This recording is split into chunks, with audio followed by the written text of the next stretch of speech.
How to Win Friends and Influence People. By Dale Carnegie. Contents. 8 things this book will help you achieve. Preface to Revised Edition. How this book was written and why. 9 suggestions on how to get the most out of this book.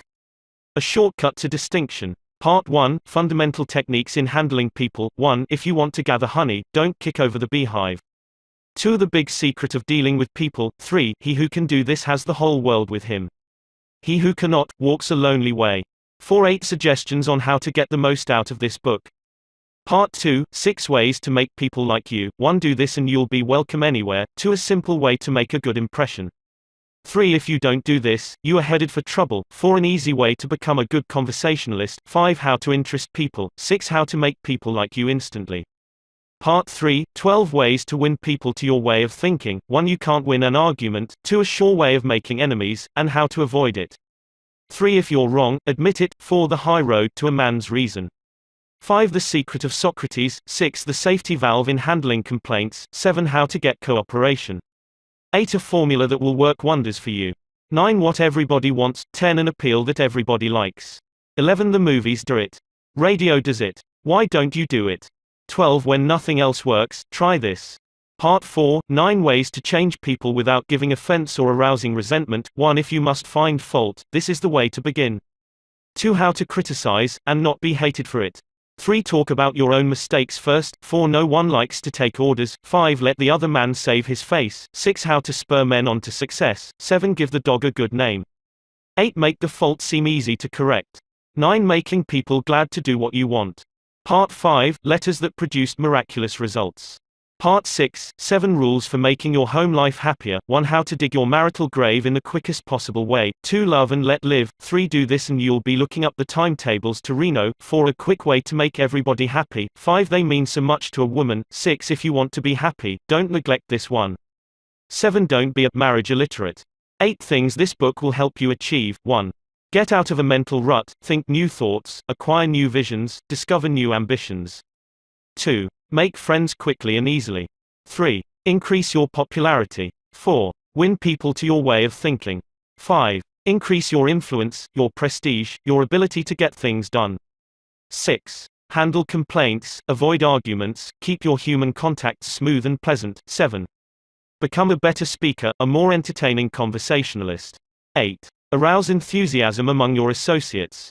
Preface to Revised Edition. How to Win Friends and Influence People was first published in 1937 in an edition of only 5,000 copies. Neither Dale Carnegie nor the publishers, Simon & Schuster, anticipated more than this modest sale. To their amazement, the book became an overnight sensation, and edition after edition rolled off the presses to keep up with the increasing public demand. Now To Win Friends and Influence People took its place in publishing history as one of the all-time international bestsellers.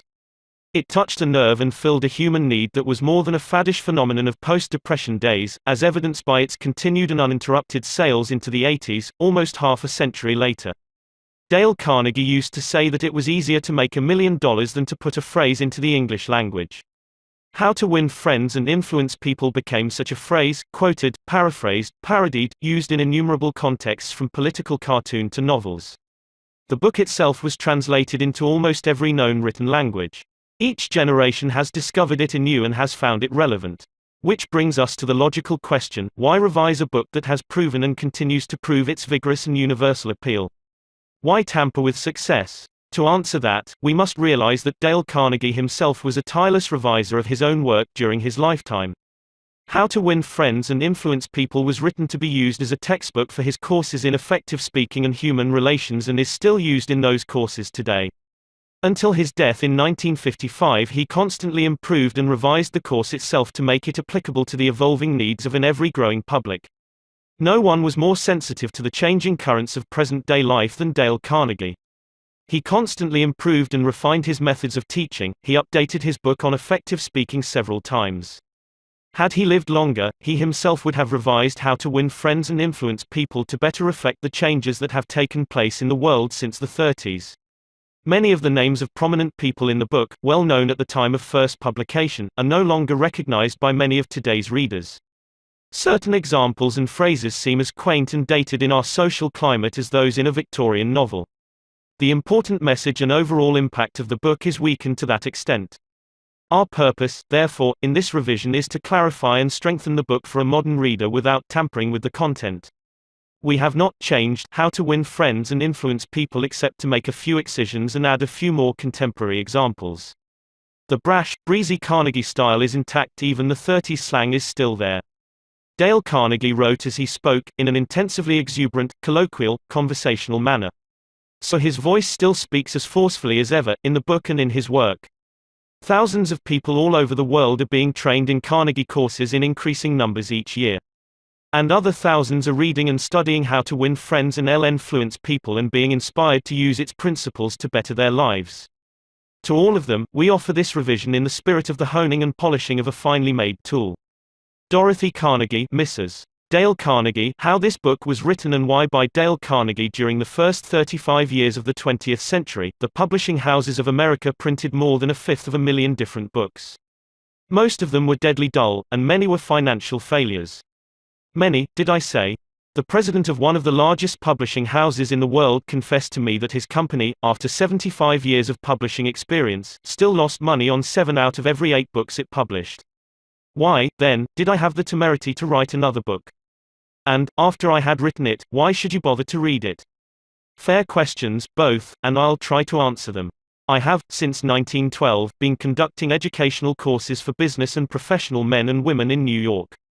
At first, I conducted courses in public speaking only, courses designed to train adults, by actual experience, to think on their feet and express their ideas with more clarity, more effectiveness and more poise, both in business interviews and before groups. But gradually, as the seasons passed, I realized that as sorely as these adults needed training in effective speaking, they needed still more training in the fine art of getting along with people in everyday business and social contacts. I also gradually realized that I was sorely in need of such training myself. As I look back across the years, I am appalled at my own frequent lack of finesse and understanding. How I wish a book such as this had been placed in my hands 20 years ago. What a priceless boon it would have been. Dealing with people is probably the biggest problem you face, especially if you are in business. Yes, and that is also true if you are a housewife, architect or engineer. Research done a few years ago under the auspices of the Carnegie Foundation for the Advancement of Teaching uncovered a most important and significant fact, a fact later confirmed by additional studies made at the Carnegie Institute of Technology. These investigations revealed that even in such technical lines as engineering, about 15% of one's financial success is due to one's technical knowledge and about 85% is due to skill in human engineering to personality and the ability to lead people. For many years, I conducted courses each season at the Engineers Club of Philadelphia, and also courses for the New York chapter of the American Institute of Electrical Engineers. A total of probably more than 1,500 engineers have passed through my classes. They came to me because they had finally realized, after years of observation and experience, that the highest paid personnel in engineering are frequently not those who know the most about engineering. One can, for example, hire mere technical ability in engineering, accountancy, architecture or any other profession at nominal salaries. But the person who has technical knowledge plus the ability to express ideas, to assume leadership, and to arouse enthusiasm among people, that person is headed for higher earning power. In the heyday of his activity, John D. Rockefeller said that the ability to deal with people is as purchasable a commodity as sugar or coffee, and I will pay more for that ability, said John D., than for any other under the sun. Wouldn't you suppose that every college in the land would conduct courses to develop the highest priced ability under the sun? But if there is just one practical, common sense course of that kind given for adults in even one college in the land, it has escaped my attention up to the present writing. The University of Chicago and the United YMCA. Schools conducted a survey to determine what adults want to study. That survey cost $25,000 and took 2 years. The last part of the survey was made in Meriden, Connecticut. It had been chosen as a typical American town. Every adult in Meriden was interviewed and requested to answer 156 questions. Questions such as, what is your business or profession? Your education? How do you spend your spare time? What is your income? Your hobbies? Your ambitions? Your problems? What subjects are you most interested in studying? And so on. That survey revealed that health is the prime interest of adults and that the second interest is people, how to understand and get along with people, how to make people like you, and how to win others to your way of thinking. So the committee conducting this survey resolved to conduct such a course for adults in Meriden.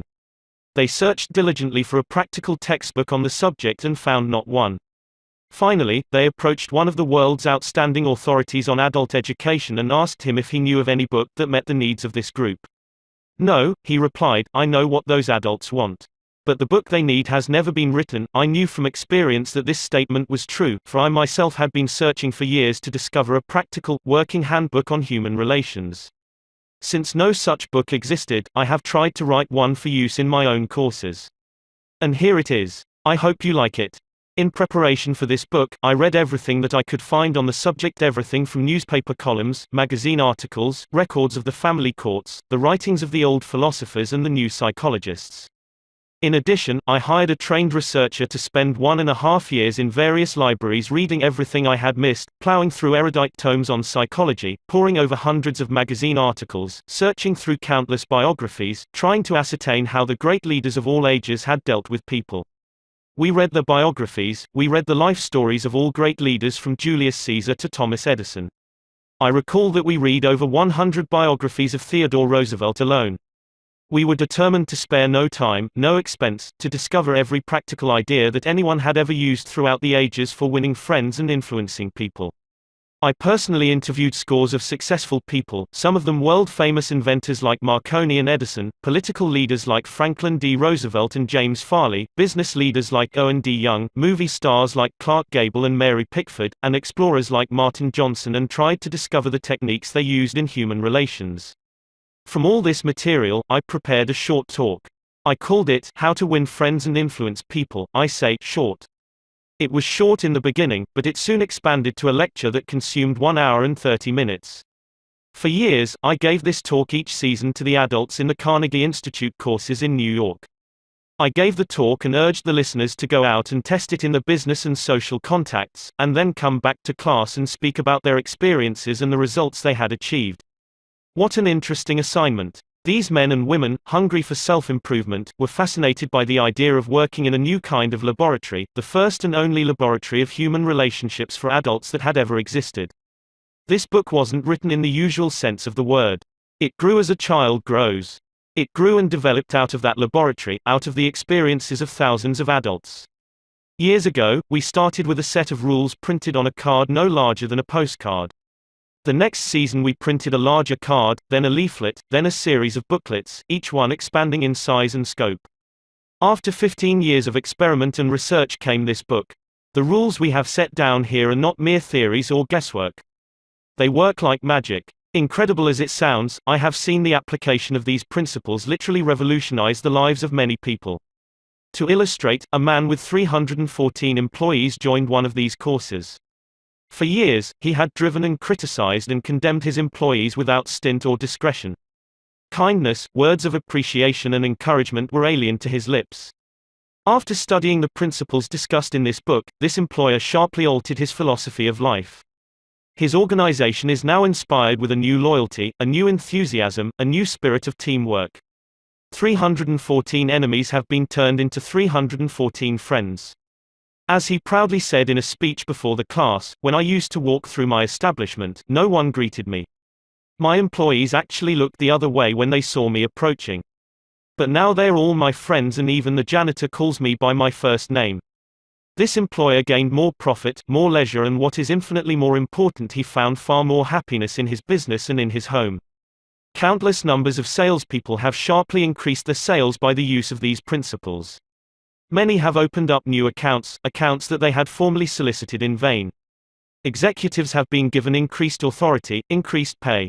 One executive reported a large increase in salary because he applied these truths. Another, an executive in the Philadelphia Gas Works Company, was slated for demotion when he was 65 because of his belligerence, because of his inability to lead people skillfully.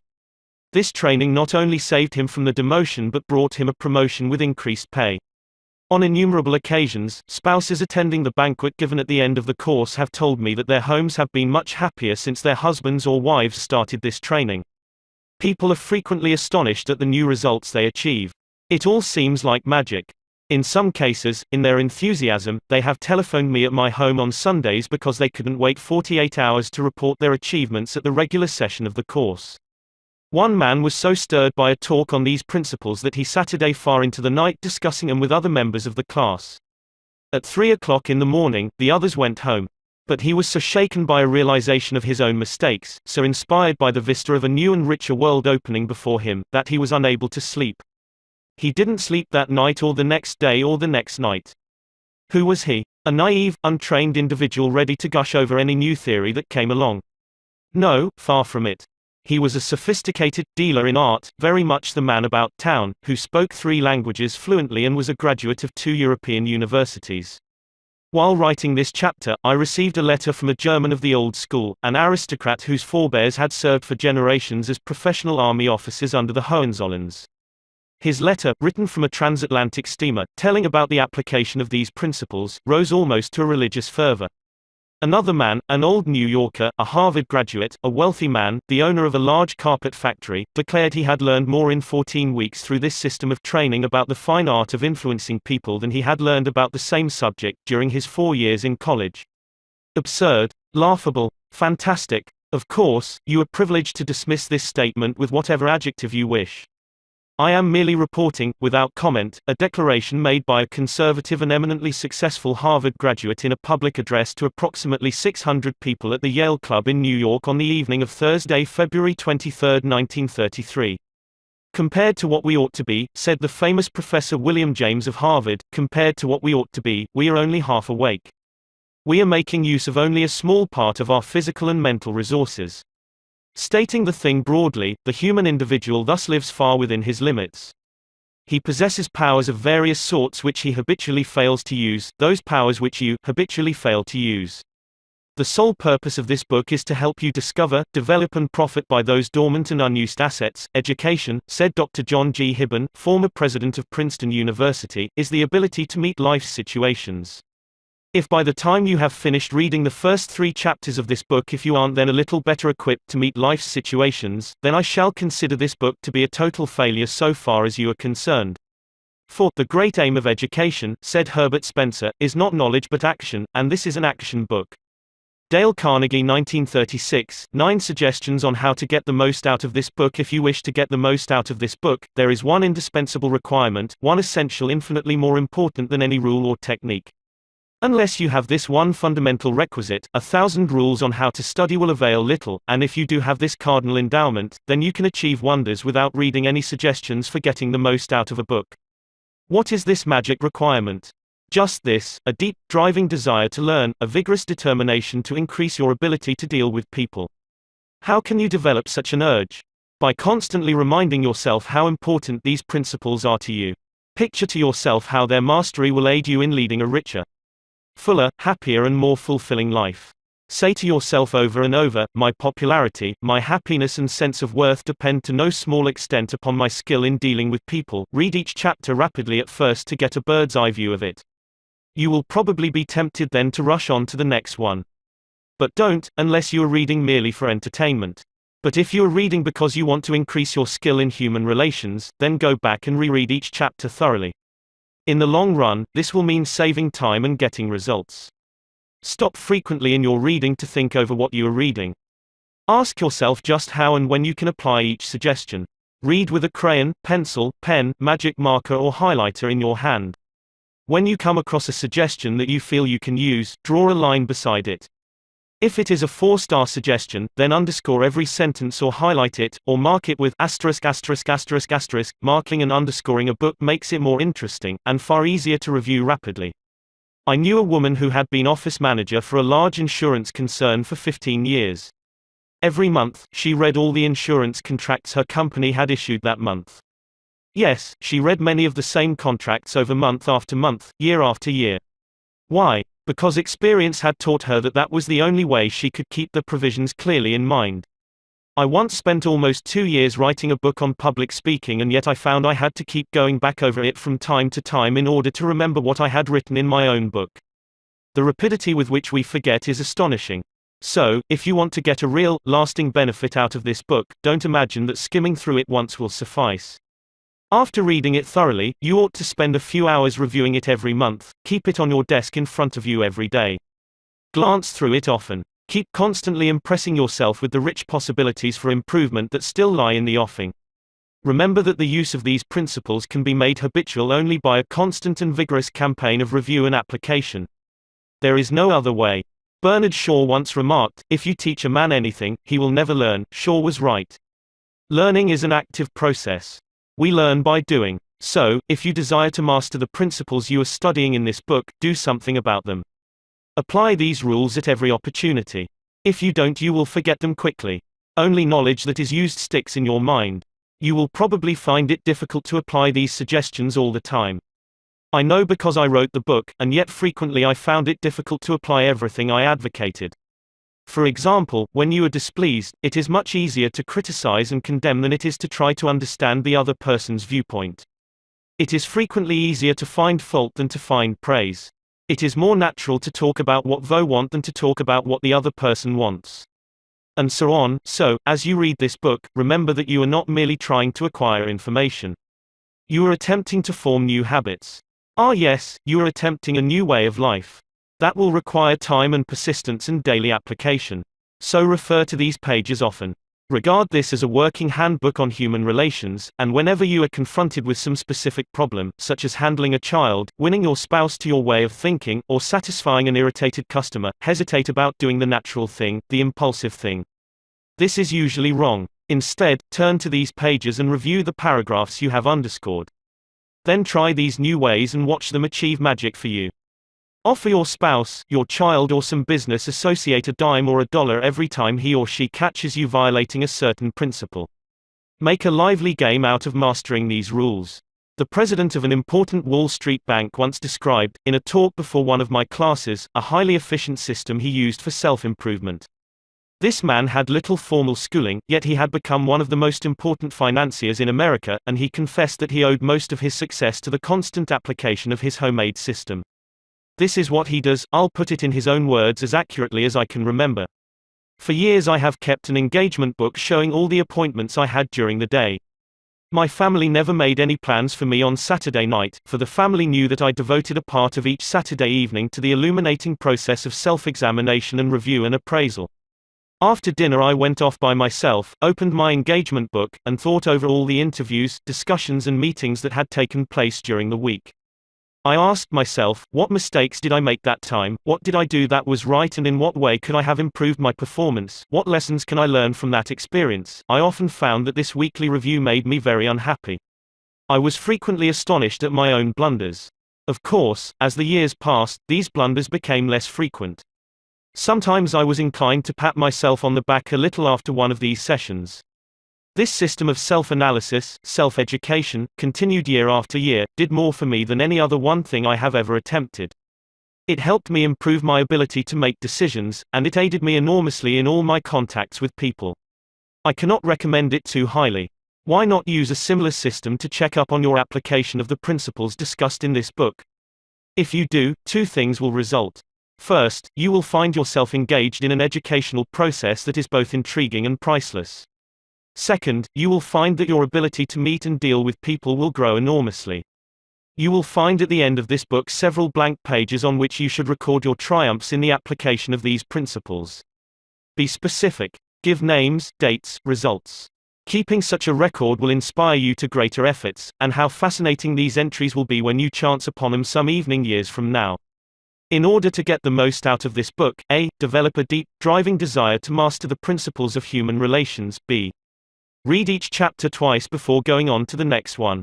C. As you read, stop frequently to ask yourself how you can apply each suggestion. D. Underscore each important idea. E. Review this book each month. F. Apply these principles at every opportunity. Use this volume as a working handbook to help you solve your daily problems. G. Make a lively game out of your learning by offering some friend a dime or a dollar every time he or she catches you violating one of these principles. H. Check up each week on the progress you are making. Ask yourself what mistakes you have made, what improvement, what lessons you have learned for the future. I. Keep notes in the back of this book showing how and when you have applied these principles. A Shortcut to Distinction by Lowell Thomas. This biographical information about Dale Carnegie was written as an introduction to the original edition of How to Win Friends and Influence People. It is reprinted in this edition to give the readers additional background on Dale Carnegie. It was a cold January night in 1935, but the weather couldn't keep them away. 2,500 men and women thronged into the grand ballroom of the Hotel Pennsylvania in New York. Every available seat was filled by 7:30. At 8 o'clock, the eager crowd was still pouring in. The spacious balcony was soon jammed. Presently even standing space was at a premium, and hundreds of people, tired after navigating a day in business, stood up for an hour and a half that night to witness, what? A fashion show? A 6-day bicycle race, or a personal appearance by Clark Gable? No, these people had been lured there by a newspaper ad. 2 evenings previously, they had seen this full-page announcement in the New York Sun staring them in the face: learn to speak effectively, prepare for leadership. Old stuff. Yes, but believe it or not, in the most sophisticated town on earth, during a depression with 20% of the population on relief, 2,500 people had left their homes and hustled to the hotel in response to that ad. The people who responded were of the upper economic strata: executives, employers and professionals. These men and women had come to hear the opening gun of an ultra-modern, ultra-practical course in Effective Speaking and Influencing Men in Business, a course given by the Dale Carnegie Institute of Effective Speaking and Human Relations. Why were they there, these 2,500 businessmen and women? Because of a sudden hunger for more education because of the Depression? Apparently not, for this same course had been playing to packed houses in New York City every season for the preceding 24 years. During that time, more than 15,000 business and professional people had been trained by Dale Carnegie. Even large, skeptical, conservative organizations such as the Westinghouse Electric Company, the McGraw-Hill Publishing Company, the Brooklyn Union Gas Company, the Brooklyn Chamber of Commerce, the American Institute of Electrical Engineers and the New York Telephone Company have had this training conducted in their own offices for the benefit of their members and executives. The fact that these people, 10 or 20 years after leaving grade school, high school or college, come and take this training is a glaring commentary on the shocking deficiencies of our educational system. What do adults really want to study? That is an important question, and in order to answer it, the University of Chicago, the American Association for Adult Education, and the United YMCA Schools made a survey over a 2-year period. That survey revealed that the prime interest of adults is health. It also revealed that the second interest is in developing skill in human relationships. They want to learn the technique of getting along with and influencing other people. They don't want to become public speakers, and they don't want to listen to a lot of high-sounding talk about psychology. They want suggestions they can use immediately in business, in social contacts and in the home. So that was what adults wanted to study, was it? All right, said the people making the survey. Fine. If that is what they want, we'll give it to them. Looking around for a textbook, they discovered that no working manual had ever been written to help people solve their daily problems in human relationships. Here was a fine kettle of fish. For hundreds of years, learned volumes had been written on Greek and Latin and higher mathematics, topics about which the average adult doesn't give two hoots. But on the one subject on which he has a thirst for knowledge, a veritable passion for guidance and help, nothing. This explained the presence of 2,500 eager adults crowding into the grand ballroom of the Hotel Pennsylvania in response to a newspaper advertisement.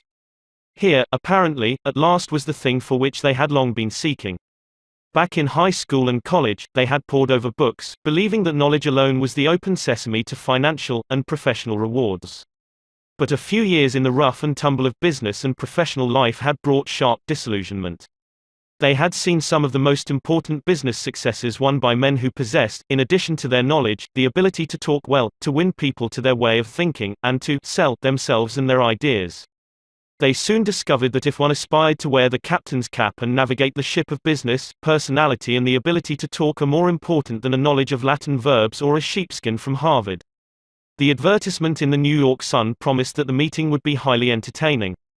It was. 18 people who had taken the course were marshaled in front of the loudspeaker, and 15 of them were given precisely 75 seconds each to tell his or her story.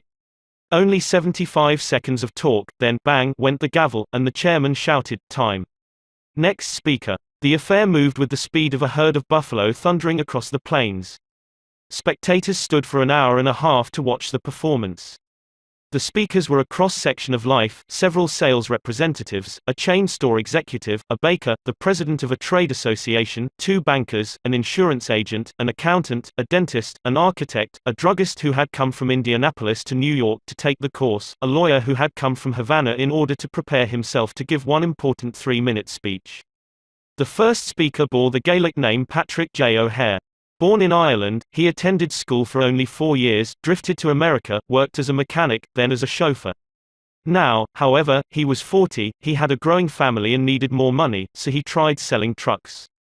Suffering from an inferiority complex that, as he put it, was eating his heart out, he had to walk up and down in front of an office half a dozen times before he could summon up enough courage to open the door.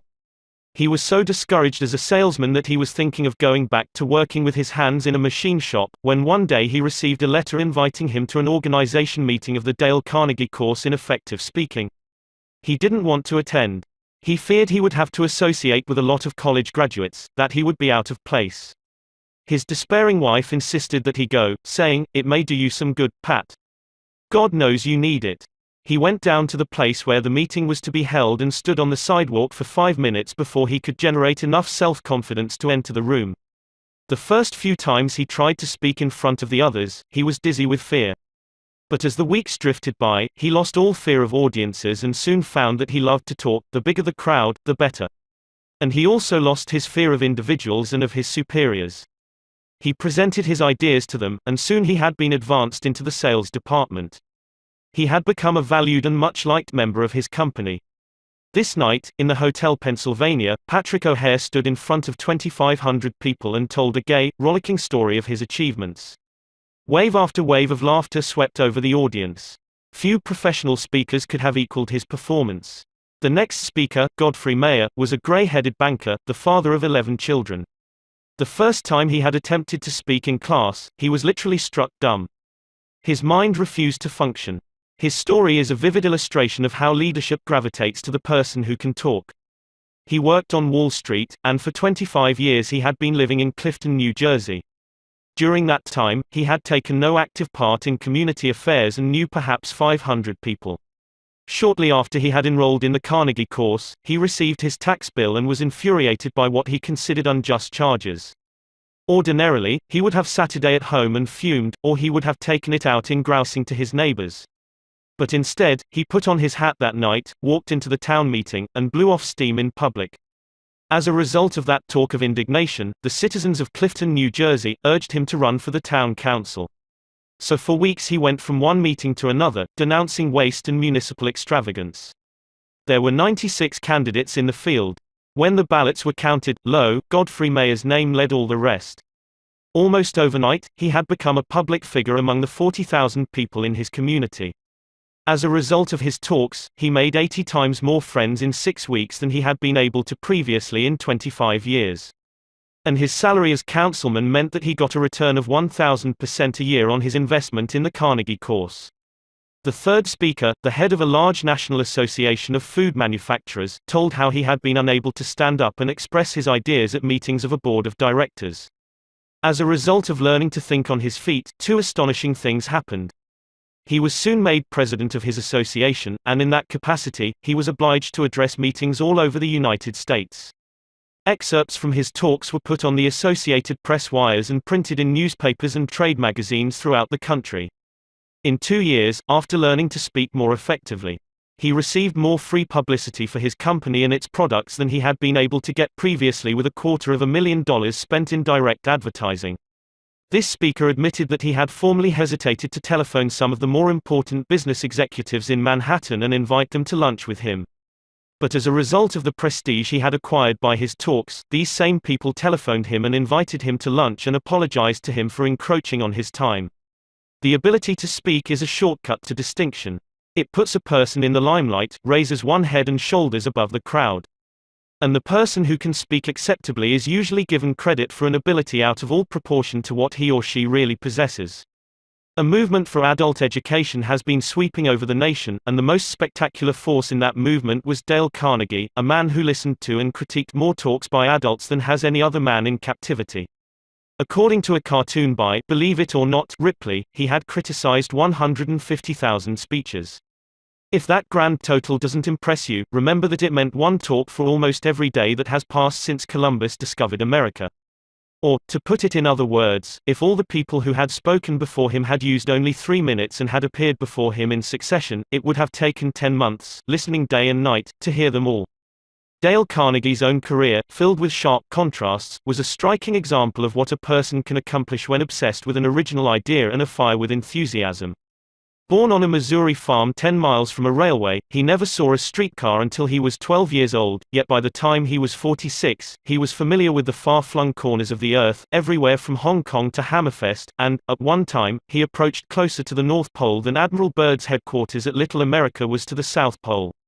This Missouri lad who had once picked strawberries and cut cockleburrs for 5 cents an hour became the highly paid trainer of the executives of large corporations in the art of self-expression. This erstwhile cowboy who had once punched cattle and branded calves and ridden fences out in western South Dakota later went to London to put on shows under the patronage of the royal family. This chap who was a total failure the first half dozen times he tried to speak in public later became my personal manager. Much of my success has been due to training under Dale Carnegie. Young Carnegie had to struggle for an education, for hard luck was always battering away at the old farm in northwest Missouri with a flying tackle and a body slam. Year after year, the 102 river rose and drowned the corn and swept away the hay. Season after season, the fat hogs sickened and died from cholera, the bottom fell out of the market for cattle and mules, and the bank threatened to foreclose the mortgage. Sick with discouragement, the family sold out and bought another farm near the State Teachers College at Warrensburg, Missouri. Board and room could be had in town for $1 a day, but young Carnegie couldn't afford it. So he stayed on the farm and commuted on horseback 3 miles to college each day. At home, he milked the cows, cut the wood, fed the hogs, and studied his Latin verbs by the light of a coal oil lamp until his eyes blurred and he began to nod. Even when he got to bed at midnight, he set the alarm for 3 o'clock. His father bred pedigreed Durrick Jersey hogs, and there was danger, during the bitter cold nights, that the young pigs would freeze to death, so they were put in a basket, covered with a gunny sack, and set behind the kitchen stove. True to their nature, the pigs demanded a hot meal at 3 a.m. So when the alarm went off, Dale Carnegie crawled out of the blankets, took the basket of pigs out to their mother, waited for them to nurse, and then brought them back to the warmth of the kitchen stove. There were 600 students in State Teachers College, and Dale Carnegie was one of the isolated half-dozen who couldn't afford to board in town. He was ashamed of the poverty that made it necessary for him to ride back to the farm and milk the cows every night. He was ashamed of his coat, which was too tight, and his trousers, which were too short. Rapidly developing an inferiority complex, he looked about for some shortcut to distinction. He soon saw that there were certain groups in college that enjoyed influence and prestige, the football and baseball players and the chaps who won the debating and public speaking contests. Realizing that he had no flair for athletics, he decided to win one of the speaking contests. He spent months preparing his talks. He practiced as he Saturday in the saddle galloping to college and back, he practiced his speeches as he milked the cows, and then he mounted a bale of hay in the barn and with great gusto and gestures harangued the frightened pigeons about the issues of the day.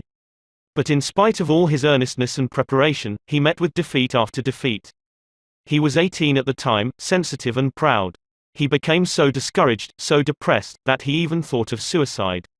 And then suddenly he began to win, not one contest, but every speaking contest in college. Other students pleaded with him to train them, and they won also. After graduating from college, he started selling correspondence courses to the ranchers among the sandhills of western Nebraska and eastern Wyoming. In spite of all his boundless energy and enthusiasm, he couldn't make the grade. He became so discouraged that he went to his hotel room in Alliance, Nebraska, in the middle of the day, threw himself across the bed, and wept in despair. He longed to go back to college, he longed to retreat from the harsh battle of life, but he couldn't. So he resolved to go to Omaha and get another job. He didn't have the money for a railroad ticket, so he traveled on a freight train, feeding and watering 2 carloads of wild horses in return for his passage. After landing in South Omaha, he got a job selling bacon and soap and lard for Armour and Company. His territory was up among the Badlands and the cow and Indian country of western South Dakota. He covered his territory by freight train and stage coach and horseback and slept in pioneer hotels where the only partition between the rooms was a sheet of muslin. He studied books on salesmanship, rode bucking broncos, played poker with the Indians, and learned how to collect money. And when, for example, an inland storekeeper couldn't pay cash for the bacon and hams he had ordered, Dale Carnegie would take a dozen pairs of shoes off his shelf, sell the shoes to the railroad men, and forward the receipts to Armour and Company. He would often ride a freight train 100 miles a day. When the train stopped to unload freight, he would dash uptown, see 3 or 4 merchants, get his orders, and when the whistle blew, he would dash down the street again lickety-split and swing onto the train while it was moving. Within 2 years, he had taken an unproductive territory that had stood in the 25th place and had boosted it to first place among all the 29 car routes leading out of South Omaha. Armour and Company offered to promote him, saying, "You have achieved what seemed impossible." But he refused the promotion and resigned, went to New York, studied at the American Academy of Dramatic Arts, and toured the country, playing the role of Dr. Hartley in Polly of the Circus. He would never be a Booth or a Barrymore. He had the good sense to recognize that, so back he went to sales work, selling automobiles and trucks for the Packard Motor Car Company. He knew nothing about machinery and cared nothing about it. Dreadfully unhappy, he had to scourge himself to his task each day. He longed to have time to study, to write the books he had dreamed about writing back in college. So he resigned. He was going to spend his days writing stories and novels and support himself by teaching in a night school. Teaching what? As he looked back and evaluated his college work, he saw that his training in public speaking had done more to give him confidence, courage, poise, and the ability to meet and deal with people in business than had all the rest of his college courses put together, so he urged the YMCA schools in New York to give him a chance to conduct courses in public speaking for people in business. What? Make orators out of business people? Absurd. The YMCA people knew. They had tried such courses and they had always failed. When they refused to pay him a salary of $2 a night, he agreed to teach on a commission basis and take a percentage of the net profits if there were any profits to take. And inside of 3 years they were paying him $30 a night on that basis, instead of $2. The course grew. Other East heard of it, then other cities. Dale Carnegie soon became a glorified circuit rider covering New York, Philadelphia, Baltimore and later London and Paris. All the textbooks were too academic and impractical for the business people who flocked to his courses. Because of this he wrote his own book entitled Public Speaking and Influencing Men in Business. It became the official text of all the YMCAs as well as of the American Bankers Association and the National Credit Men's Association. Dale Carnegie claimed that all people can talk when they get mad.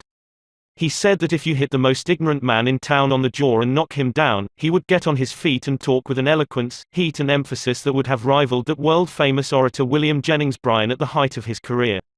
He claimed that almost any person can speak acceptably in public if he or she has self-confidence and an idea that is boiling and stewing within.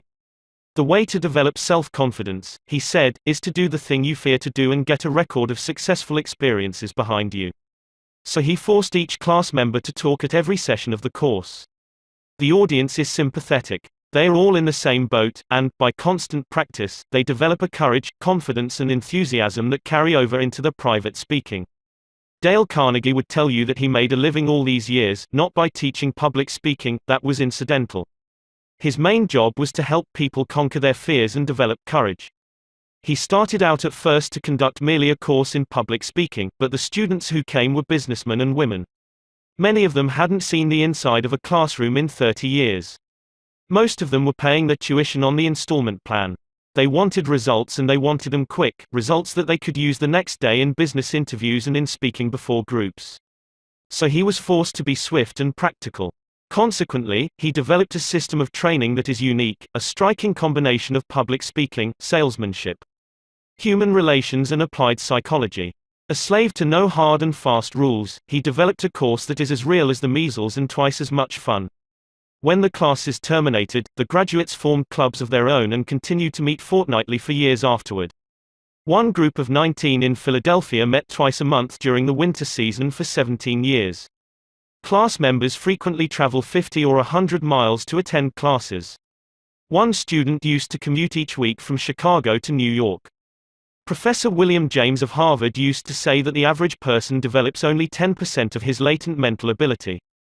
Dale Carnegie, by helping businessmen and women to develop their latent possibilities, created one of the most significant movements in adult education. Lowell Thomas, 1936. Part 1, Fundamental Techniques in Handling People. If you want to gather honey, don't kick over the beehive. On May 7, 1931, the most sensational manhunt New York City had ever known had come to its climax. After weeks of search, two-gun Crowley, the killer, the gunman who didn't smoke or drink, was at bay, trapped in his sweetheart's apartment on West End Avenue. 150 policemen and detectives laid siege to his top-floor hideaway. They chopped holes in the roof, they tried to smoke out Crowley, the cop killer, with tear gas. Then they mounted their machine guns on surrounding buildings, and for more than an hour one of New York's fine residential areas reverberated with the crack of pistol fire and the rut-tat-tat of machine guns. Crowley, crouching behind an overstuffed chair, fired incessantly at the police. 10,000 excited people watched the battle. Nothing like it ever been seen before on the sidewalks of New York. When Crowley was captured, Police Commissioner E.P. Mulrooney declared that the two-gun desperado was one of the most dangerous criminals ever encountered in the history of New York. "He will kill," said the commissioner, "at the drop of a feather." But how did two-gun Crowley regard himself?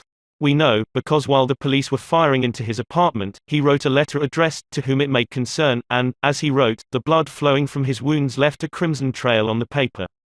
In this letter Crowley said, "Under my coat is a weary heart, but a kind one, one that would do nobody any harm." A short time before this, Crowley had been having a necking party with his girlfriend on a country road out on Long Island.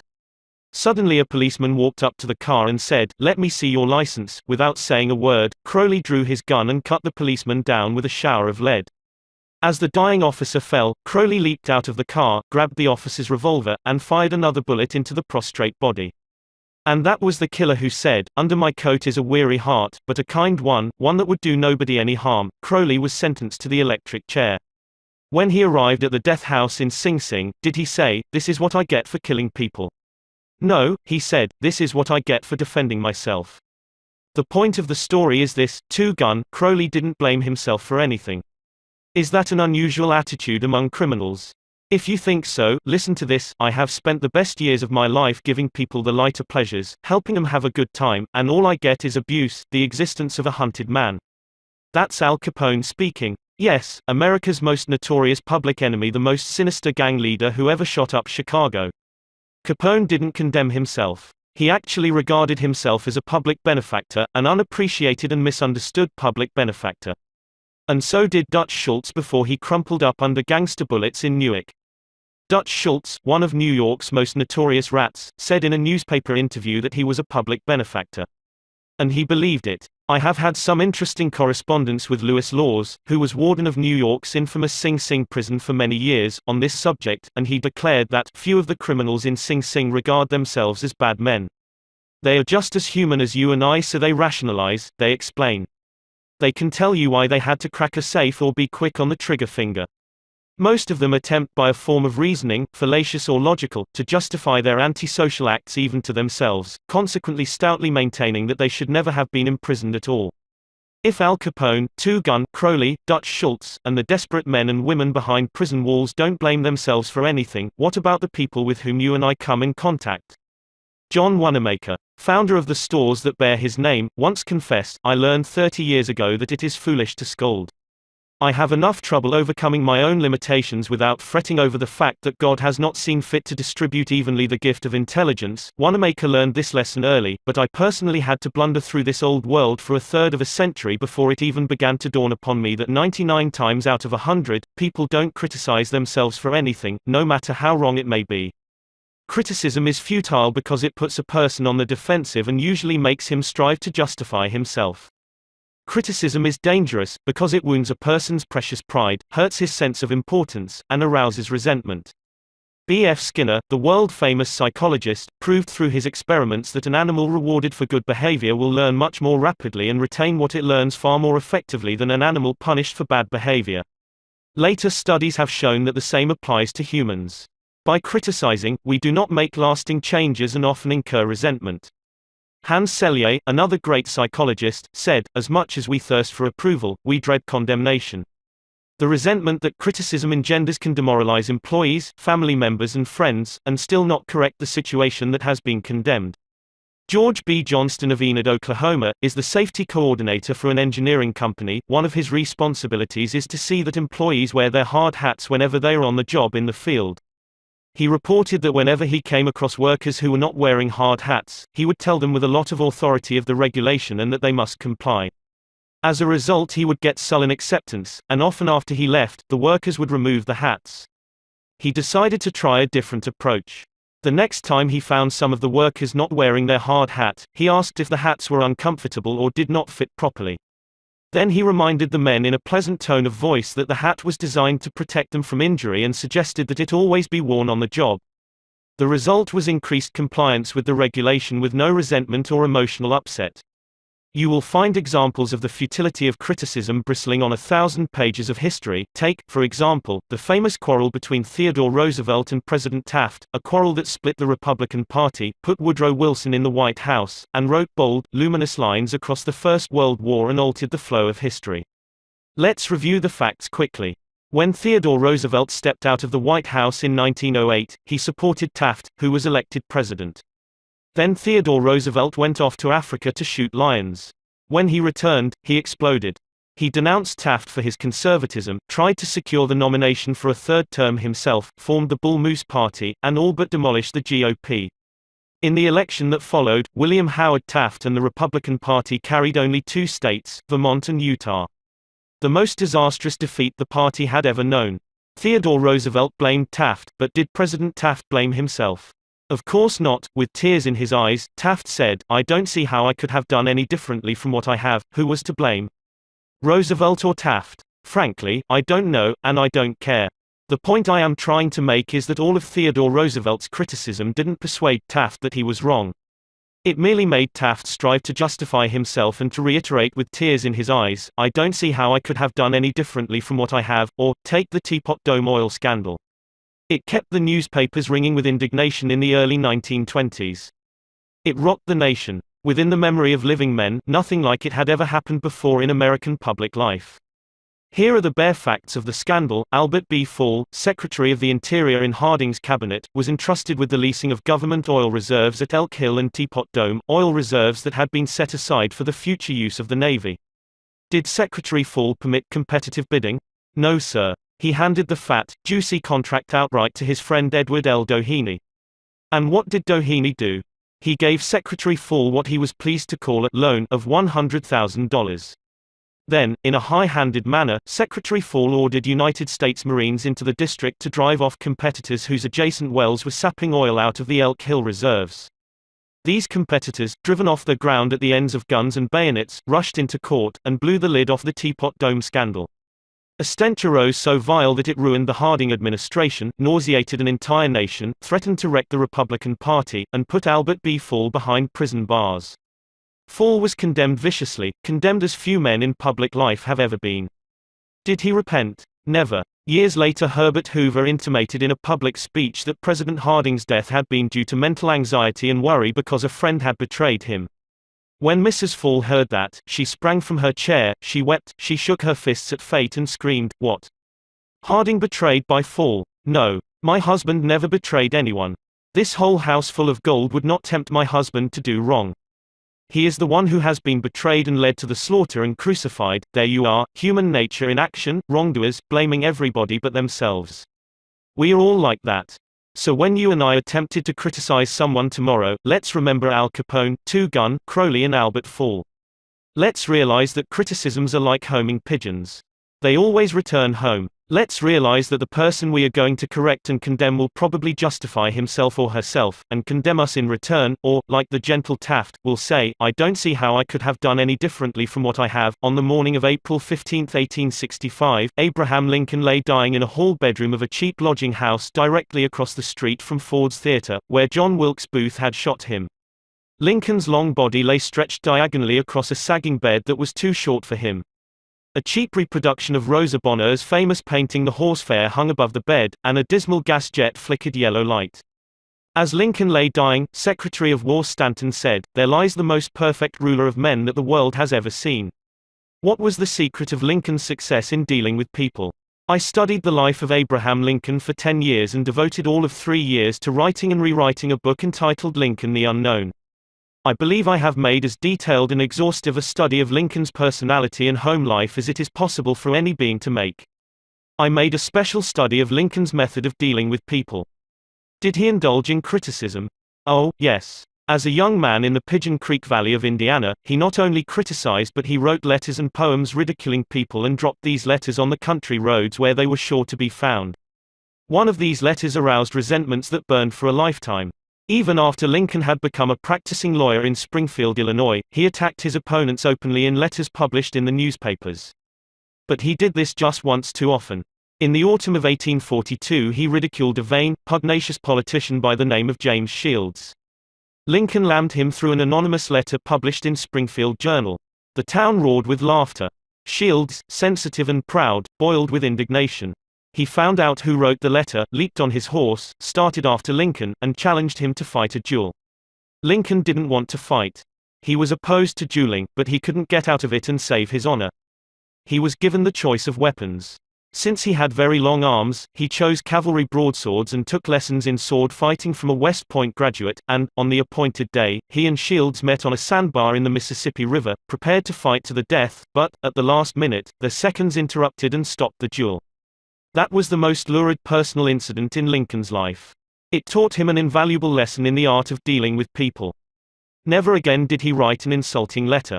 Never again did he ridicule anyone. And from that time on, he almost never criticized anybody for anything. Time after time, during the Civil War, Lincoln put a new general at the head of the Army of the Potomac, and each one in turn, McClellan, Pope, Burnside, Hooker, Meade, blundered tragically and drove Lincoln to pacing the floor in despair. Half the nation savagely condemned these incompetent generals, but Lincoln, with malice toward none, with charity for all, held his peace.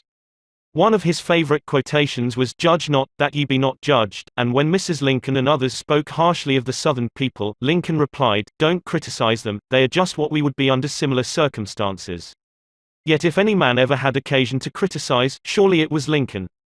Let's take just one illustration. The Battle of Gettysburg was fought during the first 3 days of July 1863. During the night of July 4, Lee began to retreat southward while storm clouds deluged the country with rain. When Lee reached the Potomac with his defeated army, he found a swollen, impassable river in front of him, and a victorious Union army behind him. Lee was in a trap.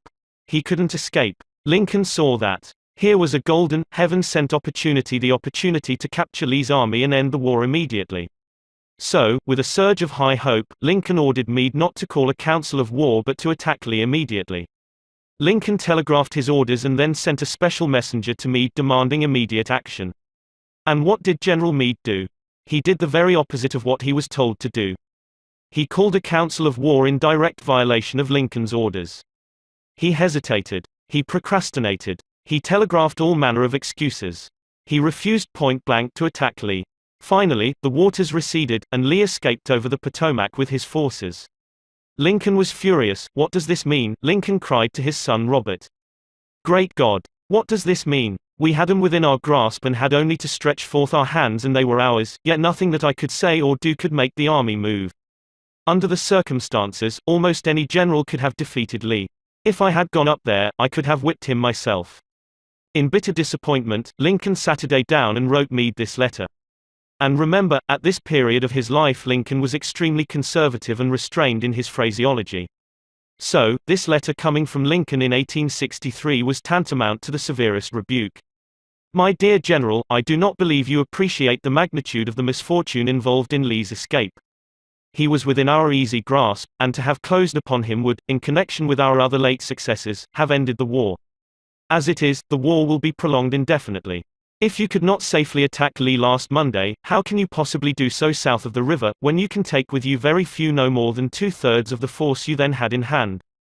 It would be unreasonable to expect, and I do not expect, that you can now effect much. Your golden opportunity is gone, and I am distressed immeasurably because of it." What do you suppose Meade did when he read the letter? Meade never saw that letter. Lincoln never mailed it. It was found among his papers after his death. My guess is, and this is only a guess, that after writing that letter, Lincoln looked out of the window and said to himself, "Just a minute. Maybe I ought not to be so hasty.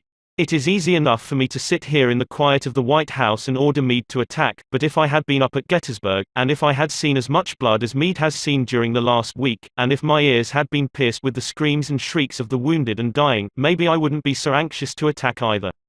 If I had Meade's timid temperament, perhaps I would have done just what he had done." Anyhow, it is water under the bridge now. If I send this letter, it will relieve my feelings, but it will make me try to justify himself. It will make him condemn me. It will arouse hard feelings, impair all his further usefulness as a commander, and perhaps force him to resign from the army. So, as I have already said, Lincoln put the letter aside, for he had learned by bitter experience that sharp criticisms and rebukes almost invariably end in futility. Theodore Roosevelt said that when he, as president, was confronted with a perplexing problem, he used to lean back and look up at a large painting of Lincoln which hung above his desk in the White House and ask himself, what would Lincoln do if he were in my shoes? How would he solve this problem? The next time we attempted to admonish somebody, let's pull a $5 bill out of our pocket, look at Lincoln's picture on the bill, and ask, how would Lincoln handle this problem if he had it? Mark Twain lost his temper occasionally and wrote letters that turned the paper brown. For example, he once wrote to a man who had aroused his ire, the thing for you is a burial permit. You have only to speak and I will see that you get it. On another occasion he wrote to an editor about a proofreader's attempts to improve my spelling and punctuation. He ordered, set the matter according to my copy hereafter and see that the proofreader retains his suggestions in the mush of his decayed brain. The writing of these stinging letters made Mark Twain feel better. They allowed him to blow off steam, and the letters didn't do any real harm, because Mark's wife secretly lifted them out of the mail. They were never sent. Do you know someone you would like to change and regulate and improve? Good. That is fine. I am all in favor of it, but why not begin on yourself? From a purely selfish standpoint, that is a lot more profitable than trying to improve others, yes, and a lot less dangerous. Don't complain about the snow on your neighbor's roof, said Confucius, when your own doorstep is unclean. When I was still young and trying hard to impress people, I wrote a foolish letter to Richard Harding Davis, an author who once loomed large on the literary horizon of America. I was preparing a magazine article about authors, and I asked Davis to tell me about his method of work. A few weeks earlier, I had received a letter from someone with this notation at the bottom, dictated but not read. I was quite impressed. I felt that the writer must be very big and busy and important. I wasn't the slightest bit busy, but I was eager to make an impression on Richard Harding Davis, so I ended my short note with the words, dictated but not read. He never troubled to answer the letter. He simply returned it to me with this scribbled across the bottom, your bad manners are exceeded only by your bad manners. True, I had blundered, and perhaps I deserved this rebuke. But, being human, I resented it. I resented it so sharply that when I read of the death of Richard Harding Davis 10 years later, the one thought that still persisted in my mind, I am ashamed to admit, was the hurt he had given me.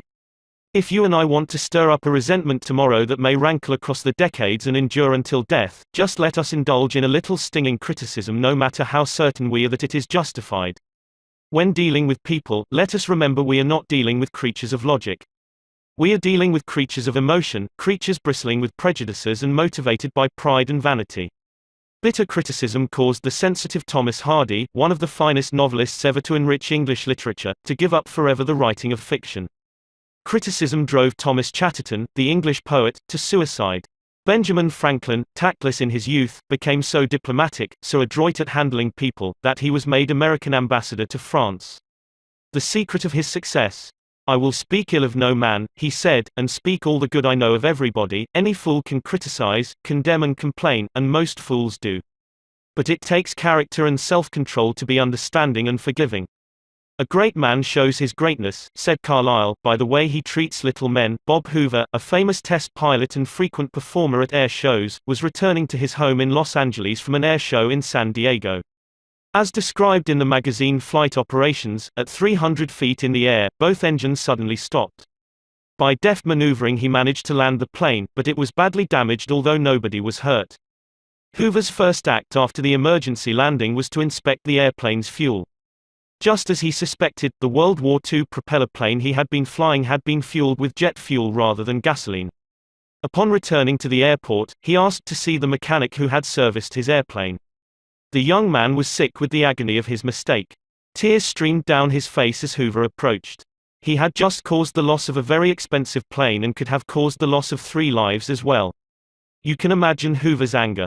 One could anticipate the tongue lashing that this proud and precise pilot would unleash for that carelessness. But Hoover didn't scold the mechanic, he didn't even criticize him.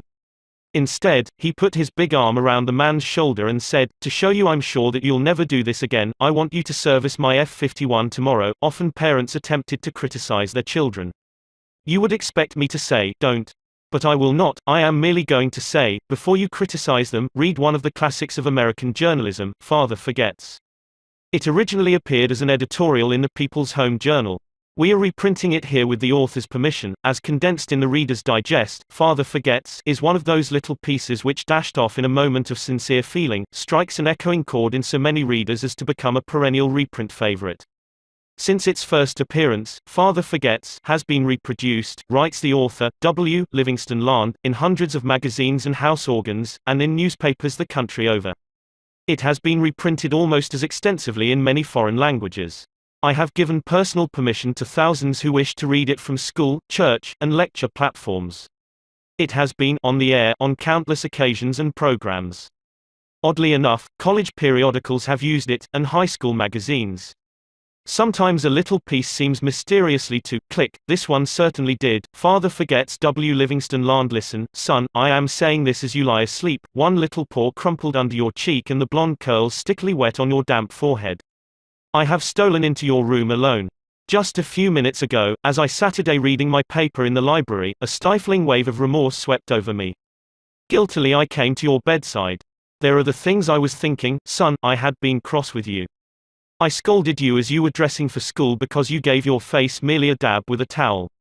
I took you to task for not cleaning your shoes. I called out angrily when you threw some of your things on the floor. At breakfast I found fault, too. You spilled things. You gulped down your food. You put your elbows on the table.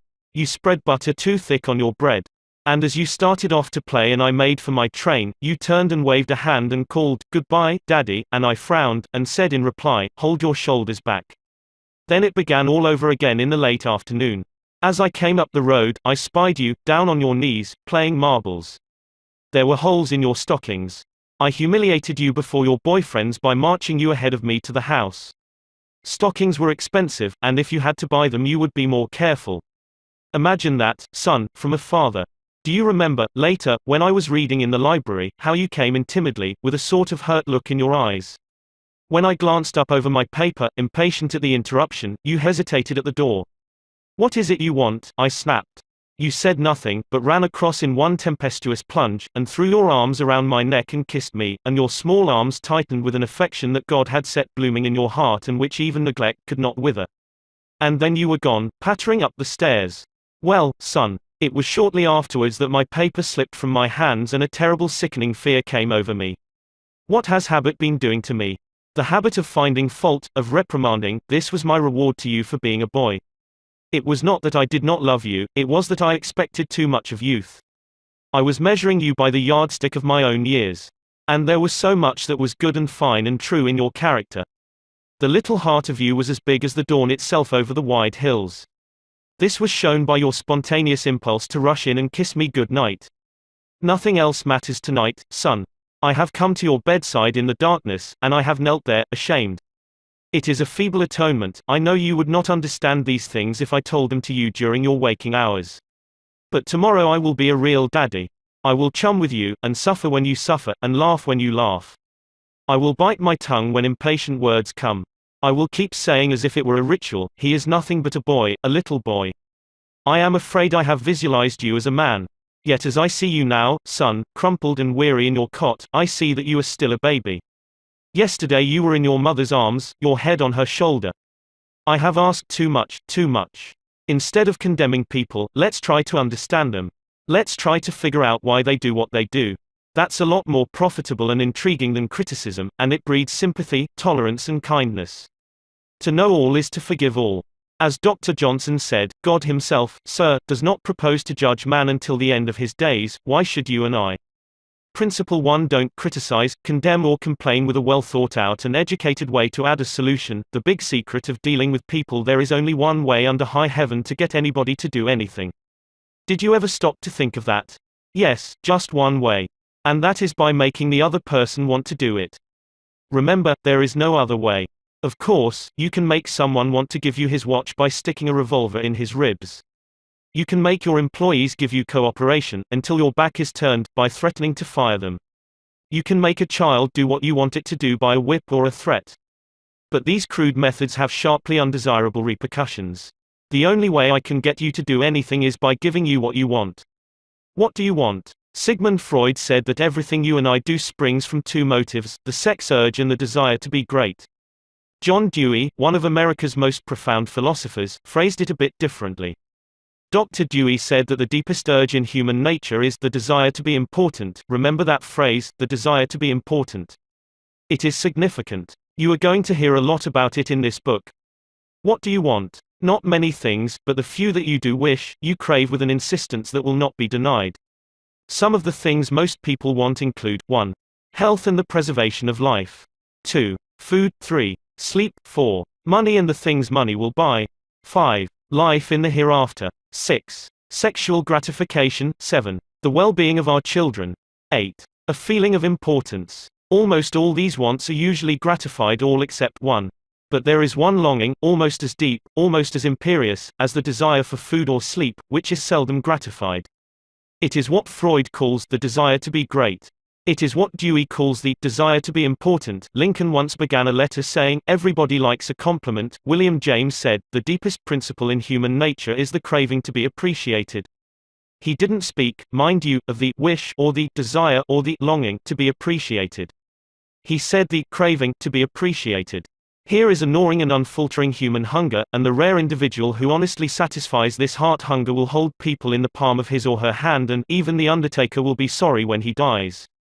The desire for a feeling of importance is one of the chief distinguishing differences between mankind and the animals.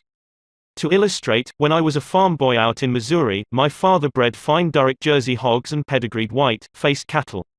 We used to exhibit our hogs and white-faced cattle at the country fairs and livestock shows throughout the Middle West. We won first prizes by the score. My father pinned his blue ribbons on a sheet of white muslin, and when friends or visitors came to the house, he would get out the long sheet of muslin. He would hold one end and I would hold the other while he exhibited the blue ribbons. The hogs didn't care about the ribbons they had won. But father did. These prizes gave him a feeling of importance. If our ancestors hadn't had this flaming urge for a feeling of importance, civilization would have been impossible. Without it, we should have been just about like animals. It was this desire for a feeling of importance that led an uneducated, poverty-stricken grocery clerk to study some law books he found in the bottom of a barrel of household plunder that he had bought for 50 cents. You have probably heard of this grocery clerk. His name was Lincoln. It was this desire for a feeling of importance that inspired Dickens to write his immortal novels. This desire inspired Sir Christopher Wren to design his symphonies in stone. This desire made Rockefeller amass millions that he never spent. And this same desire made the richest family in your town build a house far too large for its requirements. This desire makes you want to wear the latest styles, drive the latest cars, and talk about your brilliant children. It is this desire that lures many boys and girls into joining gangs and engaging in criminal activities. The average young criminal, according to E.P. Mulrooney, one-time police commissioner of New York, is filled with ego, and his first request after arrest is for those lurid newspapers that make him out a hero. The disagreeable prospect of serving time seems remote so long as he can gloat over his likeness sharing space with pictures of sports figures, movie and TV stars and politicians. If you tell me how you get your feeling of importance, I'll tell you what you are. That determines your character. That is the most significant thing about you. For example, John D. Rockefeller got his feeling of importance by giving money to erect a modern hospital in Peking, China, to care for millions of poor people whom he had never seen and never would see. Dillinger, on the other hand, got his feeling of importance by being a bandit, a bank robber and killer. When the FBI agents were hunting him, he dashed into a farmhouse up in Minnesota and said, "I'm Dillinger." He was proud of the fact that he was public enemy number one. "I'm not going to hurt you, but I'm Dillinger," he said. Yes, the one significant difference between Dillinger and Rockefeller is how they got the feeling of importance. History sparkles with amusing examples of famous people struggling for a feeling of importance. Even George Washington wanted to be called His Mightiness, the President of the United States, and Columbus pleaded for the title Admiral of the Ocean and Viceroy of India. Catherine the Great refused to open letters that were not addressed to Her Imperial Majesty, and Mrs. Lincoln, in the White House, turned upon Mrs. Grant like a tigress and shouted, "How dare you be seated in my presence until I invite you?" Our millionaires helped finance Admiral Byrd's expedition to the Antarctic in 1928 with the understanding that ranges of icy mountains would be named after them, and Victor Hugo aspired to have nothing less than the city of Paris renamed in his honor. Even Shakespeare, mightiest of the mighty, tried to add luster to his name by procuring a coat of arms for his family. People sometimes became invalids in order to win sympathy and attention and get a feeling of importance. For example, take Mrs. McKinley. She got a feeling of importance by forcing her husband, the President of the United States, to neglect important affairs of state while he reclined on the bed beside her for hours at a time, his arm about her, soothing her to sleep. She fed her gnawing desire for attention by insisting that he remain with her while she was having her teeth fixed, and once created a stormy scene when he had to leave her alone with the dentist while he kept an appointment with John Hay, his Secretary of State. The writer Mary Roberts Rinehart once told me of a bright, vigorous young woman who became an invalid in order to get a feeling of importance. One day, said Mrs. Rinehart, this woman had been obliged to face something, her age perhaps. The lonely years were stretching ahead and there was little left for her to anticipate. She took to her bed, and for 10 years her old mother traveled to the 3rd floor and back, carrying trays, nursing her. Then one day the old mother, weary with service, lay down and died. For some weeks, the invalid languished, then she got up, put on her clothing, and resumed living again. Some authorities declare that people may actually go insane in order to find, in the dreamland of insanity, the feeling of importance that has been denied them in the harsh world of reality. There are more patients suffering from mental diseases in the United States than from all other diseases combined. What is the cause of insanity? Nobody can answer such a sweeping question, but we know that certain diseases, such as syphilis, break down and destroy the brain cells and result in insanity. In fact, about 1/2 of all mental diseases can be attributed to such physical causes as brain lesions, alcohol, toxins and injuries. But the other half, and this is the appalling part of the story, the other half of the people who go insane apparently have nothing organically wrong with their brain cells. In post-mortem examinations, when the brain tissues are studied under the highest-powered microscopes, these tissues are found to be apparently just as healthy as yours and mine. Why do these people go insane? I put that question to the head physician of one of our most important psychiatric hospitals. This doctor, who has received the highest honors and the most coveted awards for his knowledge of this subject, told me frankly that he didn't know why people went insane. Nobody knows for sure, but he did say that many people who go insane find in insanity a feeling of importance that they were unable to achieve in the world of reality. Then he told me this story. I have a patient right now whose marriage proved to be a tragedy. She wanted love, sexual gratification, children and social prestige, but life blasted all her hopes. Her husband didn't love her. He refused even to eat with her and forced her to serve his meals in his room upstairs. She had no children, no social standing. She went insane, and, in her imagination, she divorced her husband and resumed her maiden name. She now believes she has married into English aristocracy, and she insists on being called Lady Smith. And as for children, she imagines now that she has had a new child every night. Each time I call on her she says, "Doctor, I had a baby last night." Life once wrecked all her dream ships on the sharp rocks of reality, but in the sunny, fantasy isles of insanity, all her barkentines race into port with canvas billowing and wind singing through the masts. Tragic. Oh, I don't know. Her physician said to me, if I could stretch out my hand and restore her sanity, I wouldn't do it. She's much happier as she is. If some people are so hungry for a feeling of importance that they actually go insane to get it, imagine what miracle you and I can achieve by giving people honest appreciation this side of insanity.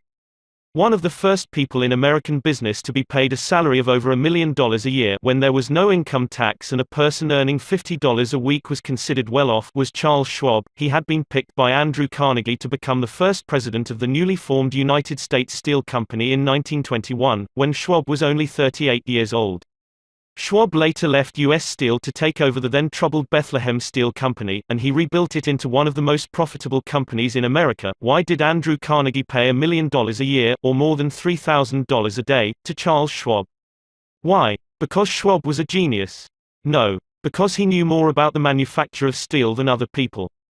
Nonsense. Charles Schwab told me himself that he had many men working for him who knew more about the manufacture of steel than he did. Schwab says that he was paid this salary largely because of his ability to deal with people. I asked him how he did it. Here is his secret set down in his own words, words that ought to be cast in eternal bronze and hung in every home and school, every shop and office in the land, words that children ought to memorize instead of wasting their time memorizing the conjugation of Latin verbs or the amount of the annual rainfall in Brazil, words that will all but transform your life and mine if we will only live them. I consider my ability to arouse enthusiasm among my people, said Schwab, the greatest asset I possess, and the way to develop the best that is in a person is by appreciation and encouragement. There is nothing else that so kills the ambitions of a person as criticisms from superiors. I never criticize anyone. I believe in giving a person incentive to work. So, I am anxious to praise but loath to find fault. If I like anything, I am hearty in my approbation and lavish in my praise. That is what Schwab did. But what do average people do? The exact opposite. If they don't like a thing, they bawl out their subordinates. If they do like it, they say nothing. As the old couplet says, once I did bad and that I heard ever, twice I did good, but that I heard never. In my wide association in life, meeting with many and great people in various parts of the world, Schwab declared, I have yet to find the person, however great or exalted his station, who did not do better work and put forth greater effort under a spirit of approval than he would ever do under a spirit of criticism. That, he said, frankly, was one of the outstanding reasons for the phenomenal success of Andrew Carnegie. Carnegie praised his associates publicly as well as privately. Carnegie wanted to praise his assistants even on his tombstone. He wrote an epitaph for himself which read, "Here lies one who knew how to get around him men who were cleverer than himself." Sincere appreciation was one of the secrets of the first John D. Rockefeller's success in handling men. For example, when one of his partners, Edward T. Bedford, lost $1 million for the firm by a bad buy in South America, John D. might have criticized, but he knew Bedford had done his best, and the incident was closed. So, Rockefeller found something to praise. He congratulated Bedford because he had been able to save 60% of the money he had invested. "That's splendid," said Rockefeller. "We don't always do as well as that upstairs. I have among my clippings a story that I know never happened, but it illustrates a truth, so I'll repeat it. According to this silly story, a farm woman, at the end of a heavy day's work, set before her menfolks a heaping pile of hay. And when they indignantly demanded whether she had gone crazy, she replied, 'Why, how did I know you'd notice? I've been cooking for you men for the last 20 years and in all that time I ain't heard no word to let me know you wasn't just eating hay.'" When a study was made a few years ago on runaway wives, what do you think was discovered to be the main reason wives ran away? It was lack of appreciation. And I'd bet that a similar study made of runaway husbands would come out the same way. We often take our spouses so much for granted that we never let them know we appreciate them. A member of one of our classes told of a request made by his wife. She and a group of other women in her church were involved in a self-improvement program. She asked her husband to help her by listing 6 things he believed she could do to help her become a better wife. He reported to the class, "I was surprised by such a request. Frankly, it would have been easy for me to list 6 things I would like to change about her. My heavens, she could have listed 1,000 things she would like to change about me, but I didn't. I said to her, 'Let me think about it and give you an answer in the morning.' The next morning I got up very early and called the florist and had him send 6 red roses to my wife with a note saying, 'I can't think of 6 things I would like to change about you. I love you the way you are.' When I arrived at home that evening, who do you think greeted me at the door? That's right. My wife. She was almost in tears. Needless to say, I was extremely glad I had not criticized her as she had requested. The following Sunday at church, after she had reported the results of her assignment, several women with whom she had been studying came up to me and said, 'That was the most considerate thing I have ever heard.' It was then I realized the power of appreciation." Florence Ziegfeld, the most spectacular producer who ever dazzled Broadway, gained his reputation by his subtle ability to glorify the American girl. Time after time, he took drab little creatures that no one ever looked at twice and transformed them on the stage into glamorous visions of mystery and seduction. Knowing the value of appreciation and confidence, he made women feel beautiful by the sheer power of his gallantry and consideration. He was practical. He raised the salary of chorus girls from $30 a week to as high as $175. And he was also chivalrous. On opening night at the Follies, he sent telegrams to the stars in the cast, and he deluged every chorus girl in the show with American Beauty roses. "I once succumbed to the fad of fasting and went for 6 days and nights without eating. It wasn't difficult. I was less hungry at the end of the 6th day than I was at the end of the 2nd. Yet I know, as you know, people who would think they had committed a crime if they let their families or employees go for 6 days without food, but they will let them go for 6 days, and 6 weeks, and sometimes 60 years without giving them the hearty appreciation that they crave almost as much as they crave food. When Alfred Lunt, one of the great actors of his time, played the leading role in Reunion in Vienna, he said, "There is nothing I need so much as nourishment for my self-esteem. We nourish the bodies of our children and friends and employees, but how seldom do we nourish their self-esteem? We provide them with roast beef and potatoes to build energy, but we neglect to give them kind words of appreciation that would sing in their memories for years like the music of the morning stars." Paul Harvey, in one of his radio broadcasts, The Rest of the Story, told how showing sincere appreciation can change a person's life. He reported that years ago a teacher in Detroit asked Stevie Morris to help her find a mouse that was lost in the classroom. You see, she appreciated the fact that nature had given Stevie something no one else in the room had. Nature had given Stevie a remarkable pair of ears to compensate for his blind eyes. But this was really the first time Stevie had been shown appreciation for those talented ears. Now, years later, he says that this act of appreciation was the beginning of a new life. You see, from that time on he developed his gift of hearing and went on to become, under the stage name of Stevie Wonder, one of the great pop singers and songwriters of the 70s, *** Paul Laurent, Paul Harvey's The Rest of the Story, New York, Doubleday, 1977. Edited and compiled by Lynn Harvey. Copyright C by Paulin, Inc. Some readers are saying right now as they read these lines, "Oh, phooey. Flattery. Bear oil. I've tried that stuff. It doesn't work, not with intelligent people, of course. Flattery seldom works with discerning people. It is shallow, selfish and insincere. It ought to fail and it usually does. True, some people are so hungry, so thirsty, for appreciation that they will swallow anything, just as a starving man will eat grass and fishworms. Even Queen Victoria was susceptible to flattery. Prime Minister Benjamin Disraeli confessed that he put it on thick in dealing with the Queen. To use his exact words, he said he spread it on with a trowel. But Disraeli was one of the most polished, deft and adroit men who ever ruled the far-flung British Empire. He was a genius in his line. What would work for him wouldn't necessarily work for you and me. In the long run, flattery will do you more harm than good. Flattery is counterfeit, and like counterfeit money. It will eventually get you into trouble if you pass it to someone else. The difference between appreciation and flattery. That is simple. One is sincere and the other insincere. One comes from the heart out, the other from the teeth out. One is unselfish, the other selfish. One is universally admired, the other universally condemned.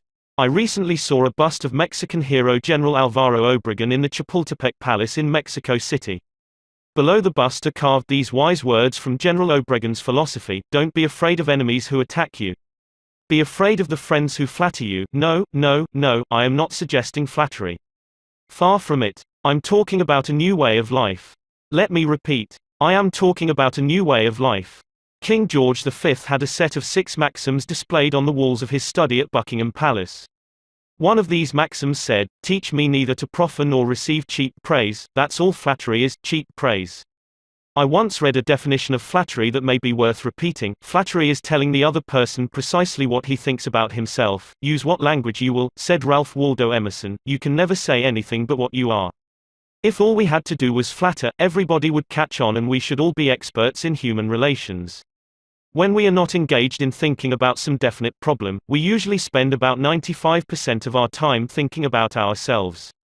Now, if we stop thinking about ourselves for a while and begin to think of the other person's good points, we won't have to resort to flattery so cheap and false that it can be spotted almost before it is out of the mouth. One of the most neglected virtues of our daily existence is appreciation. Somehow, we neglect to praise our son or daughter when he or she brings home a good report card, and we fail to encourage our children when they first succeed in baking a cake or building a birdhouse. Nothing pleases children more than this kind of parental interest and approval. The next time you enjoy filet mignon at the club, send word to the chef that it was excellently prepared, and when a tired salesperson shows you unusual courtesy, please mention it. Every minister, lecturer and public speaker knows the discouragement of pouring himself or herself out to an audience and not receiving a single ripple of appreciative comment. What applies to professionals applies doubly to workers in offices, shops and factories and our families and friends. In our interpersonal relations we should never forget that all our associates are human beings and hunger for appreciation. It is the legal tender that all souls enjoy. Try leaving a friendly trail of little sparks of gratitude on your daily trips. You will be surprised how they will set small flames of friendship that will be rose beacons on your next visit. Pamela Dunham of New Fairfield, Connecticut, had among her responsibilities on her job the supervision of a janitor who was doing a very poor job. The other employees would jeer at him and litter the hallways to show him what a bad job he was doing. It was so bad, productive time was being lost in the shop. Without success, Pam tried various ways to motivate this person. She noticed that occasionally he did a particularly good piece of work. She made a point to praise him for it in front of the other people. Each day the job he did all around got better, and pretty soon he started doing all his work efficiently. Now he does an excellent job and other people give him appreciation and recognition. Honest appreciation got results where criticism and ridicule failed. Hurting people not only does not change them, it is never called for. There is an old saying that I have cut out and pasted on my mirror where I cannot help but see it every day: I shall pass this way but once, any good, therefore, that I can do or any kindness that I can show to any human being, let me do it now. Let me not defer nor neglect it, for I shall not pass this way again. Emerson said, "Every man I meet is my superior in some way, in that, I learn of him." If that was true of Emerson, isn't it likely to be 1,000 times more true of you and me? Let's cease thinking of our accomplishments, our wants. Let's try to figure out the other person's good points. Then forget flattery. Give honest, sincere appreciation. Be hearty in your approbation and lavish in your praise, and people will cherish your words and treasure them and repeat them over a lifetime, repeat them years after you have forgotten them. Principle 2: Give honest and sincere appreciation. He who can do this has the whole world with him. He who cannot walks a lonely way. I often went fishing up in Maine during the summer. Personally, I am very fond of strawberries and cream, but I have found that for some strange reason, fish prefer worms. So, when I went fishing, I didn't think about what I wanted. I thought about what they wanted. I didn't bait the hook with strawberries and cream. Rather, I dangled a worm or a grasshopper in front of the fish and said, "Wouldn't you like to have that?" Why not use the same common sense when fishing for people? That is what Lloyd George, Great Britain's Prime Minister during World War I, did. When someone asked him how he managed to stay in power after the other wartime leaders, Wilson, Orlando and Clemenceau, had been forgotten, he replied that if his staying on top might be attributed to any one thing, it would be to his having learned that it was necessary to bait the hook to suit the fish. Why talk about what we want? That is childish. Absurd. Of course, you are interested in what you want. You are eternally interested in it. But no one else is. The rest of us are just like you, we are interested in what we want. So the only way CM Earth to influence other people is to talk about what they want and show them how to get it. Remember that tomorrow when you are trying to get somebody to do something. If, for example, you don't want your children to smoke, don't preach at them, and don't talk about what you want, but show them that cigarettes may keep them from making the basketball team or winning the 100-yard dash. This is a good thing to remember regardless of whether you are dealing with children or calves or chimpanzees. For example, one day Ralph Waldo Emerson and his son tried to get a calf into the barn. But they made the common mistake of thinking only of what they wanted. Emerson pushed, and his son pulled. But the calf was doing just what they were doing, he was thinking only of what he wanted, so, he stiffened his legs and stubbornly refused to leave the pasture. The Irish housemaid saw their predicament. She couldn't write essays and books, but, on this occasion at least, she had more horse sense, or calf sense, than Emerson had. She thought of what the calf wanted, so she put her maternal finger in the calf's mouth and let the calf suck her finger as she gently led him into the barn. Every act you have ever performed since the day you were born was performed because you wanted something. How about the time you gave a large contribution to the Red Cross? Yes, that is no exception to the rule. You gave the Red Cross the donation because you wanted to lend a helping hand, you wanted to do a beautiful, unselfish, divine act, inasmuch as ye have done it unto one of the least of these my brethren, ye have done it unto me. If you hadn't wanted that feeling more than you wanted your money, you would not have made the contribution. Of course, you might have made the contribution because you were ashamed to refuse or because a customer asked you to do it. But one thing is certain. You made the contribution because you wanted something.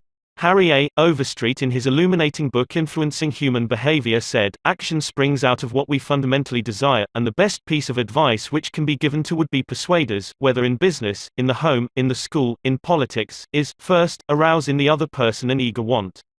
He who can do this has the whole world with him.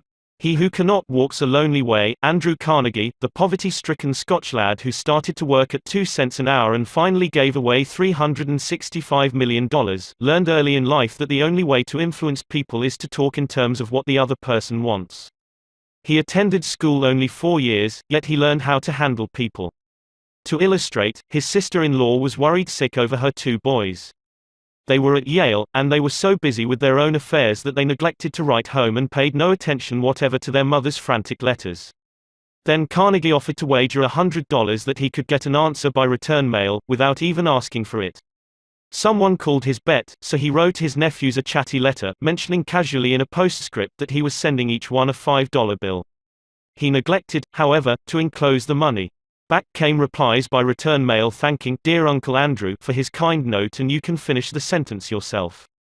Another example of persuading comes from Stan Novak of Cleveland, Ohio, a participant in our course. Stan came home from work one evening to find his youngest son, Tim, kicking and screaming on the living room floor. He was to start kindergarten the next day and was protesting that he would not go. Stan's normal reaction would have been to banish the child to his room and tell him he'd just better make up his mind to go. He had no choice. But tonight, recognizing that this would not really help Tim start kindergarten in the best frame of mind, Stan Saturday down and thought, if I were Tim, why would I be excited about going to kindergarten? He and his wife made a list of all the fun things Tim would do, such as finger painting, singing songs, making new friends. Then they put them into action. We all started finger painting on the kitchen table, my wife, Lil, my other son Bob, and myself, all having fun. Soon Tim was peeping around the corner. Next he was begging to participate. Oh, no. You have to go to kindergarten first to learn how to finger paint. With all the enthusiasm I could muster, I went through the list, talking in terms he could understand, telling him all the fun he would have in kindergarten. The next morning, I thought I was the first one up.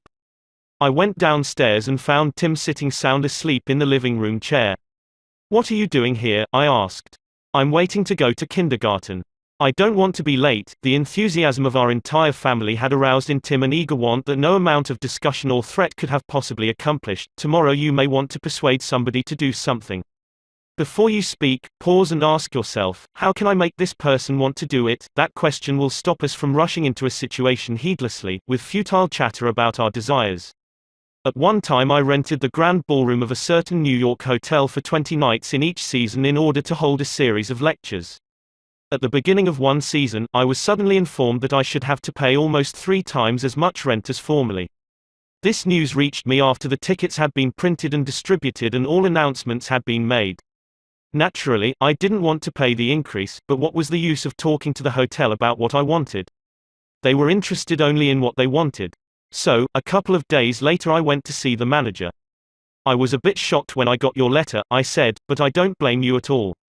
If I had been in your position, I should probably have written a similar letter myself. Your duty as the manager of the hotel is to make all the profit possible.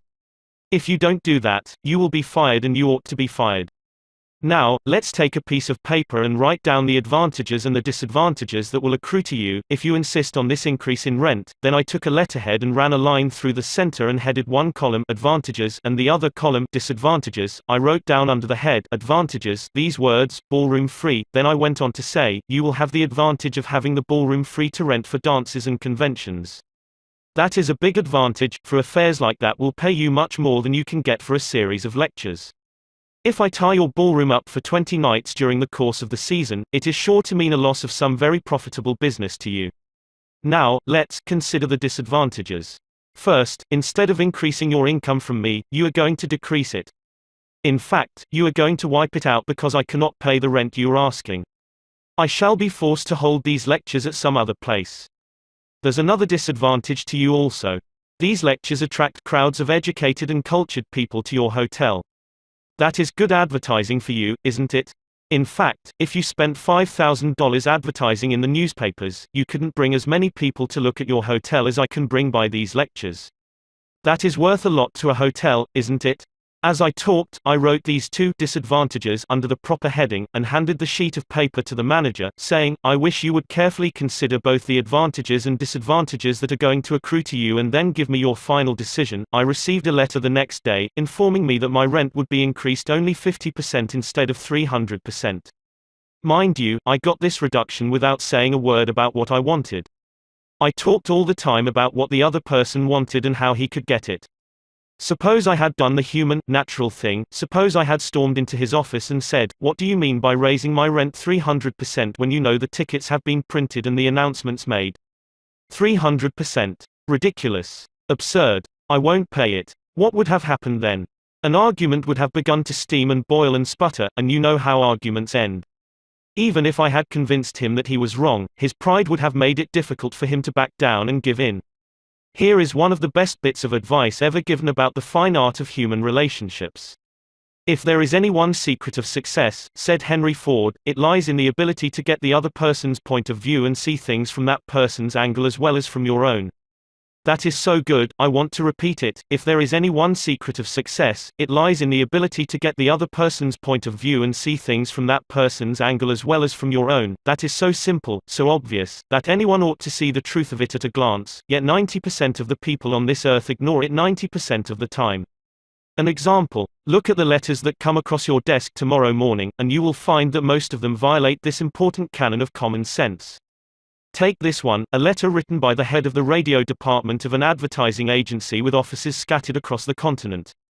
This letter was sent to the managers of local radio stations throughout the country. I have set down, in brackets, my reactions to each paragraph. Mr. John Blank, Blankville, Indiana. Dear Mr. Blank, the company desires to retain its position in advertising agency leadership in the radio field. Who cares what your company desires? I am worried about my own problems. The bank is foreclosing the mortgage on my house, the bugs are destroying the hollyhocks, the stock market tumbled yesterday.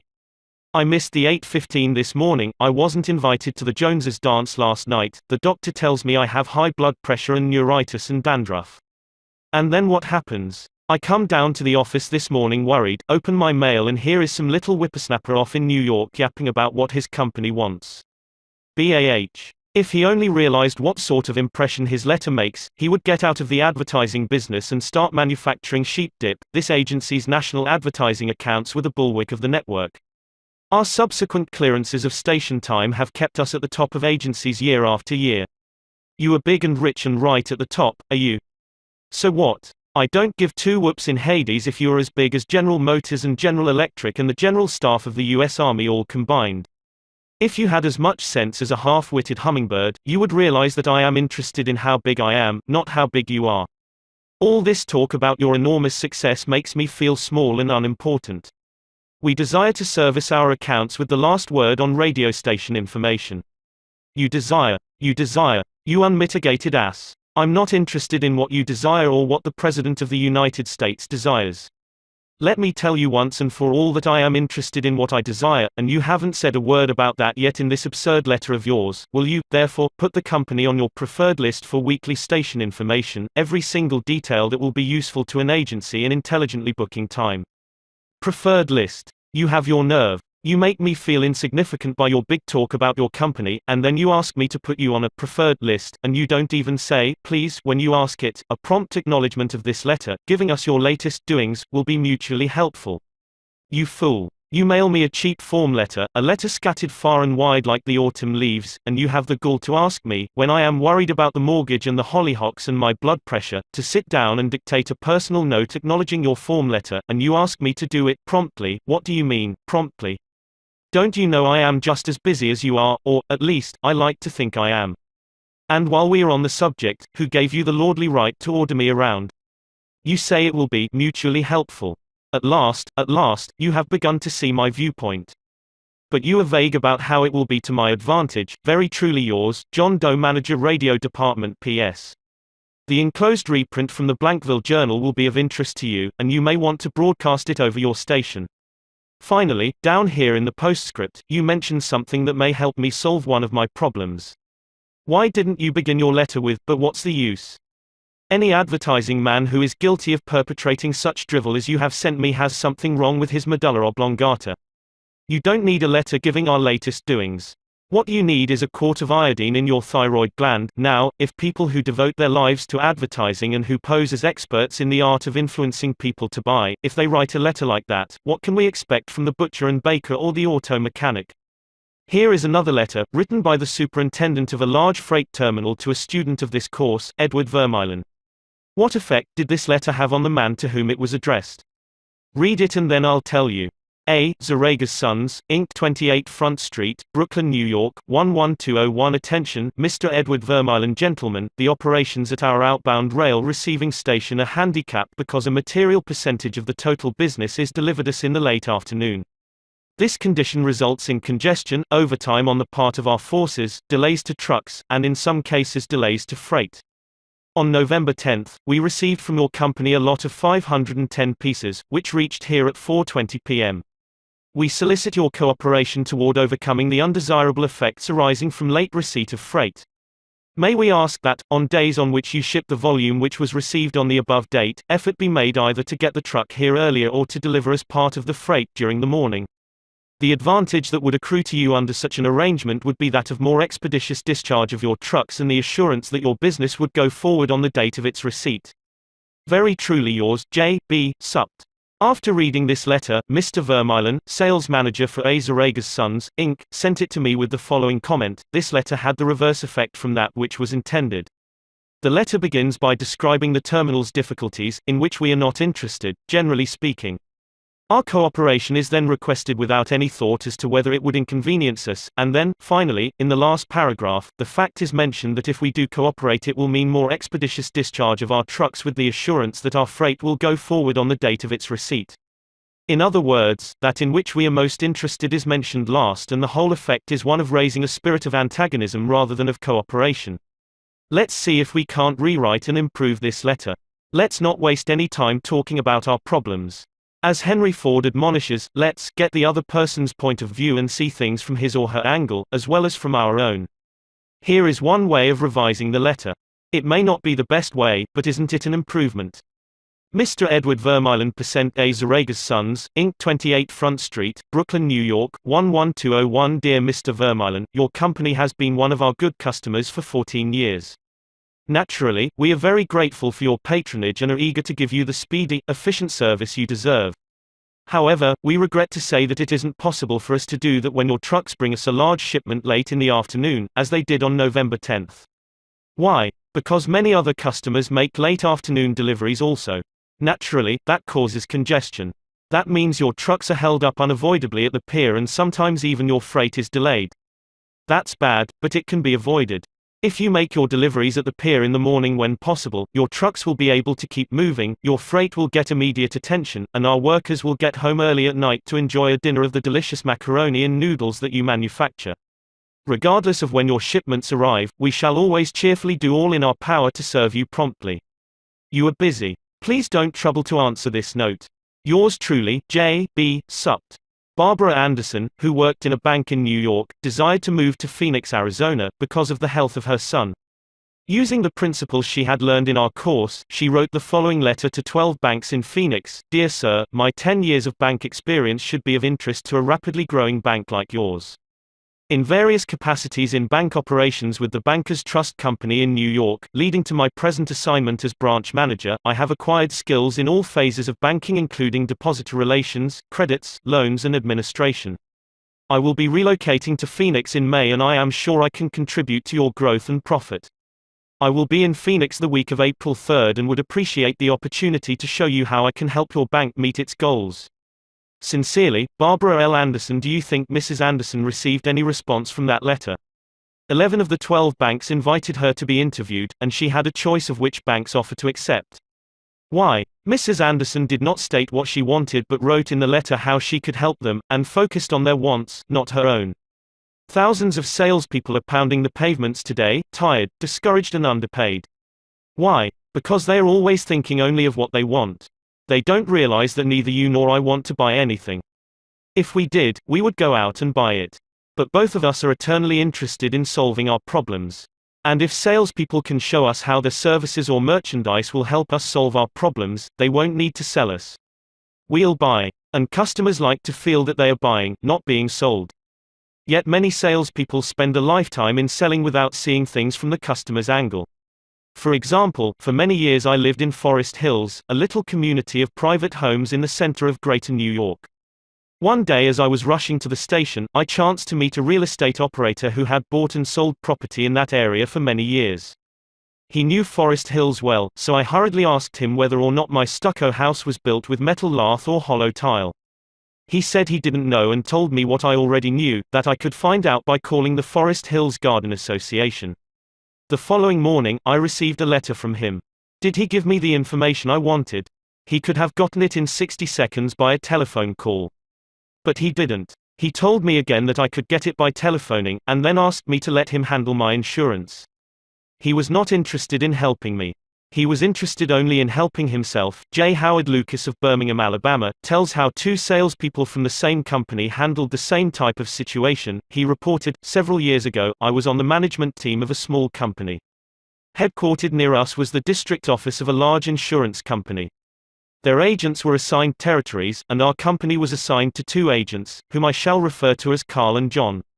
One morning, Carl dropped by our office and casually mentioned that his company had just introduced a new life insurance policy for executives and thought we might be interested later on, and he would get back to us when he had more information on it. The same day, John saw us on the sidewalk while returning from a coffee break, and he shouted, 'Hey Luke, hold up, I have some great news for you fellows.' He hurried over and very excitedly told us about an executive life insurance policy his company had introduced that very day. It was the same policy that Carl had casually mentioned. He wanted us to have one of the first issued. He gave us a few important facts about the coverage and ended saying, 'The policy is so new, I'm going to have someone from the Home Office come out tomorrow and explain it. Now, in the meantime, let's get the application signed and on the way, so he can have more information to work with.' His enthusiasm aroused in us an eager want for this policy even though we still did not have details. When they were made available to us, they confirmed John's initial understanding of the policy, and he not only sold each of us a policy, but later doubled our coverage. Carl could have had those sales, but he made no effort to arouse in us any desire for the policies. The world is full of people who are grabbing and self-seeking. So, the rare individual who unselfishly tries to serve others has an enormous advantage. He has little competition. Owen D. Young, a noted lawyer and one of America's great business leaders, once said, "People who can put themselves in the place of other people who can understand the workings of their minds, need never worry about what the future has in store for them." If out of reading this book you get just one thing, an increased tendency to think always in terms of other people's point of view, and see things from their angle, if you get that one thing out of this book, it may easily prove to be one of the building blocks of your career. Looking at the other person's point of view and arousing in him an eager want for something is not to be construed as manipulating that person so that he will do something that is only for your benefit and his detriment. Each party should gain from the negotiation. In the letters to Mr. Vermeulen, both the sender and the receiver of the correspondence gained by implementing what was suggested. Both the bank and Mrs. Anderson won by her letter in that the bank obtained a valuable employee and Mrs. Anderson a suitable job. And in the example of John's sale of insurance to Mr. Lucas, both gained through this transaction. Another example in which everybody gains through this principle of arousing an eager want comes from Michael E. Whidden of Warwick, Rhode Island, who is a territory salesman for the Shell Oil Company. Mike wanted to become the number one salesperson in his district, but one service station was holding him back. It was run by an older man who could not be motivated to clean up his station. It was in such poor shape that sales were declining significantly. This manager would not listen to any of Mike's pleas to upgrade the station. After many exhortations and heart-to-heart talks, all of which had no impact, Mike decided to invite the manager to visit the newest Shell station in his territory. The manager was so impressed by the facilities at the new station that when Mike visited him the next time, his station was cleaned up and had recorded a sales increase. This enabled Mike to reach the number one spot in his district. All his talking and discussion hadn't helped, but by arousing an eager want in the manager, by showing him the modern station, he had accomplished his goal, and both the manager and Mike benefited. Most people go through college and learn to read Virgil and master the mysteries of calculus without ever discovering how their own minds function. For instance, I once gave a course in effective speaking for the young college graduates who were entering the employ of the Carrier Corporation, the large air conditioner manufacturer. One of the participants wanted to persuade the others to play basketball in their free time, and this is about what he said: "I want you to come out and play basketball. I like to play basketball, but the last few times I've been to the gymnasium there haven't been enough people to get up a game. 2 or 3 of us got to throwing the ball around the other night, and I got a black eye. I wish all of you would come down tomorrow night. I want to play basketball. Did he talk about anything you want? You don't want to go to a gymnasium that no one else goes to, do you? You don't care about what he wants. You don't want to get a black eye. Could he have shown you how to get the things you want by using the gymnasium?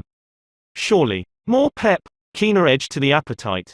Clearer brain. Fun, games. Basketball. To repeat Professor Overstreet's wise advice, first, arouse in the other person an eager want. He who can do this has the whole world with him. He who cannot walks a lonely way. One of the students in the author's training course was worried about his little boy. The child was underweight and refused to eat properly. His parents used the usual method. They scolded and nagged. Mother wants you to eat this and that, father wants you to grow up to be a big man. Did the boy pay any attention to these pleas? Just about as much as you pay to one fleck of sand on a sandy beach. No one with a trace of horse sense would expect a child 3 years old to react to the viewpoint of a father 30 years old. Yet that was precisely what that father had expected. It was absurd. He finally saw that. So he said to himself, what does that boy want? How can I tie up what I want to what he wants? It was easy for the father when he started thinking about it. His boy had a tricycle that he loved to ride up and down the sidewalk in front of the house in Brooklyn. A few doors down the street lived a bully, a bigger boy who would pull the little boy off his tricycle and ride it himself. Naturally, the little boy would run screaming to his mother, and she would have to come out and take the bully off the tricycle and put her little boy on again. This happened almost every day. What did the little boy want? It didn't take a Sherlock Holmes to answer that one. His pride, his anger, his desire for a feeling of importance, all the strongest emotions in his makeup, goaded him to get revenge, to smash the bully in the nose. And when his father explained that the boy would be able to wallop the daylights out of the bigger kid someday if he would only eat the things his mother wanted him to eat, when his father promised him that there was no longer any problem of dietetics, that boy would have eaten spinach, sauerkraut, salt mackerel, anything in order to be big enough to whip the bully who had humiliated him so often. After solving that problem, the parents tackled another. The little boy had the unholy habit of wetting his bed. He slept with his grandmother. In the morning, his grandmother would wake up and feel the sheet and say, "Look, Johnny, what you did again last night." He would say, "No, I didn't do it." "You did it," scolding, spanking, shaming him, reiterating that the parents didn't want him to do it. None of these things kept the bed dry.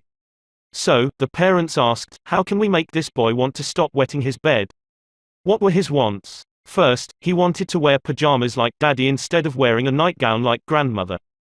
Grandmother was getting fed up with his nocturnal iniquities, so she gladly offered to buy him a pair of pajamas if he would reform.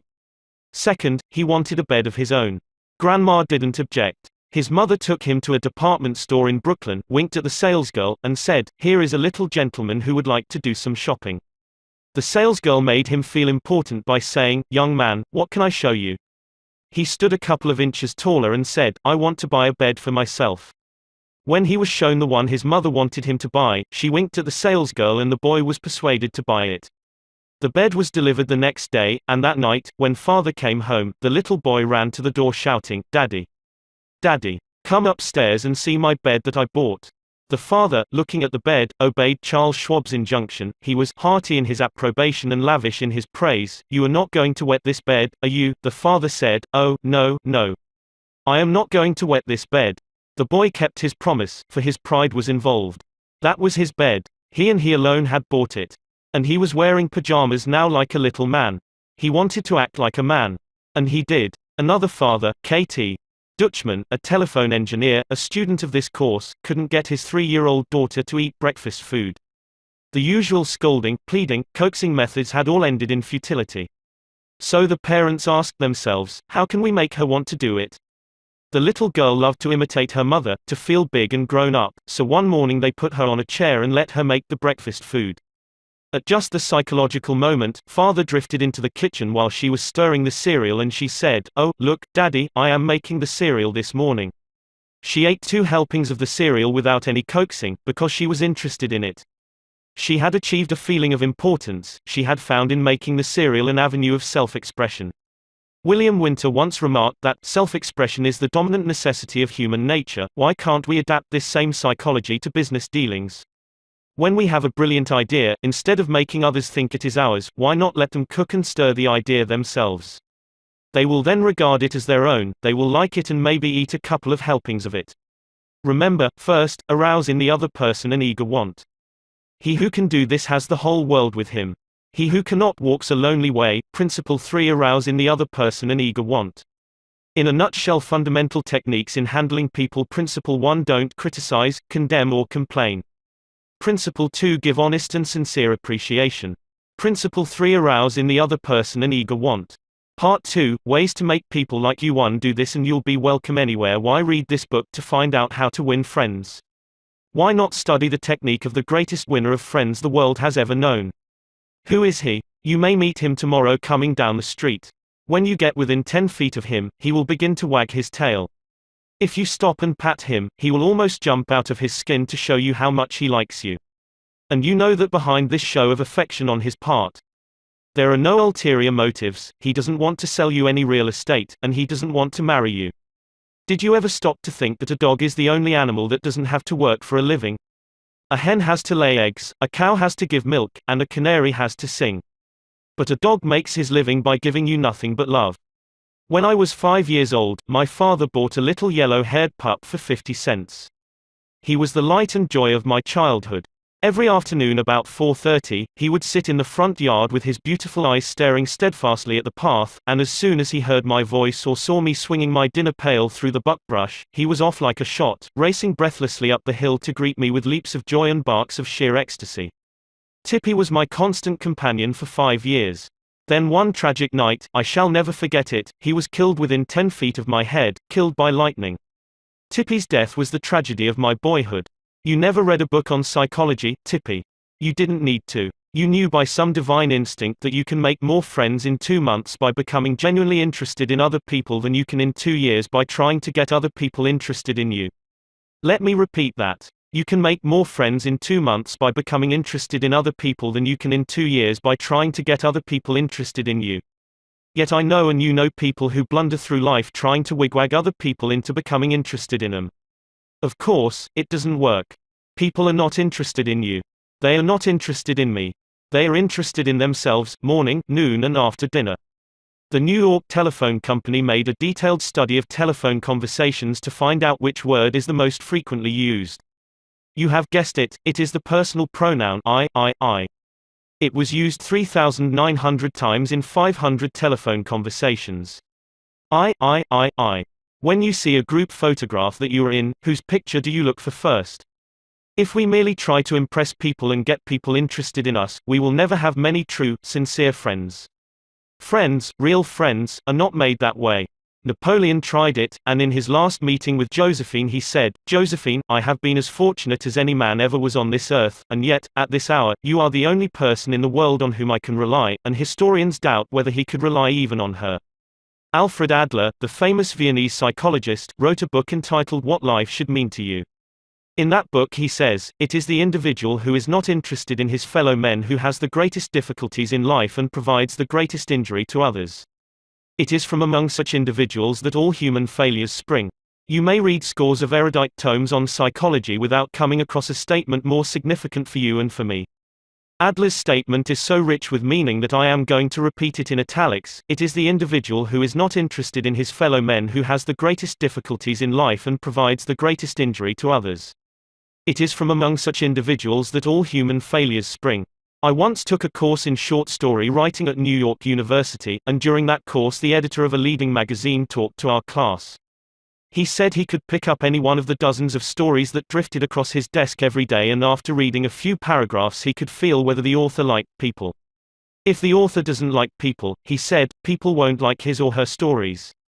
This hard-boiled editor stopped twice in the course of his talk on fiction writing and apologized for preaching a sermon. "I am telling you," he said, "the same things your preacher would tell you, but remember, you have to be interested in people if you want to be a successful writer of stories. If that is true of writing fiction, you can be sure it is true of dealing with people face to face." I spent an evening in the dressing room of Howard Thurston the last time he appeared on Broadway. Thurston was the acknowledged dean of magicians. For 40 years he had traveled all over the world, time and again, creating illusions, mystifying audiences, and making people gasp with astonishment. More than 60 million people had paid admission to his show, and he had made almost $2 million in profit. I asked Mr. Thurston to tell me the secret of his success. His schooling certainly had nothing to do with it, for he ran away from home as a small boy, became a hobo, rode in boxcars, slept in haystacks, begged his food from door to door, and learned to read by looking out of boxcars at signs along the railway. Did he have a superior knowledge of magic? No, he told me hundreds of books had been written about legerdemain and scores of people knew as much about it as he did. But he had two things that the others didn't have.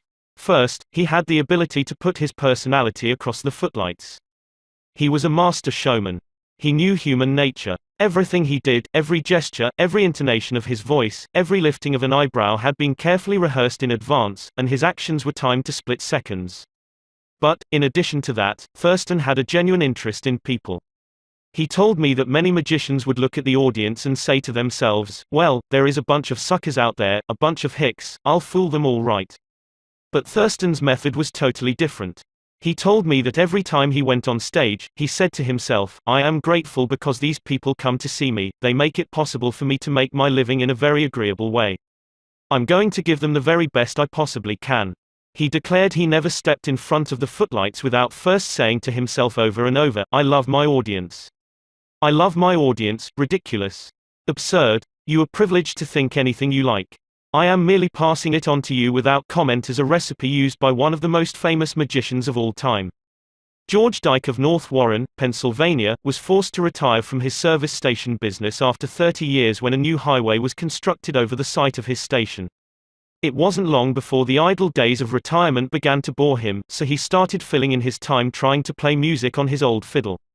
Soon he was traveling the area to listen to music and talk with many of the accomplished fiddlers. In his humble and friendly way, he became generally interested in learning the background and interests of every musician he met. Although he was not a great fiddler himself, he made many friends in this pursuit.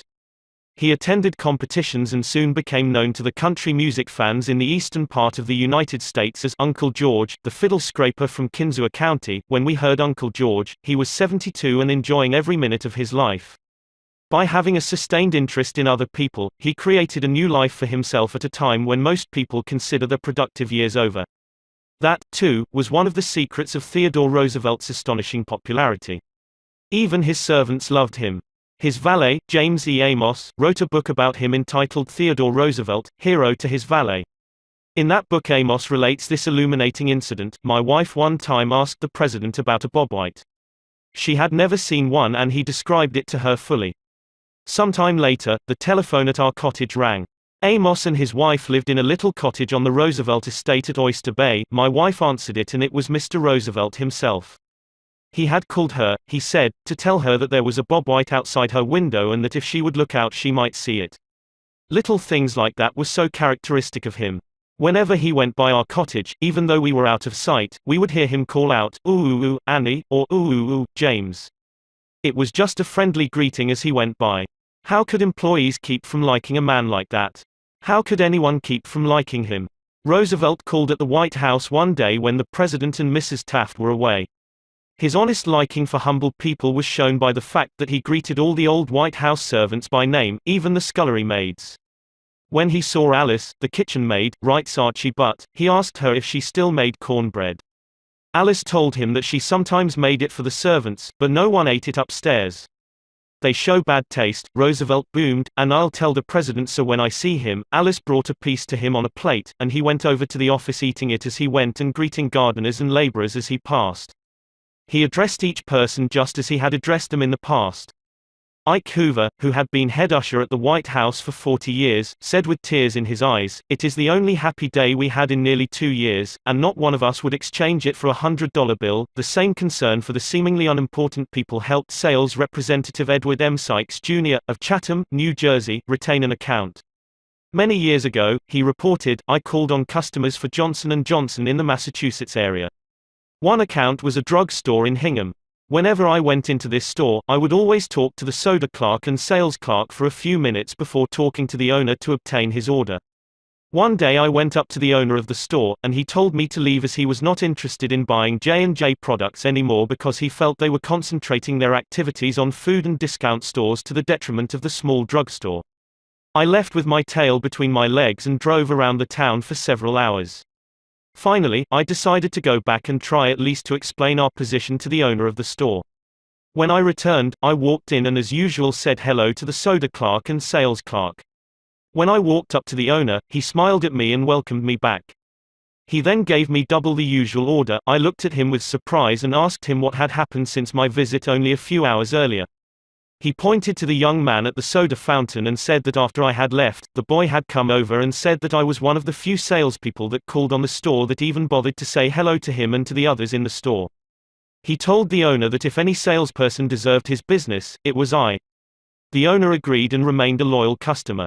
I never forgot that to be genuinely interested in other people is a most important quality for a salesperson to possess, for any person, for that matter. I have discovered from personal experience that one can win the attention and time and cooperation of even the most sought-after people by becoming genuinely interested in them.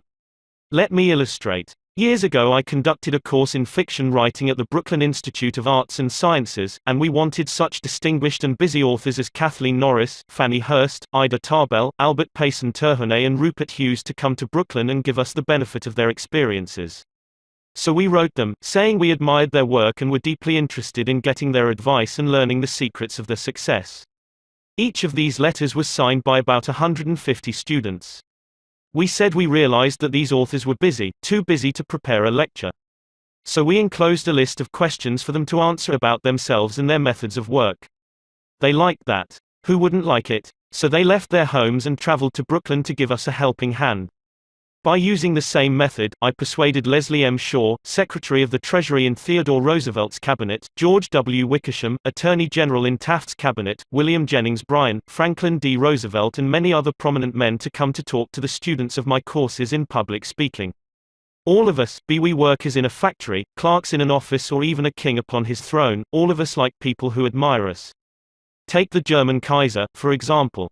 At the close of World War I he was probably the most savagely and universally despised man on this earth. Even his own nation turned against him when he fled over into Holland to save his neck. The hatred against him was so intense that millions of people would have loved to tear him limb from limb or burn him at the stake. In the midst of all this forest fire of fury, one little boy wrote the Kaiser a simple, sincere letter glowing with kindliness and admiration. This little boy said that no matter what the others thought, he would always love Wilhelm as his emperor. The Kaiser was deeply touched by his letter and invited the little boy to come to see him. The boy came, so did his mother, and the Kaiser married her. That little boy didn't need to read a book on how to win friends and influence people.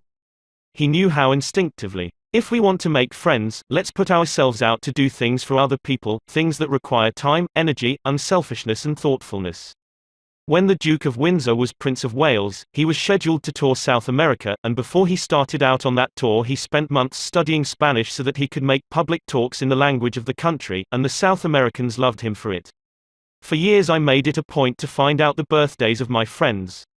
How? Although I haven't the foggiest bit of faith in astrology, I began by asking the other party whether he believed the date of one's birth has anything to do with character and disposition.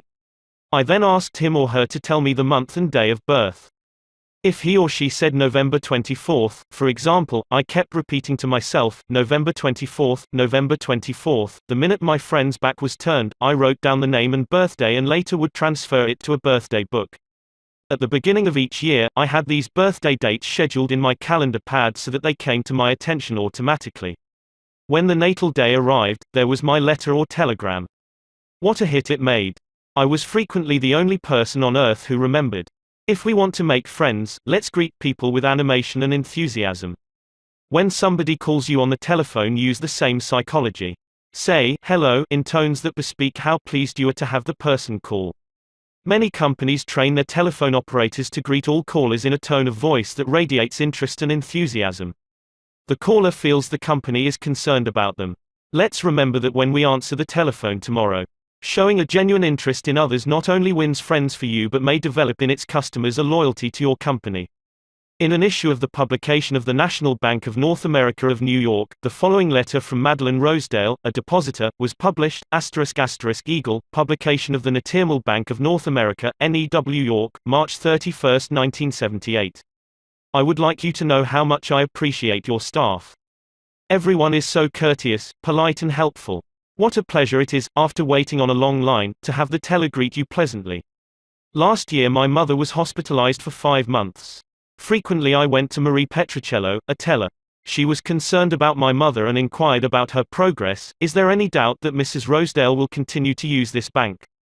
Charles R. Walters, of one of the large banks in New York City, was assigned to prepare a confidential report on a certain corporation. He knew of only one person who possessed the facts he needed so urgently. As Mr. Walters was ushered into the president's office, a young woman stuck her head through a door and told the president that she didn't have any stamps for him that day. "I am collecting stamps for my 12-year-old son," the president explained to Mr. Walters. Mr. Walters stated his mission and began asking questions. The president was vague, general, nebulous. He didn't want to talk, and apparently nothing could persuade him to talk. The interview was brief and barren. "Frankly, I didn't know what to do," Mr. Walters said as he related the story to the class. "Then I remembered what his secretary had said to him, stamps, 12-year-old son. And I also recalled that the foreign department of our bank collected stamps taken from letters pouring in from every continent washed by the 7 seas. The next afternoon I called on this man and sent in word that I had some stamps for his boy. Was I ushered in with enthusiasm? Yes, sir, he couldn't have shaken my hand with more enthusiasm if he had been running for Congress. He radiated smiles and goodwill. My George will love this one," he kept saying as he fondled the stamps. "And look at this. This is a treasure." We spent half an hour talking stamps and looking at a picture of his boy, and he then devoted more than an hour of his time to giving me every bit of information I wanted, without my even suggesting that he do it. He told me all he knew, and then called in his subordinates and questioned them. He telephoned some of his associates. He loaded me down with facts, figures, reports and correspondence. In the parlance of newspaper reporters, I had a scoop. Here is another illustration. M. Nafley Jr. of Philadelphia had tried for years to sell fuel to a large chain store organization. But the chain store company continued to purchase its fuel from an out-of-town dealer and haul it right past the door of Nal's office. Mr. Nafley made a speech one night before one of my classes, pouring out his hot wrath upon chain stores, branding them as a curse to the nation. And still he wondered why he couldn't sell them. I suggested that he try different tactics. To put it briefly, this is what happened. We staged a debate between members of the course on whether the spread of the chain store is doing the country more harm than good. Mr. Nafley, at my suggestion, took the negative side. He agreed to defend the chain stores, and then went straight to an executive of the chain store organization that he despised and said, "I am not here to try to sell fuel. I have come to ask you to do me a favor." He then told about his debate and said, "I have come to you for help because I can't think of anyone else who would be more capable of giving me the facts I want. I'm anxious to win this debate, and I'll deeply appreciate whatever help you can give me." Here is the rest of the story in Mr. Nal's own words. I had asked this man for precisely 1 minute of his time. It was with that understanding that he consented to see me. After I had stated my case, he motioned me to a chair and talked to me for exactly 1 hour and 47 minutes. He called in another executive who had written a book on chain stores. He wrote to the National Chain Store Association and secured for me a copy of a debate on the subject.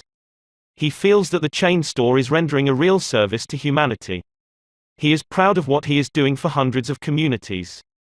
His eyes fairly glowed as he talked, and I must confess that he opened my eyes to things I had never even dreamed of. He changed my whole mental attitude.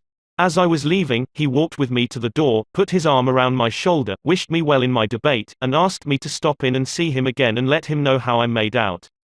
The last words he said to me were, "Please see me again later in the spring. I should like to place an order with you for fuel." To me that was almost a miracle. Here he was offering to buy fuel without my even suggesting it. I had made more headway in 2 hours by becoming genuinely interested in him and his problems than I could have made in 10 years trying to get him interested in me and my product. You didn't discover a new truth, Mr. Nafley. For a long time ago, 100 years before Christ was born, a famous old Roman poet, Publius Syrus, remarked, "We are interested in others when they are interested in us." A show of interest, as with every other principle of human relations, must be sincere. It must pay off not only for the person showing the interest, but for the person receiving the attention.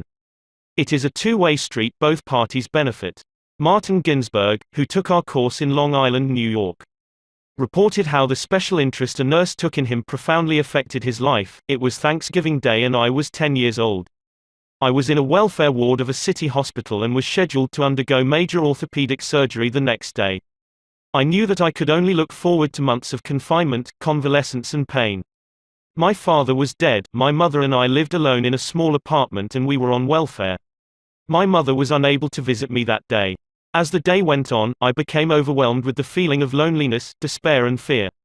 I knew my mother was home alone worrying about me, not having anyone to be with, not having anyone to eat with and not even having enough money to afford a Thanksgiving Day dinner. The tears welled up in my eyes, and I stuck my head under the pillow and pulled the covers over it. I cried silently, but oh so bitterly, so much that my body racked with pain. A young student nurse heard my sobbing and came over to me. She took the covers off my face and started wiping my tears. She told me how lonely she was, having to work that day and not being able to be with her family. She asked me whether I would have dinner with her. She brought 2 trays of food, sliced turkey, mashed potatoes, cranberry sauce and ice cream for dessert. She talked to me and tried to calm my fears. Even though she was scheduled to go off duty at 4 p.m., she stayed on her own time until almost 11 p.m. She played games with me, talked to me and stayed with me until I finally fell asleep. Many Thanksgivings have come and gone since I was 10, but one never passes without me remembering that particular one and my feelings of frustration, fear, loneliness and the warmth and tenderness of the stranger that somehow made it all bearable. If you want others to like you, if you want to develop real friendships, if you want to help others at the same time as you help yourself, keep this principle in mind. Principle 1: Become genuinely interested in other people. A simple way to make a good first impression. At a dinner party in New York, one of the guests, a woman who had inherited money, was eager to make a pleasing impression on everyone. She had squandered a modest fortune on sables, diamonds and pearls. But she hadn't done anything whatever about her face. It radiated soreness and selfishness. She didn't realize what everyone knows, namely, that the expression one wears on one's face is far more important than the clothes one wears on one's back. Charles Schwab told me his smile had been worth $1 million. And he was probably understating the truth. For Schwab's personality, his charm, his ability to make people like him, were almost wholly responsible for his extraordinary success, and one of the most delightful factors in his personality was his captivating smile. Actions speak louder than words, and a smile says, "I like you, you make me happy. I am glad to see you." That is why dogs make such a hit. They are so glad to see us that they almost jump out of their skins. So, naturally, we are glad to see them. A baby's smile has the same effect. Have you ever been in a doctor's waiting room and looked around at all the glum faces waiting impatiently to be seen? Dr. Stephen K. Sproul, a veterinarian in Raytown, Missouri, told of a typical spring day when his waiting room was full of clients waiting to have their pets inoculated. No one was talking to anyone else, and all were probably thinking of a dozen other things they would rather be doing than wasting time sitting in that office. He told one of our classes, there were 6 or 7 clients waiting when a young woman came in with a 9-month-old baby and a kitten. As luck would have it, she sat down next to a gentleman who was more than a little distraught about the long wait for service. The next thing he knew, the baby just looked up at him with that great big smile that is so characteristic of babies. What did that gentleman do? Just what you and I would do, of course. He smiled back at the baby. Soon he struck up a conversation with the woman about her baby and his grandchildren, and soon the entire reception room joined in, and the boredom and tension were converted into a pleasant and enjoyable experience, an insincere grin. No, that doesn't fool anybody. We know it is mechanical and we resent it. I am talking about a real smile, a heartwarming smile, a smile that comes from within, the kind of smile that will bring a good price in the marketplace. Professor James V. McConnell, a psychologist at the University of Michigan, expressed his feelings about a smile. People who smile, he said, tend to manage, teach and sell more effectively, and to raise happier children. There's far more information in a smile than a frown. That's why encouragement is a much more effective teaching device than punishment. The employment manager of a large New York department store told me she would rather hire a sales clerk who hadn't finished grade school, if he or she has a pleasant smile, than to hire a doctor of philosophy with a somber face. The effect of a smile is powerful, even when it is unseen. Telephone companies throughout the United States have a program called Phone Power, which is offered to employees who use the telephone for selling their services or products. In this program, they suggest that you smile when talking on the phone. Your smile comes through in your voice. Robert Criar, manager of a computer department for a Cincinnati, Ohio, company, told how he had successfully found the right applicant for a hard-to-fill position. I was desperately trying to recruit a PhD in computer science for my department. I finally located a young man with ideal qualifications who was about to be graduated from Purdue University. After several phone conversations, I learned that he had several offers from other companies, many of them larger and better known than mine. I was delighted when he accepted my offer. After he started on the job, I asked him why he had chosen us over the others. He paused for a moment and then he said, "I think it was because managers in the other companies spoke on the phone in a cold, business-like manner, which made me feel like just another business transaction. Your voice sounded as if you were glad to hear from me, that you really wanted me to be part of your organization. You can be assured, I am still answering my phone with a smile." The chairman of the board of directors of one of the largest rubber companies in the United States told me that, according to his observations, people rarely succeed at anything unless they have fun doing it. This industrial leader doesn't put much faith in the old adage that hard work alone is the magic key that will unlock the door to our desires. "I have known people," he said, "who succeeded because they had a rip-roaring good time conducting their business. Later, I saw those people change as the fun became work. The business had grown dull, they lost all joy in it, and they failed." You must have a good time meeting people if you expect them to have a good time meeting you. I have asked thousands of business people to smile at someone every hour of the day for a week and then come to class and talk about the results. How did it work? Let's see. Here is a letter from William B. Steinhardt, a New York stockbroker. His case isn't isolated. In fact, it is typical of hundreds of cases. "One have been married for over 18 years, wrote Mr. Steinhardt, and in all that time I seldom smiled at my wife or spoke 24 words to her from the time I got up until I was ready to leave for business. I was one of the worst grouches who ever walked down Broadway. When you asked me to make a talk about my experience with smiles, I thought I would try it for a week. So the next morning, while combing my hair, I looked at my glum mug in the mirror and said to myself, Bill, you are going to wipe the scowl off that sourpuss of yours today. You are going to smile. And you are going to begin right now." As I Saturday down to breakfast, I greeted my wife with a "Good morning, my dear," and smiled as I said it. You warned me that she might be surprised. Well, you underestimated her reaction. She was bewildered. She was shocked. I told her that in the future she could expect this as a regular occurrence, and I kept it up every morning. This changed attitude of mine brought more happiness into our home in the 2 months since I started than there was during the last year. As I leave for my office, I greet the elevator operator in the apartment house with a "Good morning" and a smile. I greet the doorman with a smile. I smile at the cashier in the subway booth when I ask for change. As I stand on the floor of the stock exchange, I smile at people who until recently never saw me smile. I soon found that everybody was smiling back at me. I treat those who come to me with complaints or grievances in a cheerful manner. I smile as I listen to them, and I find that adjustments are accomplished much easier. I find that smiles are bringing me dollars, many dollars every day. I share my office with another broker. One of his clerks is a likable young chap, and I was so elated about the results I was getting that I told him recently about my new philosophy of human relations. He then confessed that when I first came to share my office with his firm he thought me a terrible grouch, and only recently changed his mind. He said I was really human when I smiled. I have also eliminated criticism from my system. I give appreciation and praise now instead of condemnation. I have stopped talking about what I want. I am now trying to see the other person's viewpoint. And these things have literally revolutionized my life. I am a totally different man, a happier man, a richer man, richer in friendships and happiness, the only things that matter much after all. You don't feel like smiling? Then what? 2 things. First, force yourself to smile. If you are alone, force yourself to whistle or hum a tune or sing. Act as if you are already happy, and that will tend to make you happy. Here is the way the psychologist and philosopher William James put it: action seems to follow feeling, but really action and feeling go together, and by regulating the action, which is under the more direct control of the will, we can indirectly regulate the feeling, which is not. Thus the sovereign voluntary path to cheerfulness, if our cheerfulness be lost, is to sit up cheerfully and to act and speak as if cheerfulness were already there. Quote. Everybody in the world is seeking happiness, and there is one sure way to find it. That is by controlling your thoughts. Happiness doesn't depend on outward conditions. It depends on inner conditions. It isn't what you have or who you are or where you are or what you are doing that makes you happy or unhappy. It is what you think about it.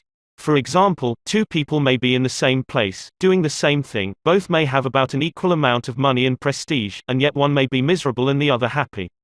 Why? Because of a different mental attitude. I have seen just as many happy faces among the poor peasants toiling with their primitive tools in the devastating heat of the tropics as I have seen in air-conditioned offices in New York, Chicago or Los Angeles.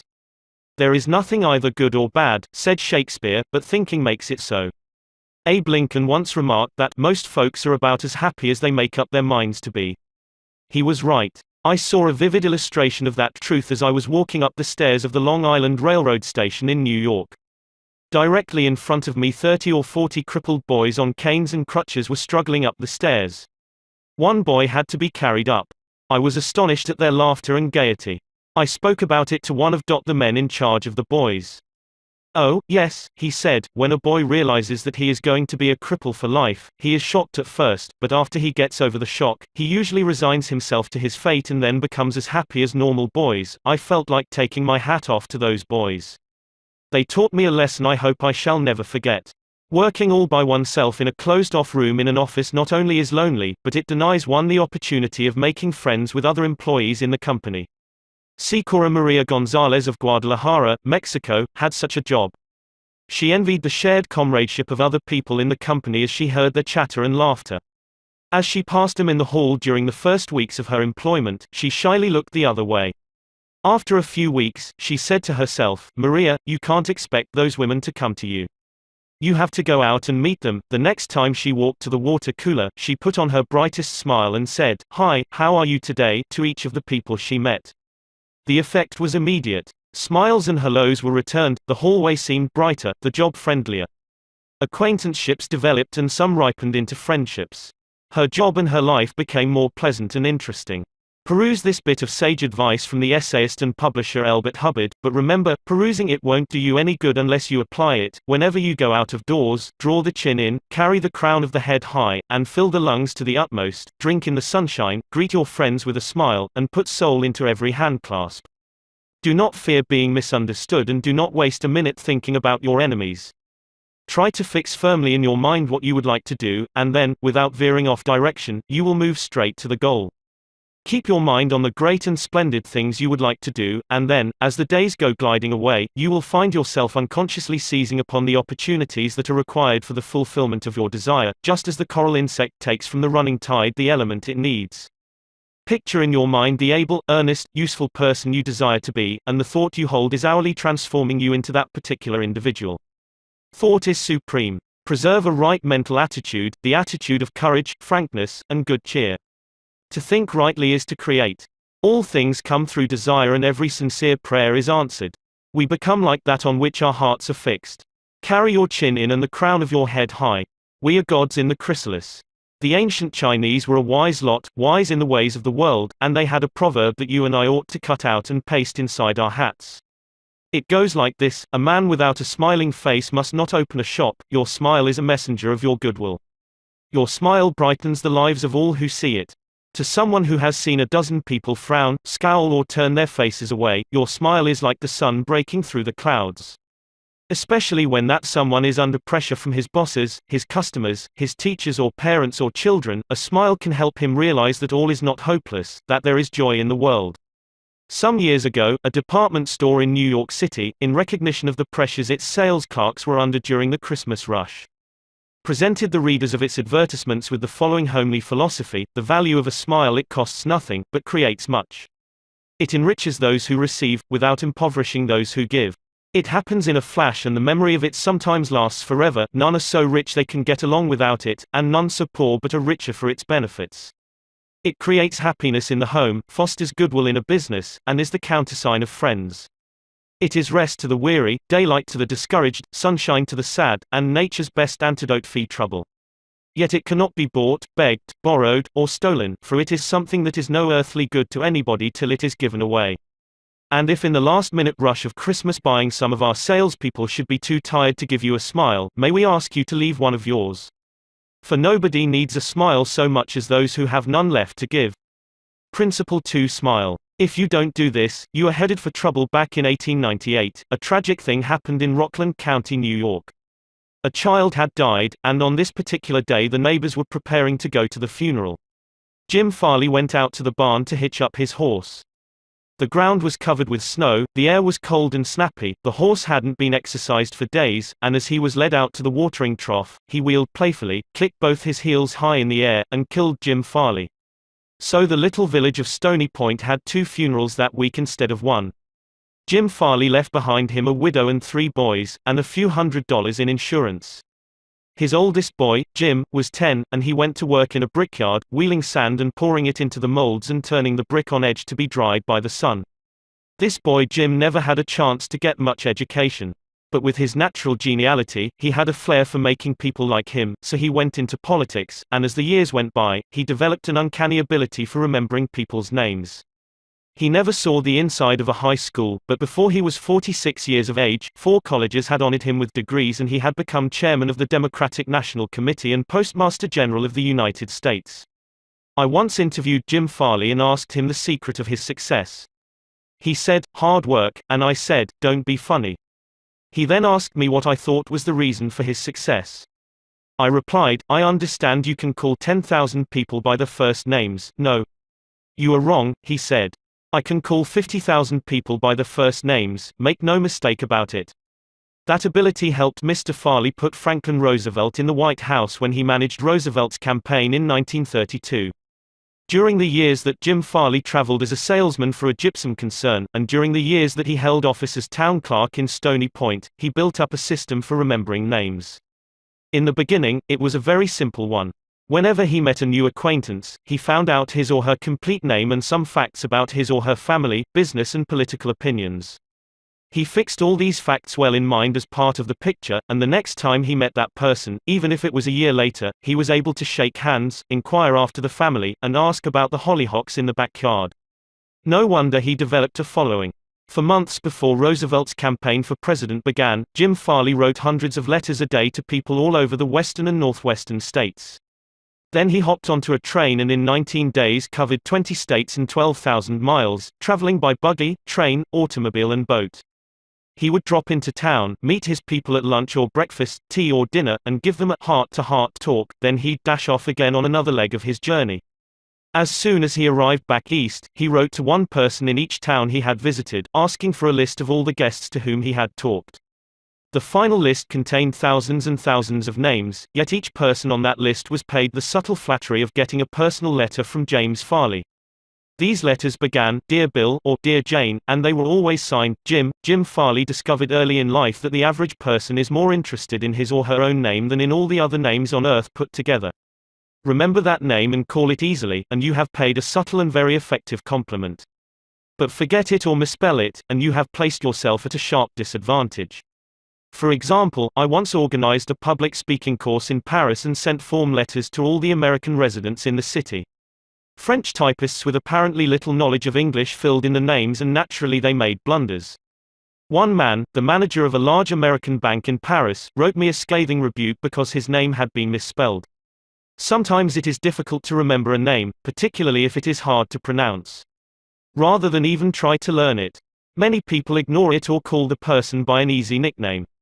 Sid Levy called on a customer for some time whose name was Nicodemus Papadoulos. Most people just called him Nick. Levy told us, "I made a special effort to say his name over several times to myself before I made my call. When I greeted him by his full name, 'Good afternoon, Mr. Nicodemus Papadoulos,' he was shocked. For what seemed like several minutes there was no reply from him at all. Finally, he said with tears rolling down his cheeks, 'Mr.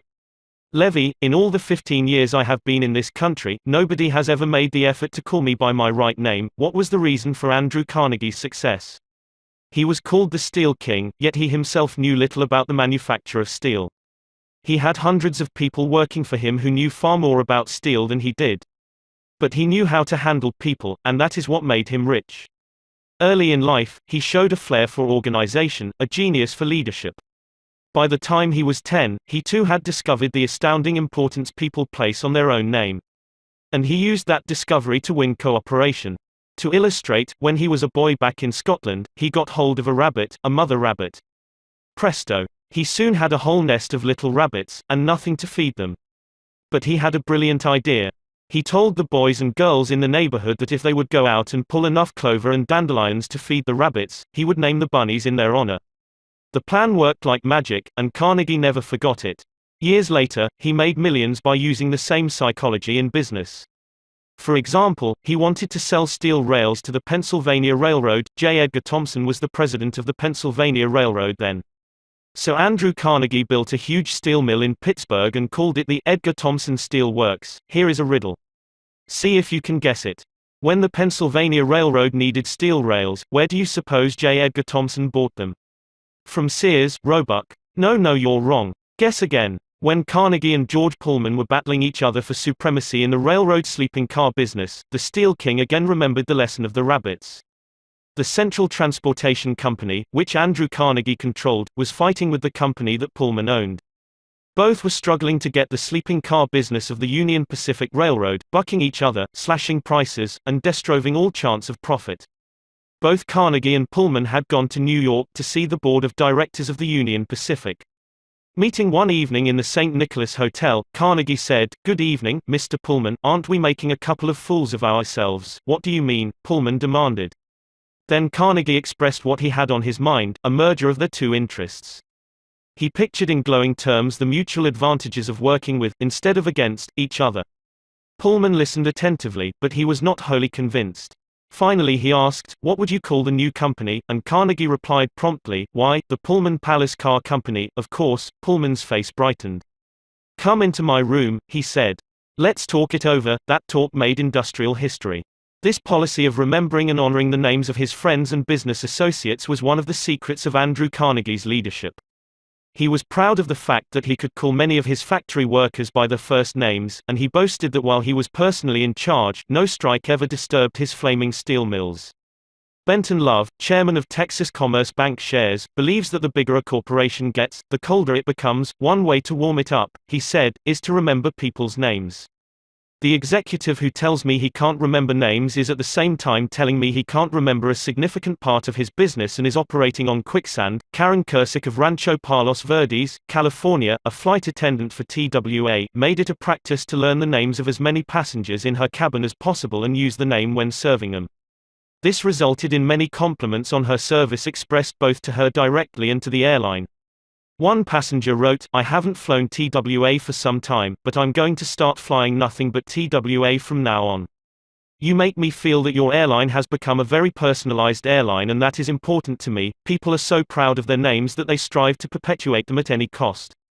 Even blustering, hard-boiled old P.T. Barnum, the greatest showman of his time, disappointed because he had no sons to carry on his name, offered his grandson, C.H. Seeley, $25,000 if he would call himself Barnum Seeley. For many centuries, nobles and magnates supported artists, musicians and authors so that their creative works would be dedicated to them. Libraries and museums owe their richest collections to people who cannot bear to think that their names might perish from the memory of the race. The New York Public Library has its Astor and Lenox collections. The Metropolitan Museum perpetuates the names of Benjamin Altman and J.P. Morgan. And nearly every church is beautified by stained glass windows commemorating the names of their donors. Many of the buildings on the campus of most universities bear the names of donors who contributed large sums of money for this honor.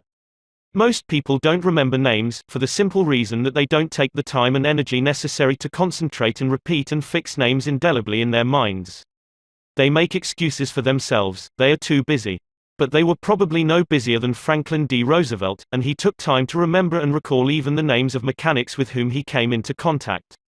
To illustrate, the Chrysler organization built a special car for Mr. Roosevelt, who could not use a standard car because his legs were paralyzed. W. F. Chamberlain and a mechanic delivered it to the White House. I have in front of me a letter from Mr. Chamberlain relating his experiences. "I taught President Roosevelt how to handle a car with a lot of unusual gadgets, but he taught me a lot about the fine art of handling people." When I called at the White House, Mr. Chamberlain writes, the president was extremely pleasant and cheerful. He called me by name, made me feel very comfortable, and particularly impressed me with the fact that he was vitally interested in things I had to show him and tell him. The car was so designed that it could be operated entirely by hand. A crowd gathered around to look at the car, and he remarked, "I think it is marvelous. All you have to do is to touch a button and it moves away and you can drive it without effort. I think it is grand, I don't know what makes it go. I'd love to have the time to tear it down and see how it works." When Roosevelt's friends and associates admired the machine, he said in their presence, "Mr. Chamberlain, I certainly appreciate all the time and effort you have spent in developing this car. It is a mighty fine job." He admired the radiator, the special rear vision mirror and clock, the special spotlight, the kind of upholstery, the sitting position of the driver's seat, the special suitcases in the trunk with his monogram on each suitcase. In other words, he took notice of every detail to which he knew I had given considerable thought. He made a point of bringing these various pieces of equipment to the attention of Mrs. Roosevelt, Miss Perkins, the Secretary of Labor, and his secretary. He even brought the old White House porter into the picture by saying, "George, you want to take particularly good care of the suitcases." When the driving lesson was finished, the president turned to me and said, "Well, Mr. Chamberlain, I have been keeping the Federal Reserve Board waiting 30 minutes. I guess I had better get back to work." I took a mechanic with me to the White House. He was introduced to Roosevelt when he arrived. He didn't talk to the president, and Roosevelt heard his name only once. He was a shy chap, and he kept in the background. But before leaving us, the president looked for the mechanic, shook his hand, called him by name, and thanked him for coming to Washington. And there was nothing perfunctory about his thanks. He meant what he said. I could feel that. A few days after returning to New York, I got an autographed photograph of President Roosevelt and a little note of thanks again expressing his appreciation for my assistance. How he found time to do it is a mystery to me. Franklin D. Roosevelt knew that one of the simplest, most obvious and most important ways of gaining goodwill was by remembering names and making people feel important, yet how many of us do it? Half the time we are introduced to a stranger, we chat a few minutes and can't even remember his or her name by the time we say goodbye. One of the first lessons a politician learns is this: to recall a voter's name is statesmanship.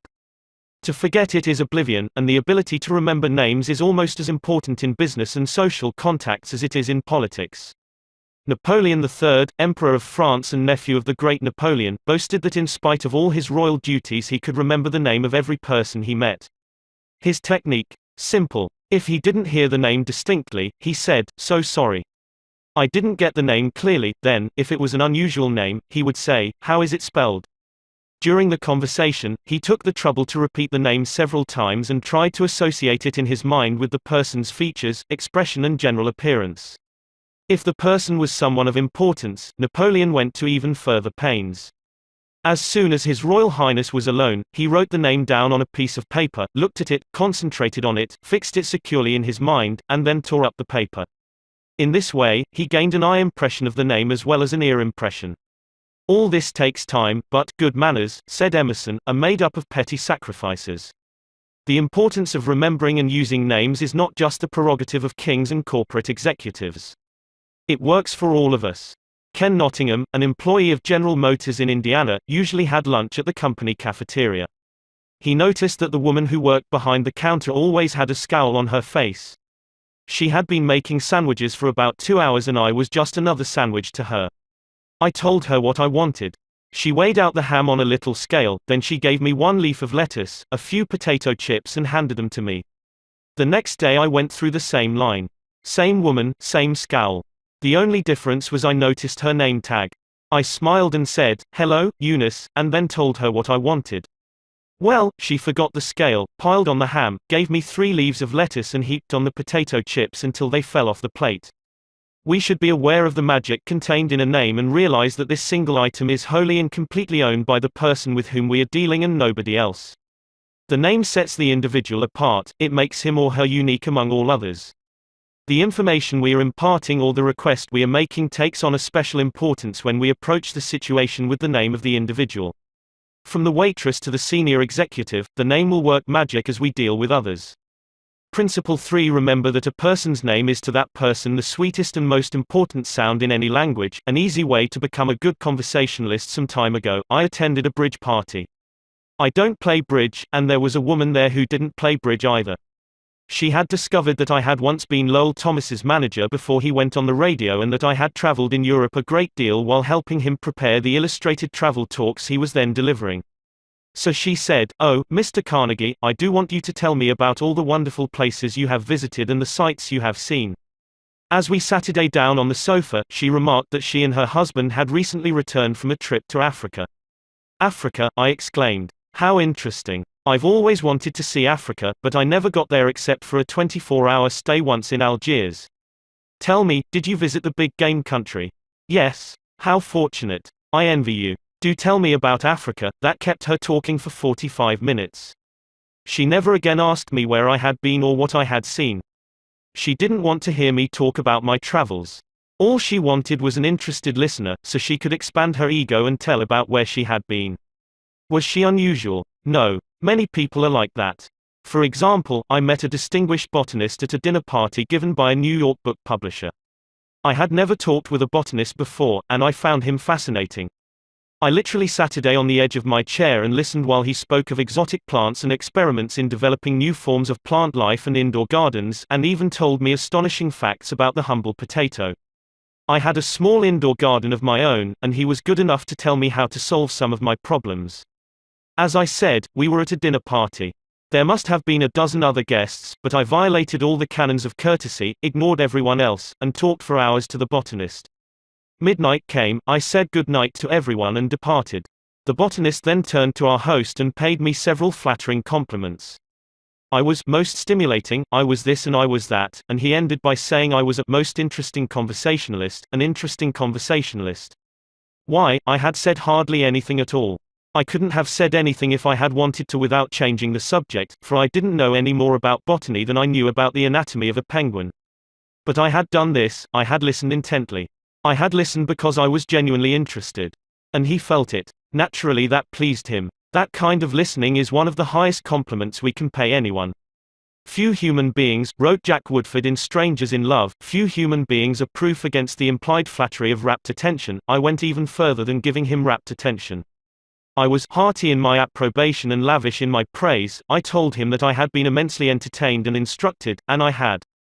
I told him I wished I had his knowledge, and I did. I told him that I should love to wander the fields with him, and I have. I told him I must see him again, and I did. And so I had him thinking of me as a good conversationalist when, in reality, I had been merely a good listener and had encouraged him to talk. What is the secret, the mystery, of a successful business interview?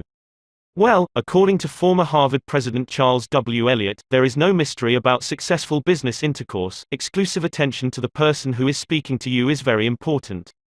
Nothing else is so flattering as that. Eliot himself was a past master of the art of listening. Henry James, one of America's first great novelists, recalled, Dr. Eliot's listening was not mere silence, but a form of activity. Sitting very erect on the end of his spine with hands joined in his lap. Making no movement except that he revolved his thumbs around each other faster or slower, he faced his interlocutor and seemed to be hearing with his eyes as well as his ears. He listened with his mind and attentively considered what you had to say while you said it. At the end of an interview, the person who had talked to him felt that he had had his say. Self-evident, isn't it? You don't have to study for 4 years in Harvard to discover that. Yet I know and you know department store owners who will rent expensive space, buy their goods economically, dress their windows appealingly, spend thousands of dollars in advertising and then hire clerks who haven't the sense to be good listeners, clerks who interrupt customers, contradict them, irritate them, and all but drive them from the store. A department store in Chicago almost lost a regular customer who spent several $1,000s each year in that store because a sales clerk wouldn't listen. Mrs. Henrietta Douglas, who took our course in Chicago, had purchased a coat at a special sale. After she had brought it home, she noticed that there was a tear in the lining. She came back the next day and asked the sales clerk to exchange it. The clerk refused even to listen to her complaint. "You bought this at a special sale," she said. She pointed to a sign on the wall. "Read that," she exclaimed, "all sales are final, once you bought it, you have to keep it. Sew up the lining yourself." "But this was damaged merchandise," Mrs. Douglas complained. "Makes no difference," the clerk interrupted. "Final's final." Mrs. Douglas was about to walk out indignantly, swearing never to return to that store ever, when she was greeted by the department manager, who knew her from her many years of patronage. Mrs. Douglas told her what had happened. The manager listened attentively to the whole story, examined the coat and then said, "Special sales are final, so we can dispose of merchandise at the end of the season. But this no return policy does not apply to damaged goods. We will certainly repair or replace the lining, or if you prefer, give you your money back." What a difference in treatment. If that manager had not come along and listened to the customer, a long-term patron of that store could have been lost forever. Listening is just as important in one's home life as in the world of business. Millie Esposito of Croton-on-Hudson, New York, made it her business to listen carefully when one of her children wanted to speak with her. One evening she was sitting in the kitchen with her son, Robert, and after a brief discussion of something that was on his mind, Robert said, "Mom, I know that you love me very much." Mrs. Esposito was touched and said, "Of course I love you very much. Did you doubt it?" Robert responded, "No, but I really know you love me because whenever I want to talk to you about something you stop whatever you are doing and listen to me." The chronic kicker, even the most violent critic, will frequently soften and be subdued in the presence of a patient, sympathetic listener, a listener who will be silent while the irate fault finder dilates like a king cobra and spews the poison out of his system. To illustrate, the New York Telephone Company discovered a few years ago that it had to deal with one of the most vicious customers who ever cursed a customer service representative. And he did curse. He raved. He threatened to tear the phone out by its roots. He refused to pay certain charges that he declared were false. He wrote letters to the newspapers. He filed innumerable complaints with the Public Service Commission, and he started several suits against the telephone company. At last, one of the company's most skillful troubleshooters was sent to interview this stormy petrel. This troubleshooter listened and let the cantankerous customer enjoy himself pouring out his tirade. The telephone representative listened and said yes and sympathized with his grievance. He raved on and I listened for nearly 3 hours, the troubleshooter said as he related his experiences before one of the author's classes. Then I went back and listened some more. I interviewed him 4 times, and before the 4th visit was over I had become a charter member of an organization he was starting. He called it the Telephone Subscribers Protective Association. I am still a member of this organization, and, so far as I know, I'm the only member in the world today besides Mr. I listened and sympathized with him on every point that he made during these interviews. He had never had a telephone representative talk with him that way before, and he became almost friendly. The point on which I went to see him was not even mentioned on the first visit, nor was it mentioned on the second or third, but upon the 4th interview, I closed the case completely. He paid all his bills in full, and for the first time in the history of his difficulties with the telephone company he voluntarily withdrew his complaints from the Public Service Commission. Doubtless Mr. had considered himself a holy crusader, defending the public rights against callous exploitation. But in reality, what he had really wanted was a feeling of importance. He got this feeling of importance at first by kicking and complaining. But as soon as he got his feeling of importance from a representative of the company, his imagined grievances vanished into thin air. One morning years ago, an angry customer stormed into the office of Julian F. Detmer, founder of the Detmer Woolen Company, which later became the world's largest distributor of woolens to the tailoring trade. "This man owed us a small sum of money," Mr. Detmer explained to me. "The customer denied it, but we knew he was wrong. So our credit department had insisted that he pay. After getting a number of letters from our credit department, he packed his grip, made a trip to Chicago, and hurried into my office to inform me not only that he was not going to pay that bill, but that he was never going to buy another dollar's worth of goods from the Detmer Woolen Company." I listened patiently to all he had to say. I was tempted to interrupt, but I realized that would be bad policy, so I let him talk himself out. When he finally simmered down and got in a receptive mood, I said quietly, "I want to thank Vo for coming to Chicago to tell me about this. You have done me a great favor, for if our credit department has annoyed you, it may annoy other good customers, and that would be just too bad. Believe me, I am far more eager to hear this than you are to tell it." That was the last thing in the world he expected me to say. I think he was a trifle disappointed, because he had come to Chicago to tell me a thing or two, but here I was thanking him instead of scrapping with him.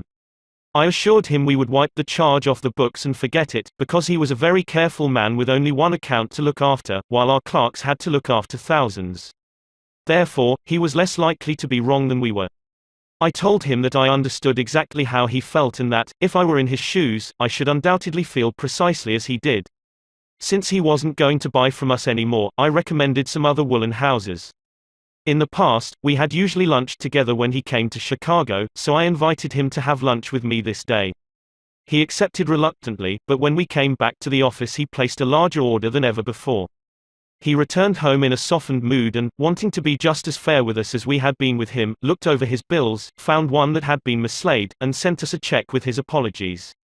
Later, when his wife presented him with a baby boy, he gave his son the middle name of Detmer, and he remained a friend and customer of the house until his death 22 years afterwards. Years ago, a poor Dutch immigrant boy washed the windows of a bakery shop after school to help support his family. His people were so poor that in addition he used to go out in the street with a basket every day and collect stray bits of coal that had fallen in the gutter where the coal wagons had delivered fuel. That boy, Edward Bock, never got more than 6 years of schooling in his life, yet eventually he made himself one of the most successful magazine editors in the history of American journalism. How did he do it? That is a long story, but how he got his start can be told briefly. He got his start by using the principles advocated in this chapter. He left school when he was 13 and became an office boy for Western Union, but he didn't for one moment give up the idea of an education. Instead, he started to educate himself. He saved his car fares and went without lunch until he had enough money to buy an encyclopedia of American biography, and then he did an unheard of thing. He read the lives of famous people and wrote them asking for additional information about their childhoods. He was a good listener. He asked famous people to tell him more about themselves. He wrote General James A. Garfield, who was then running for president, and asked if it was true that he was once a towboy on a canal, and Garfield replied. He wrote General Grant asking about a certain battle, and Grant drew a map for him and invited this 14-year-old boy to dinner and spent the evening talking to him. Soon our Western Union messenger boy was corresponding with many of the most famous people in the nation: Ralph Waldo Emerson, Oliver Wendell Holmes, Longfellow, Mrs. Abraham Lincoln, Louisa May Alcott, General Sherman and Jefferson Davis. Not only did he correspond with these distinguished people, but as soon as he got a vacation, he visited many of them as a welcome guest in their homes. This experience imbued him with a confidence that was invaluable. These men and women fired him with a vision and ambition that shaped his life. And all this, let me repeat, was made possible solely by the application of the principles we are discussing here. Isaac F. Marcosson, a journalist who interviewed hundreds of celebrities, declared that many people fail to make a favorable impression because they don't listen attentively. They have been so much concerned with what they are going to say next that they do not keep their ears open. Very important people have told me that they prefer good listeners to good talkers, but the ability to listen seems rarer than almost any other good trait, and not only important personages crave a good listener, but ordinary folk do too. As the Reader's Digest once said, many persons call a doctor when all they want is an audience. During the darkest hours of the Civil War, Lincoln wrote to an old friend in Springfield, Illinois, asking him to come to Washington. Lincoln said he had some problems he wanted to discuss with him. The old neighbor called at the White House, and Lincoln talked to him for hours about the advisability of issuing a proclamation freeing the slaves. Lincoln went over all the arguments for and against such a move, and then read letters and newspaper articles, some denouncing him for not freeing the slaves and others denouncing him for fear he was going to free them. After talking for hours, Lincoln shook hands with his old neighbor, said good night, and sent him back to Illinois without even asking for his opinion. Lincoln had done all the talking himself. That seemed to clarify his mind. He seemed to feel easier after that talk, the old friend said. Lincoln hadn't wanted advice, he had wanted merely a friendly, sympathetic listener to whom he could unburden himself. That's what we all want when we are in trouble. That is frequently all the irritated customer wants, and the dissatisfied employee or the hurt friend. One of the great listeners of modern times was Sigmund Freud. A man who met Freud described his manner of listening. It struck me so forcibly that I shall never forget him. He had qualities which I had never seen in any other man. Never had I seen such concentrated attention. There was none of that piercing, soul-penetrating gaze business. His eyes were mild and genial. His voice was low and kind. His gestures were few, but the attention he gave me, his appreciation of what I said, even when I said it badly, was extraordinary. You've no idea what it meant to be listened to like that. If you want to know how to make people shun you and laugh at you behind your back and even despise you, here is the recipe: never listen to anyone for long. Talk incessantly about yourself. If you have an idea while the other person is talking, don't wait for him or her to finish, bust right in and interrupt in the middle of a sentence. Do you know people like that? I do, unfortunately, and the astonishing part of it is that some of them are prominent. Bores, that is all they are, bores intoxicated with their own egos, drunk with a sense of their own importance. People who talk only of themselves think only of themselves. And those people who think only of themselves, Dr. Nicholas Murray Butler, longtime president of Columbia University, said, are hopelessly uneducated. They are not educated, said Dr. Butler, no matter how instructed they may be, so if you aspire to be a good conversationalist, be an attentive listener. To be interesting, be interested. Ask questions that other persons will enjoy answering. Encourage them to talk about themselves and their accomplishments. Remember that the people you are talking to are 100 times more interested in themselves and their wants and problems than they are in you and your problems. A person's toothache means more to that person than a famine in China which kills 1 million people. A boil on one's neck interests one more than 40 earthquakes in Africa. Think of that the next time you start a conversation. Principle 4. Be a good listener. How to interest people. Everyone who was ever a guest of Theodore Roosevelt was astonished at the range and diversity of his knowledge. Whether his visitor was a cowboy or a rough rider, a New York politician or a diplomat, Roosevelt knew what to say. And how was it done? The answer was simple. Whenever Roosevelt expected a visitor, he sat a day up late the night before, reading up on the subject in which he knew his guest was particularly interested. For Roosevelt knew, as all leaders know, that the royal road to a person's heart is to talk about the things he or she treasures most. The genial William Leon Phelps, essayist and professor of literature at Yale, learned this lesson early in life. When I was 8 years old and was spending a weekend visiting my Aunt Libby Lindsley at her home in Stratford on the Housatonic, he wrote in his essay on human nature, a middle-aged man called one evening, and after a polite skirmish with my aunt, he devoted his attention to me. At that time, I happened to be excited about boats, and the visitor discussed the subject in a way that seemed to me particularly interesting. After he left, I spoke of him with enthusiasm. What a man! My aunt informed me he was a New York lawyer, that he cared nothing whatever about boats, that he took not the slightest interest in the subject. But why then did he talk all the time about boats? Because he is a gentleman. He saw you were interested in boats, and he talked about the things he knew would interest and please you. He made himself agreeable, and William Leon Phelps added, first never forgot my aunt's remark. As I write this chapter, I have before me a letter from Edward L. Challiff, who was active in Boy Scout work. One day I found I needed a favor, wrote Mr. Challiff. A big Scout jamboree was coming off in Europe. And I wanted the president of one of the largest corporations in America to pay the expenses of one of my boys for the trip. Fortunately, just before I went to see this man, I heard that he had drawn a check for $1 million, and that after it was cancelled, he had had it framed. So the first thing I did when I entered his office was to ask to see the check. A check for $1 million. I told him I never knew that anybody had ever written such a check, and that I wanted to tell my boys that I had actually seen a check for $1 million. He gladly showed it to me, I admired it and asked him to tell me all about how it happened to be drawn. You notice, don't you, that Mr. Challiff didn't begin by talking about the Boy Scouts, or the jamboree in Europe, or what it was he wanted. He talked in terms of what interested the other man. Here's the result. Presently, the man I was interviewing said, "Oh, by the way, what was it you wanted to see me about?" So I told him. To my vast surprise, Mr. Challiff continues, he not only granted immediately what I asked for, but much more. I had asked him to send only one boy to Europe, but he sent 5 boys and myself, gave me a letter of credit for $1,000 and told us to stay in Europe for 7 weeks. He also gave me letters of introduction to his branch presidents, putting them at our service, and he himself met us in Paris and showed us the town. Since then, he has given jobs to some of the boys whose parents were in want, and he is still active in our group. Yet I know if I hadn't found out what he was interested in, and got him warmed up first, I wouldn't have found him 1/10 as easy to approach. Is this a valuable technique to use in business? Is it? Let's see. Take Henry G. Duvernoy of Duvernoy & Sons, a wholesale baking firm in New York. Mr. Duvernoy had been trying to sell bread to a certain New York hotel. He had called on the manager every week for 4 years. He went to the same social affairs the manager attended.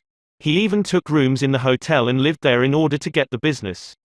But he failed. Then, said Mr. Duvernoy, after studying human relations, I resolved to change my tactics. I decided to find out what interested this man, what caught his enthusiasm. I discovered he belonged to a society of hotel executives called the Hotel Greeters of America. He not only belonged, but his bubbling enthusiasm had made him president of the organization, and president of the International Greeters. No matter where its conventions were held, he would be there. So when I saw him the next day, I began talking about the greeters. What a response I got! What a response! He talked to me for half an hour about the greeters, his tones vibrant with enthusiasm. I could plainly see that this society was not only his hobby, it was the passion of his life. Before I left his office, he had sold me a membership in his organization. In the meantime, I had said nothing about bread. But a few days later, the steward of his hotel phoned me to come over with samples and prices. "I don't know what you did to the old boy," the steward greeted me, "but he sure is sold on you, think of it." I had been drumming at that man for 4 years, trying to get his business, and I'd still be drumming at him if I hadn't finally taken the trouble to find out what he was interested in, and what he enjoyed talking about. Edward E. Harriman of Hagerstown, Maryland, chose to live in the beautiful Cumberland Valley of Maryland after he completed his military service. Unfortunately, at that time there were few jobs available in the area. A little research uncovered the fact that a number of companies in the area were either owned or controlled by an unusual business maverick, R.J. Funkhauser, whose rise from poverty to riches intrigued Mr. Harriman. However, he was known for being inaccessible to job seekers. Mr. Harriman wrote, "I interviewed a number of people and found that his major interest was anchored in his drive for power and money. Since he protected himself from people like me by use of a dedicated and stern secretary, I studied her interests and goals, and only then I paid an unannounced visit at her office." She had been Mr. Funkhauser's orbiting satellite for about 15 years. When I told her I had a proposition for him which might translate itself into financial and political success for him, she became enthused. I also conversed with her about her constructive participation in his success. After this conversation, she arranged for me to meet Mr. Funkhauser. I entered his huge and impressive office determined not to ask directly for a job. He was seated behind a large carved desk and thundered at me. "How about it, young man?" I said. "Mr. Funkhauser, I believe I can make money for you." He immediately rose and invited me to sit in one of the large upholstered chairs. I enumerated my ideas and the qualifications I had to realize these ideas, as well as how they would contribute to his personal success and that of his businesses. R.J., as he became known to me, hired me at once, and for over 20 years I have grown in his enterprises and we both have prospered. Talking in terms of the other person's interests pays off for both parties. Howard Z. Herzig, a leader in the field of employee communications, has always followed this principle. When asked what reward he got from it, Mr. Herzig responded that he not only received a different reward from each person, but that in general the reward had been an enlargement of his life each time he spoke to someone. Principle 5: Talk in terms of the other person's interests. How to make people like you instantly. I was waiting in line to register a letter in the post office at 33rd Street and 8th Avenue in New York. I noticed that the clerk appeared to be bored with the job, weighing envelopes, handing out stamps, making change, issuing receipts, the same monotonous grind year after year. So I said to myself, I am going to try to make that clerk like me. Obviously, to make him like me, I must say something nice, not about myself, but about him. So I asked myself, what is there about him that I can honestly admire? That is sometimes a hard question to answer, especially with strangers, but, in this case, it happened to be easy. I instantly saw something I admired no end. So while he was weighing my envelope, I remarked with enthusiasm, "I certainly wish I had your head of hair." He looked up, half startled, his face beaming with smiles. "Well, it isn't as good as it used to be," he said modestly. I assured him that although it might have lost some of its pristine glory, nevertheless it was still magnificent. He was immensely pleased. We carried on a pleasant little conversation, and the last thing he said to me was, "Many people have admired my hair.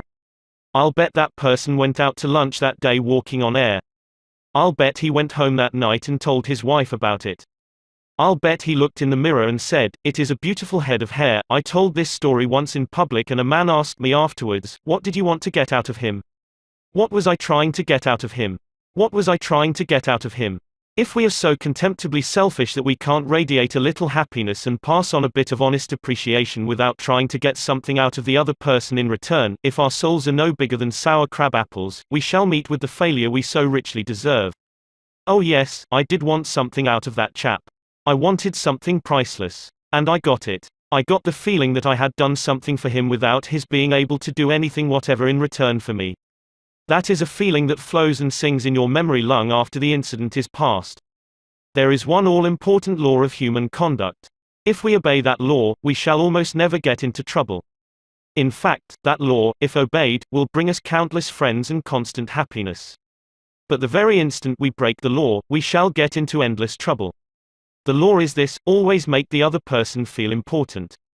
John Dewey, as we have already noted, said that the desire to be important is the deepest urge in human nature, and William James said, the deepest principle in human nature is the craving to be appreciated. As I have already pointed out, it is this urge that differentiates us from the animals. It is this urge that has been responsible for civilization itself. Philosophers have been speculating on the rules of human relationships for thousands of years, and out of all that speculation, there has evolved only one important precept. It is not new. It is as old as history. Zoroaster taught it to his followers in Persia 2500 years ago. Confucius preached it in China 24 centuries ago. Lao Tzu, the founder of Taoism, taught it to his disciples in the Valley of the Han. Buddha preached it on the bank of the holy Ganges 500 years before Christ. The sacred books of Hinduism taught it 1,000 years before that. Jesus taught it among the stony hills of Judea 19 centuries ago. Jesus summed it up in one thought, probably the most important rule in the world: do unto others as you would have others do unto you. You want the approval of those with whom you come in contact. You want recognition of your true worth. You want a feeling that you are important in your little world. You don't want to listen to cheap, insincere flattery, but you do crave sincere appreciation. You want your friends and associates to be, as Charles Schwab put it, hearty in their approbation and lavish in their praise. All of us want that. So let's obey the golden rule, and give unto others what we would have others give unto us. How? When? Where? The answer is, all the time, everywhere. David G. Smith of Eau Claire, Wisconsin, told one of our classes how he handled a delicate situation when he was asked to take charge of the refreshment booth at a charity concert. The night of the concert, I arrived at the park and found two elderly ladies in a very bad humor standing next to the refreshment stand. Apparently, each thought that she was in charge of this project. As I stood there pondering what to do, of the members of the sponsoring committee appeared and handed me a cash box and thanked me for taking over the project. She introduced Rose and Jane as my helpers and then ran off. A great silence ensued. Realizing that the cash box was a symbol of authority, of sorts, I gave the box to Rose and explained that I might not be able to keep the money straight and that if she took care of it I would feel better. I then suggested to Jane that she show two teenagers who had been assigned to refreshments how to operate the soda machine. And I asked her to be responsible for that part of the project. The evening was very enjoyable, with Rose happily counting the money, Jane supervising the teenagers, and me enjoying the concert. You don't have to wait until you are ambassador to France or chairman of the Clambarquet committee of your lodge before you use this philosophy of appreciation. You can work magic with it almost every day. If, for example, the waitress brings us mashed potatoes when we have ordered French fried, let's say, "I'm sorry to trouble you, but I prefer French fried," she'll probably reply, "No trouble at all," and will be glad to change the potatoes, because we have shown respect for her. Little phrases such as, "I'm sorry to trouble you, would you be so kind as to? Won't you please, would you mind? Thank you." Little courtesies like these oil the cogs of the monotonous grind of everyday life, and, incidentally, they are the hallmark of good breeding. Let's take another illustration. Hall Caine's novels The Christian, The Deemster, The Manxman, among them, were all bestsellers in the early part of this century. Millions of people read his novels, countless millions. He was the son of a blacksmith.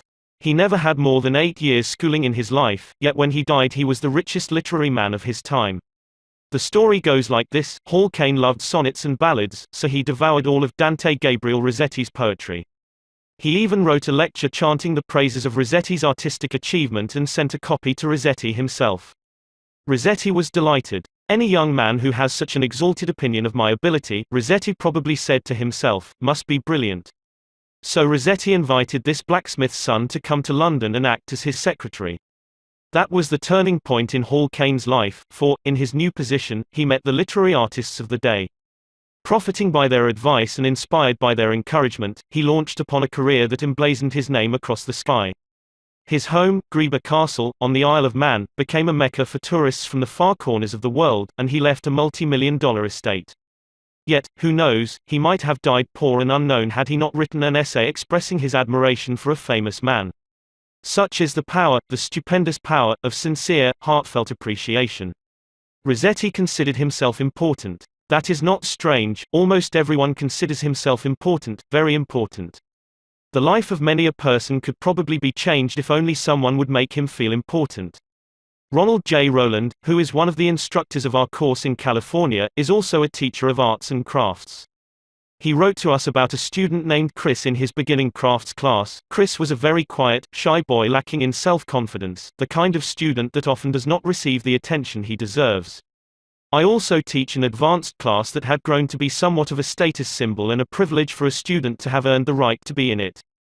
On Wednesday, Chris was diligently working at his desk. I really felt there was a hidden fire deep inside him. I asked Chris if he would like to be in the advanced class. How I wish I could express the look in Chris's face, the emotions in that shy 14-year-old boy, trying to hold back his tears. Who me, Mr. Rowland? Am I good enough? Yes, Chris, you are good enough. I had to leave at that point because tears were coming to my eyes. As Chris walked out of class that day, seemingly 2 inches taller, he looked at me with bright blue eyes and said in a positive voice, "Thank you, Mr. Rowland. Chris taught me a lesson I will never forget: our deep desire to feel important." To help me never forget this rule, I made a sign which reads, "You are important." This sign hangs in the front of the classroom for all to see and to remind me that each student I face is equally important. The unvarnished truth is that almost all the people you meet feel themselves superior to you in some way, and a sure way to their hearts is to let them realize in some subtle way that you recognize their importance, and recognize it sincerely. Remember what Emerson said, "Every man I meet is my superior in some way." In that, I learn of him, and the pathetic part of it is that frequently those who have the least justification for a feeling of achievement bolster up their egos by a show of tumult and conceit which is truly nauseating. As Shakespeare put it, "Man, proud man, doctorist in a little brief authority, plays such fantastic tricks before high heaven, as make the angels weep." I am going to tell you how business people in my own courses have applied these principles with remarkable results. Let's take the case of a Connecticut attorney. Because of his relatives, he prefers not to have his name mentioned. Shortly after joining the course, Mr. R drove to Long Island with his wife to visit some of her relatives. She left him to chat with an old aunt of hers, and Th rushed off by herself to visit some of the younger relatives. Since he soon had to give a speech professionally on how he applied the principles of appreciation, he thought he would gain some worthwhile experience talking with the elderly lady. So he looked around the house to see what he could honestly admire. "This house was built about 1890, wasn't it?" he inquired. "Yes," she replied, "that is precisely the year it was built. It reminds me of the house I was born in," he said. "It's beautiful. Well built. Roomy. You know, they don't build houses like this anymore." "You're right," the old lady agreed. "The young folks nowadays don't care for beautiful homes. All they want is a small apartment, and then they go off gadding about in their automobiles." "This is a dream house," she said in a voice vibrating with tender memories. "This house was built with love. My husband and I dreamed about it for years before we built it. We didn't have an architect. We planned it all ourselves." She showed Mr. R about the house, and he expressed his hearty admiration for the beautiful treasures she had picked up in her travels and cherished over a lifetime: paisley shawls, an old English tea set, Wedgwood china, French beds and chairs, Italian paintings, and silk draperies that had once hung in a French chateau. After showing Mr. R through the house, she took him out to the garage. There, jacked up on blocks, was a Packard car, in mint condition. "My husband bought that car for me shortly before he passed on," she said softly. "I have never ridden in it since his death. You appreciate nice things, and I'm going to give this car to you." "Why, Auntie," he said, "you overwhelm me. I appreciate your generosity, of course, but I couldn't possibly accept it. I'm not even a relative of yours. I have a new car, and you have many relatives that would like to have that Packard." "Relatives?" she exclaimed. "Yes, I have relatives who are just waiting till I die so they can get that car. But they are not going to get it. If you don't want to give it to them, you can very easily sell it to a second-hand dealer," he told her. "Sell it?" she cried. "Do you think I would sell this car? Do you think I could stand to see strangers riding up and down the street in that car that my husband bought for me? I wouldn't dream of selling it. I'm going to give it to you. You appreciate beautiful things." He tried to get out of accepting the car, but he couldn't without hurting her feelings. This lady, left all alone in a big house with her paisley shawls, her French antiques, and her memories, was starving for a little recognition. She had once been young and beautiful and sought after. She had once built a house warm with love and had collected things from all over Europe to make it beautiful. Now, in the isolated loneliness of old age, she craved a little human warmth, a little genuine appreciation, and no one gave it to her. And when she found it, like a spring in the desert, her gratitude couldn't adequately express itself with anything less than the gift of her cherished Packard. Let's take another case. Donald M. McMahon, who was superintendent of Lewis and Valentine, nurseryman and landscape architects in Rye, New York, related this incident. Shortly after I attended the talk on how to win friends and influence people, I was landscaping the estate of a famous attorney. The owner came out to give me a few instructions about where he wished to plant a mass of rhododendrons and azaleas. I said, "Judge, you have a lovely hobby.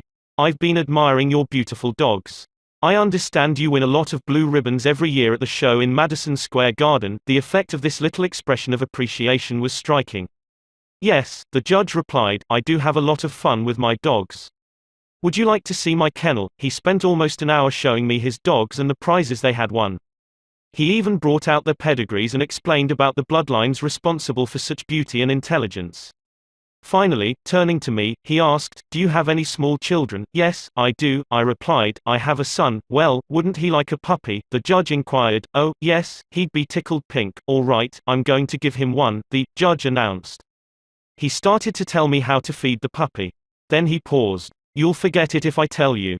"I'll write it out." So the judge went in the house, typed out the pedigree and feeding instructions, and gave me a puppy worth several $100s and 1 hour and 15 minutes of his valuable time, largely because I had expressed my honest admiration for his hobby and achievements. George Eastman, of Kodak fame, invented the transparent film that made motion pictures possible, amassed a fortune of $100 million, and made himself one of the most famous businessmen on earth. Yet in spite of all these tremendous accomplishments, he craved little recognitions, even as you and I. To illustrate, when Eastman was building the Eastman School of Music and also Kilbourne Hall in Rochester, James Adamson, then president of the Superior Seating Company of New York, wanted to get the order to supply the theater chairs for these buildings. Phoning the architect, Mr. Adamson made an appointment to see Mr. Eastman in Rochester. When Adamson arrived, the architect said, "I know you want to get this order, but I can tell you right now that you won't stand a ghost of a show if you take more than 5 minutes of George Eastman's time. He is a strict disciplinarian. He is very busy. So tell your story quickly and get out." Adamson was prepared to do just that. When he was ushered into the room, he saw Mr. Eastman bending over a pile of papers at his desk. Presently, Mr. Eastman looked up, removed his glasses, and walked toward the architect and Mr. Adamson, saying, "Good morning, gentlemen, what can I do for you?" The architect introduced them, and then Mr. Adamson said, "While we've been waiting for you, Mr. Eastman, I've been admiring your office. I wouldn't mind working in a room like this myself. I'm in the interior woodworking business, and I never saw a more beautiful office in all my life." George Eastman replied, "You remind me of something I had almost forgotten. It is beautiful, isn't it? I enjoyed it a great deal when it was first built. But I come down here now with a lot of other things on my mind and sometimes don't even see the room for weeks at a time." Adamson walked over and rubbed his hand across a panel. "This is English oak, isn't it? A little different texture from Italian oak." "Yes," Eastman replied. "Imported English oak. It was selected for me by a friend who specializes in fine woods." Then Eastman showed him about the room, commenting on the proportions, the coloring, the hand carving and other effects he had helped to plan and execute. While drifting about the room, admiring the woodwork, they paused before a window, and George Eastman, in his modest, soft-spoken way, pointed out some of the institutions through which he was trying to help humanity: the University of Rochester, the General Hospital, the Homeopathic Hospital, the Friendly Home, the Children's Hospital. Mr. Adamson congratulated him warmly on the idealistic way he was using his wealth to alleviate the sufferings of humanity. Presently, George Eastman unlocked a glass case and pulled out the first camera he had ever owned, an invention he had bought from an Englishman. Adamson questioned him at length about his early struggles to get started in business, and Mr. Eastman spoke with real feeling about the poverty of his childhood, telling how his widowed mother had kept a boarding house while he clerked in an insurance office. The terror of poverty haunted him day and night, and he resolved to make enough money so that his mother wouldn't have to work. Mr. Adamson drew him out with further questions and listened, absorbed, while he related the story of his experiments with dry photographic plates. He told how he had worked in an office all day, and sometimes experimented all night, taking only brief naps while the chemicals were working, sometimes working and sleeping in his clothes for 72 hours at a stretch. James Adamson had been ushered into Eastman's office at 10:15 and had been warned that he must not take more than 5 minutes, but an hour had passed, then 2 hours passed. And they were still talking. Finally, George Eastman turned to Adamson and said, "The last time I was in Japan I bought some chairs, brought them home, and put them in my sun porch.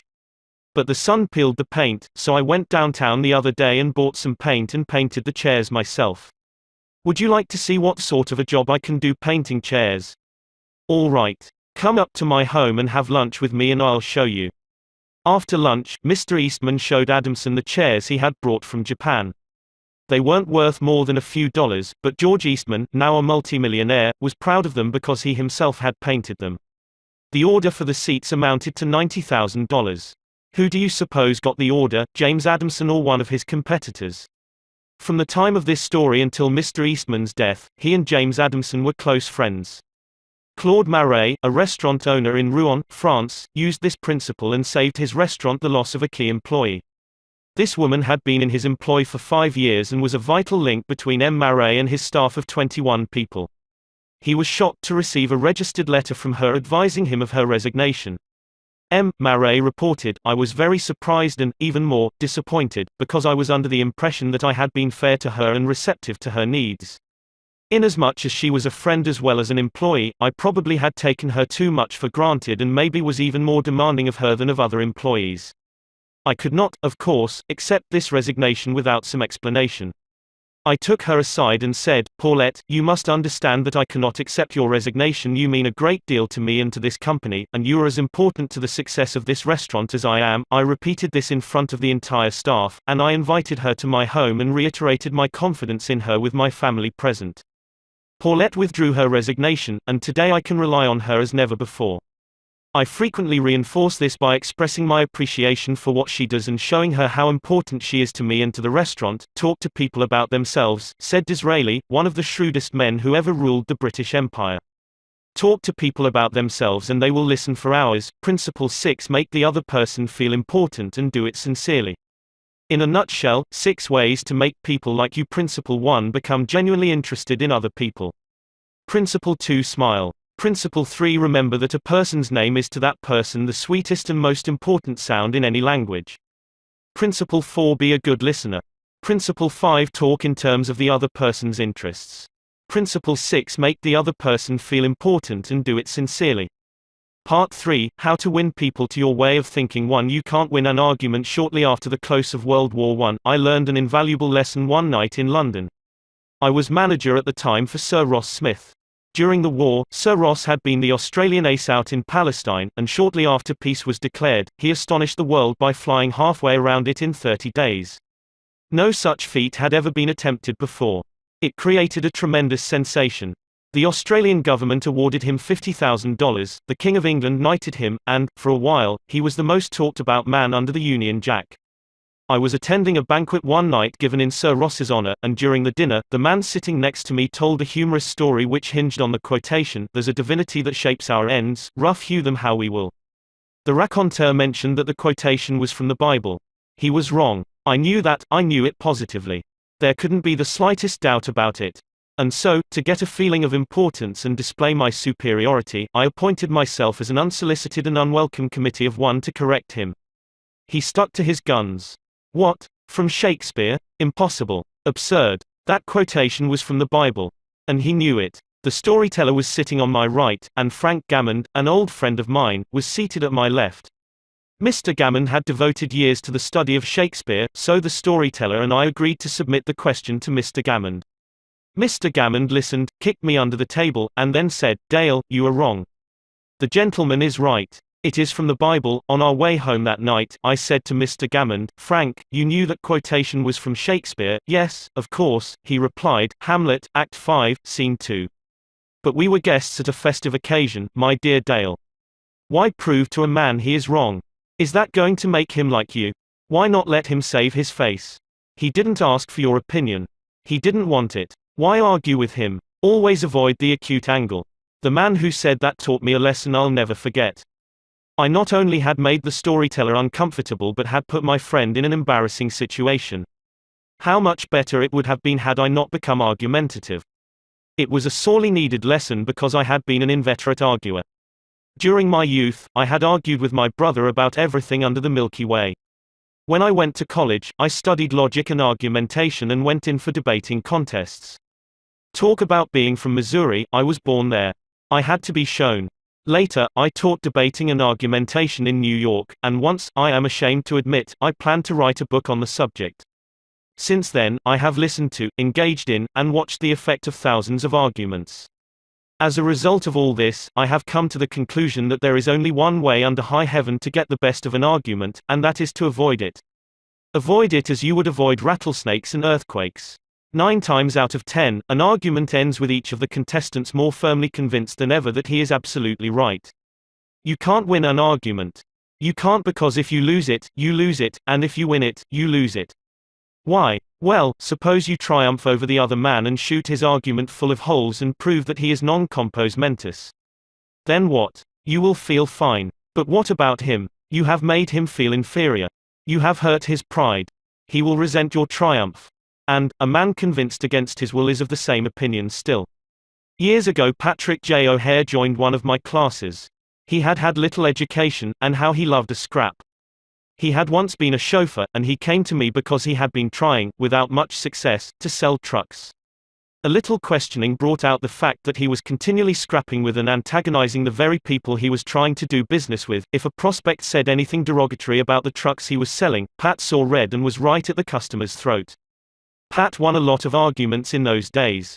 As he said to me afterward, I often walked out of an office saving, I told that bird something. Sure, I had told him something, but I hadn't sold him anything. MV first problem was not to teach Patrick J. O'Hare to talk. My immediate task was to train him to refrain from talking and to avoid verbal fights. Mr. O'Hare became one of the star salesmen for the White Motor Company in New York. How did he do it? Here is his story in his own words. If I walk into a buyer's office now and he says, "What? A white truck? They're no good. I wouldn't take one if you gave it to me. I'm going to buy the Who's It truck." I say, "The Who's It is a good truck. If you buy the Who's It, you'll never make a mistake. The Who's It's are made by a fine company and sold by good people." He is speechless then. There is no room for an argument. If he says the Who's It is best and I say sure it is, he has to stop. He can't keep on all afternoon saying, "It's the best," when I'm agreeing with him. We then get off the subject of Who's It and I begin to talk about the good points of the white truck. There was a time when a remark like his first one would have made me see scarlet and red and orange. I would start arguing against the Who's It, and the more I argued against it, the more my prospect argued in favor of it, and the more he argued, the more he sold himself on my competitor's product. As I look back now, I wonder how I was ever able to sell anything. I lost years of my life in scrapping and arguing. I keep my mouth shut now. It pays. As wise old Ben Franklin used to say, if you argue and rankle and contradict, you may achieve a victory sometimes, but it will be an empty victory because you will never get your opponent's goodwill. So figure it out for yourself. Which would you rather have, an academic, theatrical victory or a person's goodwill? You can seldom have both. The Boston Transcript once printed this bit of significant doggerel: "Here lies the body of William J., who died maintaining his right of way. He was right, dead right, as he sped along, but he's just as dead as if he were wrong." You may be right, dead right, as you speed along in your argument, but as far as changing another's mind is concerned, you will probably be just as futile as if you were wrong. Frederick S. Parsons, an income tax consultant, had been disputing and wrangling for an hour with a government tax inspector. An item of $9,000 was at stake. Mr. Parsons claimed that this $9,000 was in reality a bad debt, that it would never be collected, that it ought not to be taxed. "Bad debt, my eye," retorted the inspector. "It must be taxed." This inspector was cold, arrogant and stubborn, Mr. Parsons said as he told the story to the class. Reason was wasted and so were facts. The longer we argued, the more stubborn he became. So I decided to avoid argument, change the subject, and give him appreciation. I said, "I suppose this is a very petty matter in comparison with the really important and difficult decisions you're required to make. I've made a study of taxation myself. But I've had to get my knowledge from books. You are getting yours from the firing line of experience. I sometime wish I had a job like yours. It would teach me a lot." I meant every word I said. Well, the inspector straightened up in his chair, leaned back, and talked for a long time about his work, telling me of the clever frauds he had uncovered. His tone gradually became friendly, and presently he was telling me about his children. As he left, he advised me that he would consider my problem further and give me his decision in a few days. He called at my office 3 days later and informed me that he had decided to leave the tax return exactly as it was filed. This tax inspector was demonstrating one of the most common of human frailties. He wanted a feeling of importance, and as long as Mr. Parsons argued with him, he got his feeling of importance by loudly asserting his authority.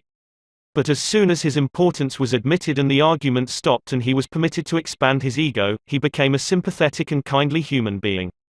Buddha said, hatred is never ended by hatred but by love, and a misunderstanding is never ended by an argument but by tact, diplomacy, conciliation and a sympathetic desire to see the other person's viewpoint. Lincoln once reprimanded a young army officer for indulging in a violent controversy with an associate.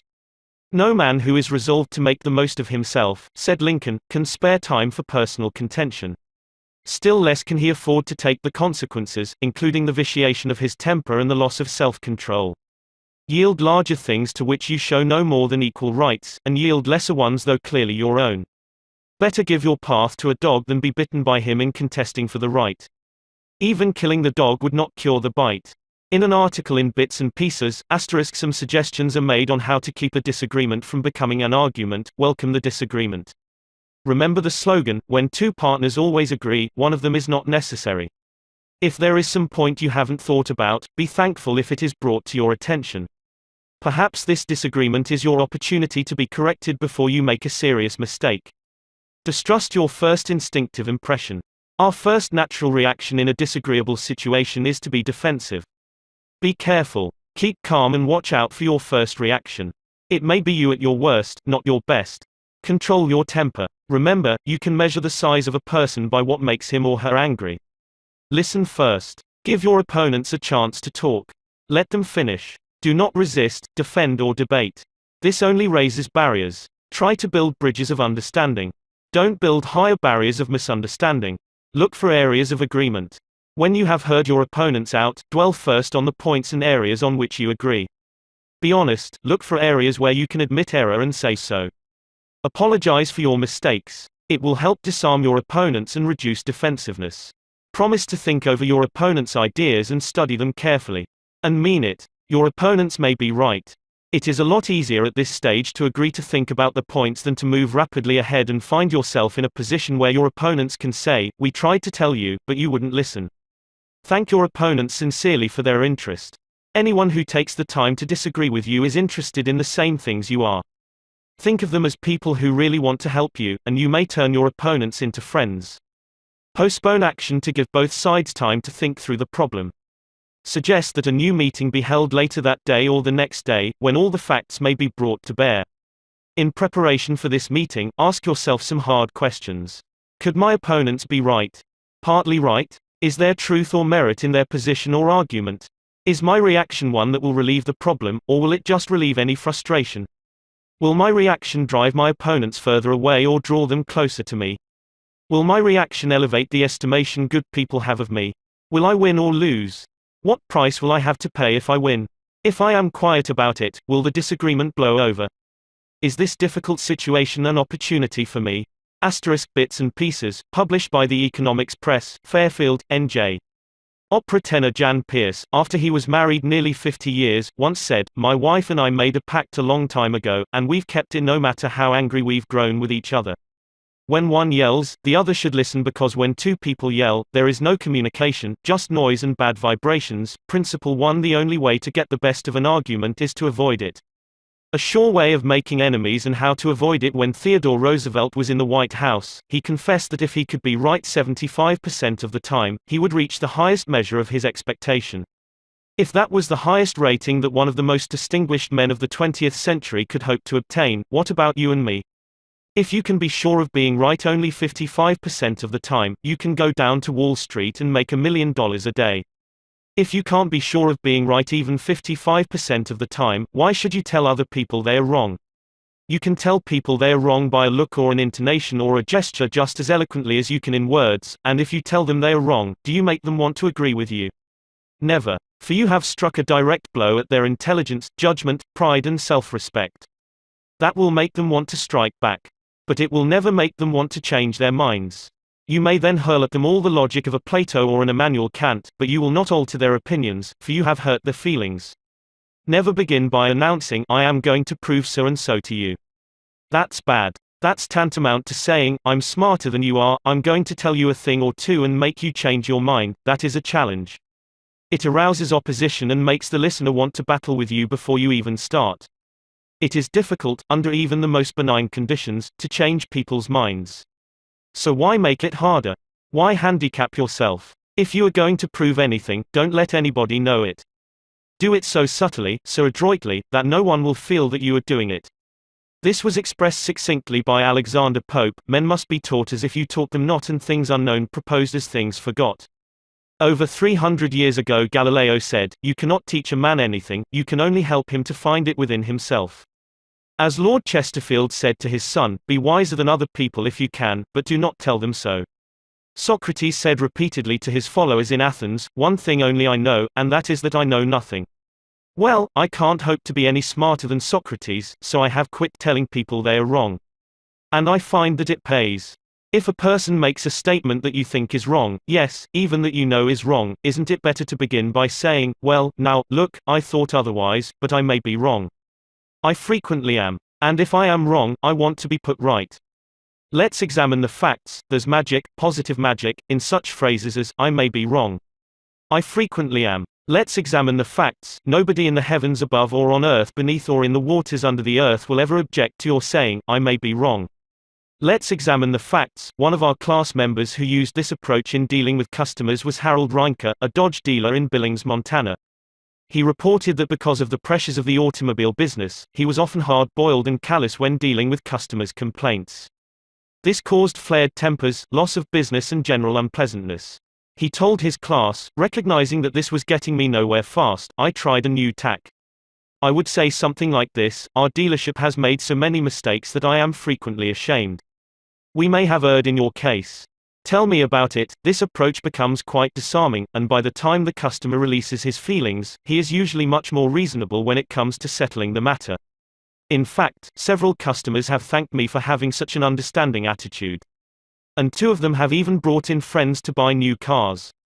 In this highly competitive market, we need more of this type of customer, and I believe that showing respect for all customers' opinions and treating them diplomatically and courteously will help beat the competition. You will never get into trouble by admitting that you may be wrong. That will stop all argument and inspire your opponent to be just as fair and open and broad-minded as you are. It will make him want to admit that he, too, may be wrong. If you know positively that a person is wrong, and you bluntly tell him or her so, what happens? Let me illustrate. Mr. S., a young New York attorney, once argued a rather important case before the United States Supreme Court, Lustgarten v. Fleet Corporation 280 U.S. 320. The case involved a considerable sum of money and an important question of law. During the argument, one of the Supreme Court justices said to him, "The statute of limitations in admiralty law is 6 years, is it not?" Mr. S. stopped, stared at the justice for a moment, and then said bluntly, "Your Honor, there is no statute of limitations in admiralty." A hush fell on the court, said Mr. S., as he related his experience to one of the author's classes, and the temperature in the room seemed to drop to 0. I was right. Justice was wrong. And I had told him so. But did that make him friendly? No. I still believe that I had the law on my side. And I know that I spoke better than I ever spoke before. But I didn't persuade. I made the enormous blunder of telling a very learned and famous man that he was wrong. Few people are logical. Most of us are prejudiced and biased. Most of us are blighted with preconceived notions, with jealousy, suspicion, fear, envy and pride. And most citizens don't want to change their minds about their religion or their haircut or communism or their favorite movie star. So, if you are inclined to tell people they are wrong, please read the following paragraph every morning before breakfast. It is from James Harvey Robinson's enlightening book The Mind in the Making. We sometimes find ourselves changing our minds without any resistance or heavy emotion, but if we are told we are wrong, we resent the imputation and harden our hearts. We are incredibly heedless in the formation of our beliefs but find ourselves filled with an illicit passion for them when anyone proposes to rob us of their companionship. It is obviously not the ideas themselves that are dear to us, but our self-esteem which is threatened. The little word, my, is the most important one in human affairs, and properly to reckon with it is the beginning of wisdom. It has the same force whether it is my dinner, my dog, and my house, or my father, my country, and my God. We not only resent the imputation that our watch is wrong, or our car shabby, but that our conception of the canals of Mars, of the pronunciation of Epictetus, of the medicinal value of salicin, or of the date of Sargon I is subject to revision. We like to continue to believe what we have been accustomed to accept as true, and the resentment aroused when doubt is cast upon any of our assumptions leads us to seek every manner of excuse for clinging to it. The result is that most of our so-called reasoning consists in finding arguments for going on believing as we already do. Carl Rogers, the eminent psychologist, wrote in his book on becoming a person, "I have found it of enormous value when I can permit myself to understand the other person." The way in which I have worded this statement may seem strange to you. Is it necessary to permit oneself to understand another? I think it is. Our first reaction to most of the statements which we hear from other people is an evaluation or judgment, rather than an understanding of it. When someone expresses some feeling, attitude or belief, our tendency is almost immediately to feel, "That's right," or "That's stupid, that's abnormal, that's unreasonable, that's incorrect, that's not nice." Very rarely do we permit ourselves to understand precisely what the meaning of the statement is to the other person. ***, adapted from Carl R. Rogers, On Becoming a Person, Boston, Houghton Mifflin, 1961, pp. 18 ff. I once employed an interior decorator to make some draperies for my home. When the bill arrived, I was dismayed. A few days later, a friend dropped in and looked at the draperies. The price was mentioned, and she exclaimed with a note of triumph, "What? That's awful. I am afraid he put one over on you." True. Yes, she had told the truth, but few people like to listen to truths that reflect on their judgment. So, being human, I tried to defend myself. I pointed out that the best is eventually the cheapest, that one can't expect to get quality and artistic taste at bargain basement prices, and so on and on. The next day another friend dropped in, admired the draperies, bubbled over with enthusiasm, and expressed a wish that she could afford such exquisite creations for her home. My reaction was totally different. "Well, to tell the truth," I said, "I can't afford them myself. I paid too much. I'm sorry I ordered them." When we are wrong, we may admit it to ourselves. And if we are handled gently and tactfully, we may admit it to others and even take pride in our frankness and broad-mindedness. But not if someone else is trying to ram the unpalatable fact down our esophagus. Horace Greeley, the most famous editor in America during the time of the Civil War, disagreed violently with Lincoln's policies. He believed that he could drive Lincoln into agreeing with him by a campaign of argument, ridicule and abuse. He waged this bitter campaign month after month, year after year. In fact, he wrote a brutal, bitter, sarcastic and personal attack on President Lincoln the night Booth shot him. But did all this bitterness make Lincoln agree with Greeley? Not at all. Ridicule and abuse never do. If you want some excellent suggestions about dealing with people and managing yourself and improving your personality, read Benjamin Franklin's autobiography, one of the most fascinating life stories ever written, one of the classics of American literature. Ben Franklin tells how he conquered the iniquitous habit of argument and transformed himself into one of the most able, suave and diplomatic men in American history. One day, when Ben Franklin was a blundering youth, an old Quaker friend took him aside and lashed him with a few stinging truths, something like this: "Ben, you are impossible. Your opinions have a slap in them for everyone who differs with you. They have become so offensive that nobody cares for them. Your friends find they enjoy themselves better when you are not around. You know so much that no man can tell you anything. Indeed, no man is going to try, for the effort would lead only to discomfort and hard work. So you are not likely ever to know any more than you do now, which is very little." One of the finest things I know about Ben Franklin is the way he accepted that smarting rebuke. He was big enough and wise enough to realize that it was true, to sense that he was headed for failure and social disaster. So he made a right about face. He began immediately to change his insolent, opinionated ways.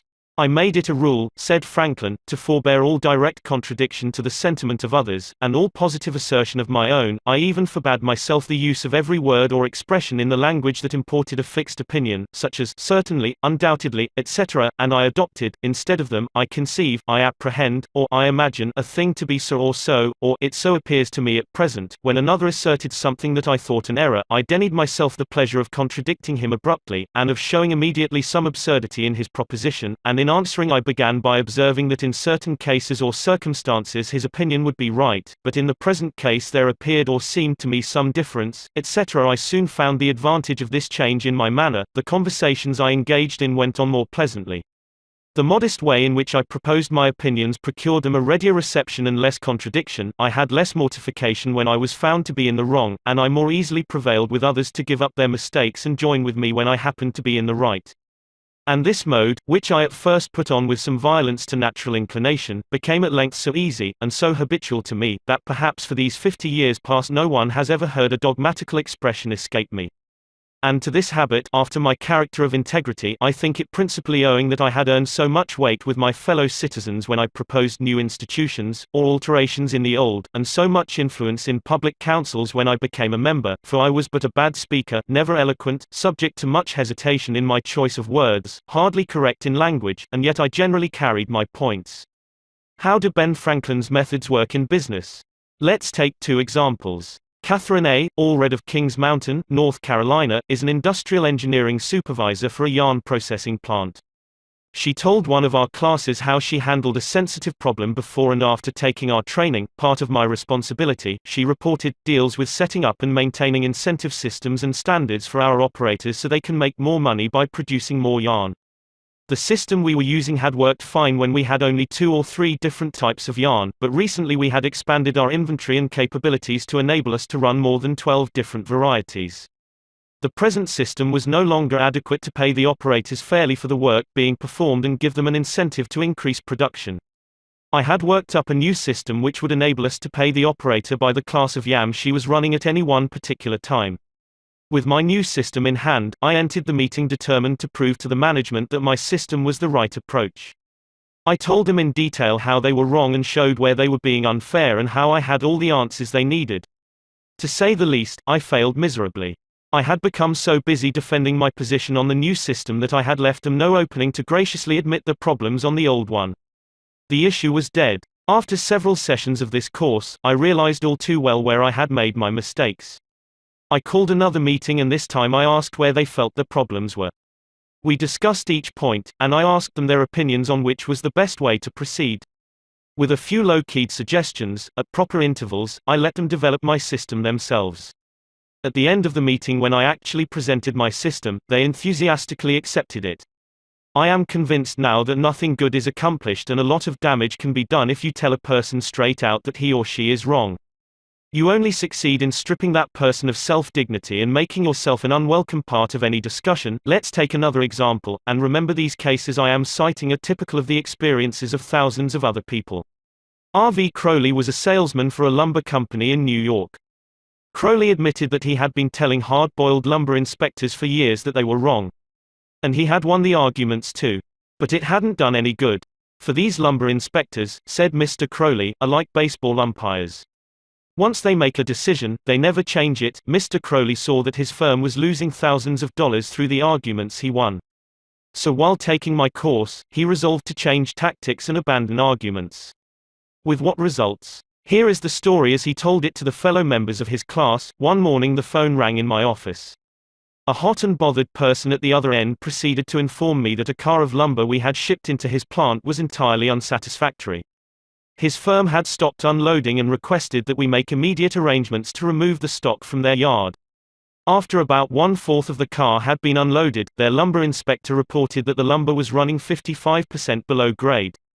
Under the circumstances, they refused to accept it.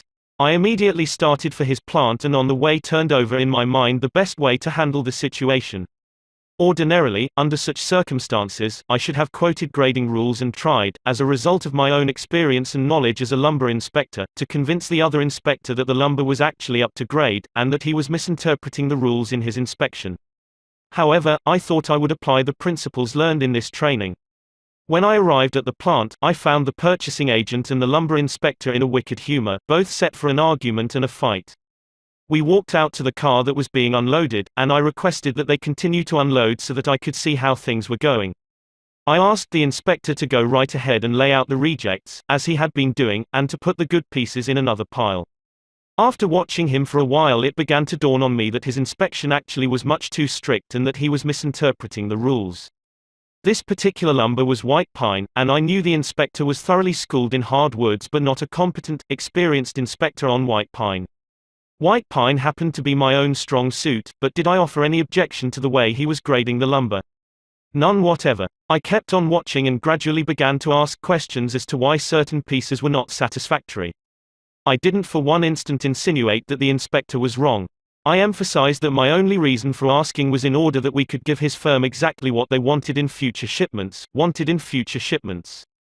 By asking questions in a very friendly, cooperative spirit, and insisting continually that they were right in laying out boards not satisfactory to their purpose, I got him warmed up, and the strained relations between us began to thaw and melt away. An occasional carefully put remark on my part gave birth to the idea in his mind that possibly some of these rejected pieces were actually within the grade that they had bought, and that their requirements demanded a more expensive grade. I was very careful, however, not to let him think I was making an issue of this point. Gradually his whole attitude changed. He finally admitted to me that he was not experienced on white pine and began to ask me questions about each piece as it came out of the car. I would explain why such a piece came within the grade specified, but kept on insisting that we did not want him to take it if it was unsuitable for their purpose. He finally got to the point where he felt guilty every time he put a piece in the rejected pile. And at last he saw that the mistake was on their part for not having specified as good a grade as they needed. The ultimate outcome was that he went through the entire carload again after I left. Accepted the whole lot, and we received a check in full. In that one instance alone, a little tact, and the determination to refrain from telling the other man he was wrong, saved my company a substantial amount of cash, and it would be hard to place a money value on the goodwill that was saved. Martin Luther King was asked how, as a pacifist, he could be an admirer of Air Force General Daniel Chappie James, then the nation's highest-ranking black officer. Dr. King replied, "I judge people by their own principles, not by my own." In a similar way, General Robert E. Lee once spoke to the President of the Confederacy, Jefferson Davis, in the most glowing terms about a certain officer under his command. Another officer in attendance was astonished. "General," he said, "do you not know that the man of whom you speak so highly is one of your bitterest enemies who misses no opportunity to malign you?" "Yes," replied General Lee, "but the President asked my opinion of him, he did not ask for his opinion of me. By the way, I am not revealing anything new in this chapter. 2,000 years ago, Jesus said, 'See the point of thine adversary quickly,' and 2,200 years before Christ was born, King Akhtoi of Egypt gave his son some shrewd advice that is sorely needed today. 'Be diplomatic,' counseled the king. 'It will help you gain your point. In other words, don't argue with your customer or your spouse or your adversary. Don't tell them they are wrong, don't get them stirred up. Use a little diplomacy. Principle 2: Listen to the other person's opinions. If you're wrong, admit it. Within a minute's walk of my house there was a wild stretch of virgin timber, where the blackberry thickets foamed white in the springtime, where the squirrels nested and reared their young, and the horseweeds grew as tall as a horse's head. This unspoiled woodland was called Forest Park, and it was a forest, probably not much different in appearance from what it was when Columbus discovered America. I frequently walked in this park with Rex, my little Boston bulldog. He was a friendly, harmless little hound, and since we rarely met anyone in the park, I took Rex along without a leash or a muzzle. One day we encountered a mounted policeman in the park, a policeman itching to show his authority. "What do you mean by letting that dog run loose in the park without a muzzle and leash?" he reprimanded me. "Don't you know it's against the law?" "Yes, I know it is," I replied softly, "but I didn't think he would do any harm out here." "You didn't think. You didn't think. The law doesn't give a tinker's damn about what you think. That dog might kill a squirrel or bite a child. Now, I'm going to let you off this time, but if I catch this dog out here again without a muzzle and a leash, you'll have to tell it to the judge." I meekly promised to obey. And I did obey, for a few times. But Rex didn't like the muzzle, and neither did I, so we decided to take a chance. Everything was lovely for a while, and then we struck a snag. Rex and I raced over the brow of a hill one afternoon, and there, suddenly, to my dismay, I saw the majesty of the law, astride a bay horse. Rex was out in front, heading straight for the officer. I was in for it. I knew it. So I didn't wait until the policeman started talking. I beat him to it. I said, "Officer, you've caught me red-handed. I'm guilty. I have no alibis, no excuses. You warned me last week that if I brought the dog out here again without a muzzle you would fine me." "Well, now," the policeman responded in a soft tone. "I know it's a temptation to let a little dog like that have a run out here when nobody is around." "Sure, it's a temptation," I replied, "but it is against the law." "Well, a little dog like that isn't going to harm anybody," the policeman remonstrated. "No, but he may kill squirrels," I said. "Well now, I think you are taking this a bit too seriously," he told me. "I'll tell you what you do. You just let him run over the hill there where I can't see him, and we'll forget all about it." That policeman, being human, wanted a feeling of importance, so when I began to condemn myself, the only way he could nourish his self-esteem was to take the magnanimous attitude of showing mercy. But suppose I had tried to defend myself, well, did you ever argue with a policeman? But instead of breaking lances with him, I admitted that he was absolutely right and I was absolutely wrong. I admitted it quickly, openly, and with enthusiasm. The affair terminated graciously in my taking his side and his taking my side. Lord Chesterfield himself could hardly have been more gracious than this mounted policeman, who, only a week previously, had threatened to have the law on me. If we know we are going to be rebuked anyhow, isn't it far better to beat the other person to it and do it ourselves? Isn't it much easier to listen to self-criticism than to bear condemnation from alien lips? Say about yourself all the derogatory things you know the other person is thinking or wants to say or intends to say, and say them before that person has a chance to say them. The chances are 100 to 1 that a generous, forgiving attitude will be taken and your mistakes will be minimized, just as the mounted policeman did with me and Rex. Ferdinand E. Warren, a commercial artist, used this technique to win the goodwill of a petulant, scolding buyer of art. It is important, in making drawings for advertising and publishing purposes, to be precise and very exact, Mr. Warren said as he told the story. Some art editors demand that their commissions be executed immediately, and in these cases, some slight error is liable to occur. I knew one art director in particular who was always delighted to find fault with some little thing. I have often left his office in disgust, not because of the criticism, but because of his method of attack. Recently I delivered a rush job to this editor, and he phoned me to call at his office immediately. He said something was wrong. When I arrived, I found just what I had anticipated, and dreaded. He was hostile, gloating over his chance to criticize. He demanded with heat why I had done so and so. My opportunity had come to apply the self-criticism I had been studying about. So I said, Mr. So-and-so, if what you say is true, I am at fault and there is absolutely no excuse for my blunder. I have been doing drawings for you long enough to know better, I'm ashamed of myself. Immediately he started to defend me. Yes, you're right, but after all, this isn't a serious mistake. It is only, I interrupted him. Any mistake, I said, may be costly and they are all irritating. He started to break in, but I wouldn't let him. I was having a grand time. For the first time in my life, I was criticizing myself, and I loved it. I should have been more careful, I continued. You give me a lot of work, and you deserve the best, so I'm going to do this drawing all over. No. No, he protested. I wouldn't think of putting you to all that trouble. He praised my work, assured me that he wanted only a minor change and that my slight error hadn't cost his firm any money, and, after all, it was a mere detail, not worth worrying about. My eagerness to criticize myself took all the fight out of him. He ended up by taking me to lunch, and before we parted, he gave me a check and another commission. There is a certain degree of satisfaction in having the courage to admit one's errors. It not only clears the air of guilt and defensiveness, but often helps solve the problem created by the error. Bruce Harvey of Albuquerque, New Mexico, had incorrectly authorized payment of full wages to an employee on sick leave.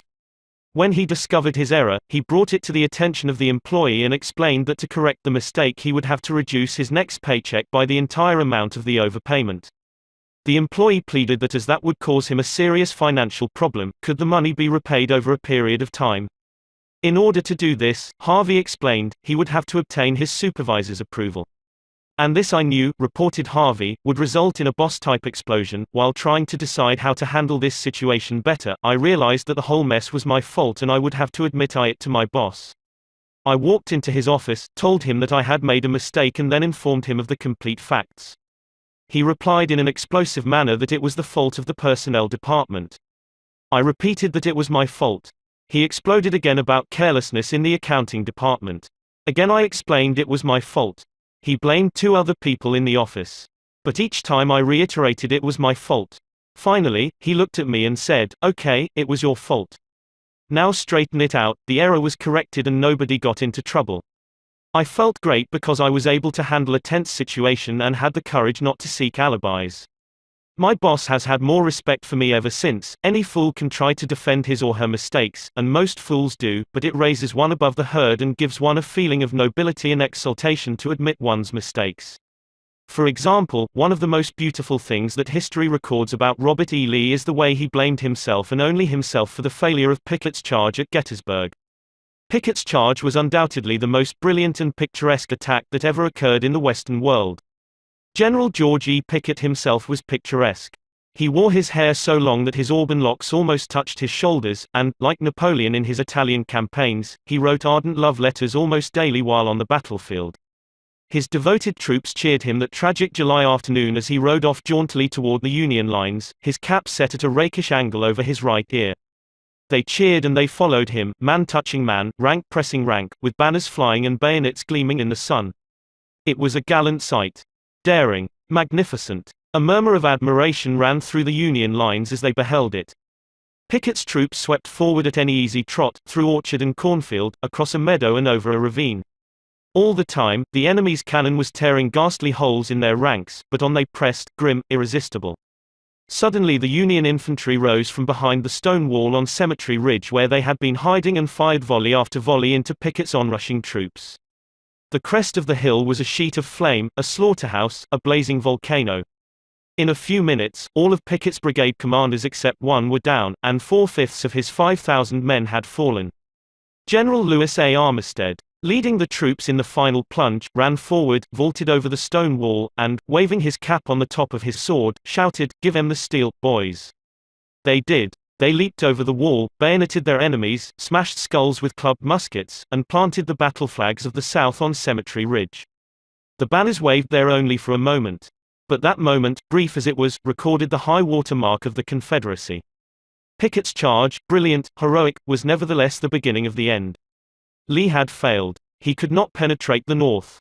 And he knew it. The South was doomed. Lee was so saddened, so shocked, that he sent in his resignation and asked Jefferson Davis, the President of the Confederacy, to appoint a younger and abler man. If Lee had wanted to blame the disastrous failure of Pickett's charge on someone else, he could have found a score of alibis. Some of his division commanders had failed him. The cavalry hadn't arrived in time to support the infantry attack. This had gone wrong and that had gone awry. But Lee was far too noble to blame others. As Pickett's beaten and bloody troops struggled back to the Confederate lines, Robert E. Lee rode out to meet them all alone and greeted them with a self-condemnation that was little short of sublime. "All this has been my fault," he confessed.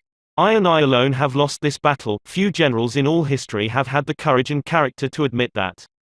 Michael Cheung, who teaches our course in Hong Kong, told of how the Chinese culture presents some special problems and how sometimes it is necessary to recognize that the benefit of applying a principle may be more advantageous than maintaining an old tradition.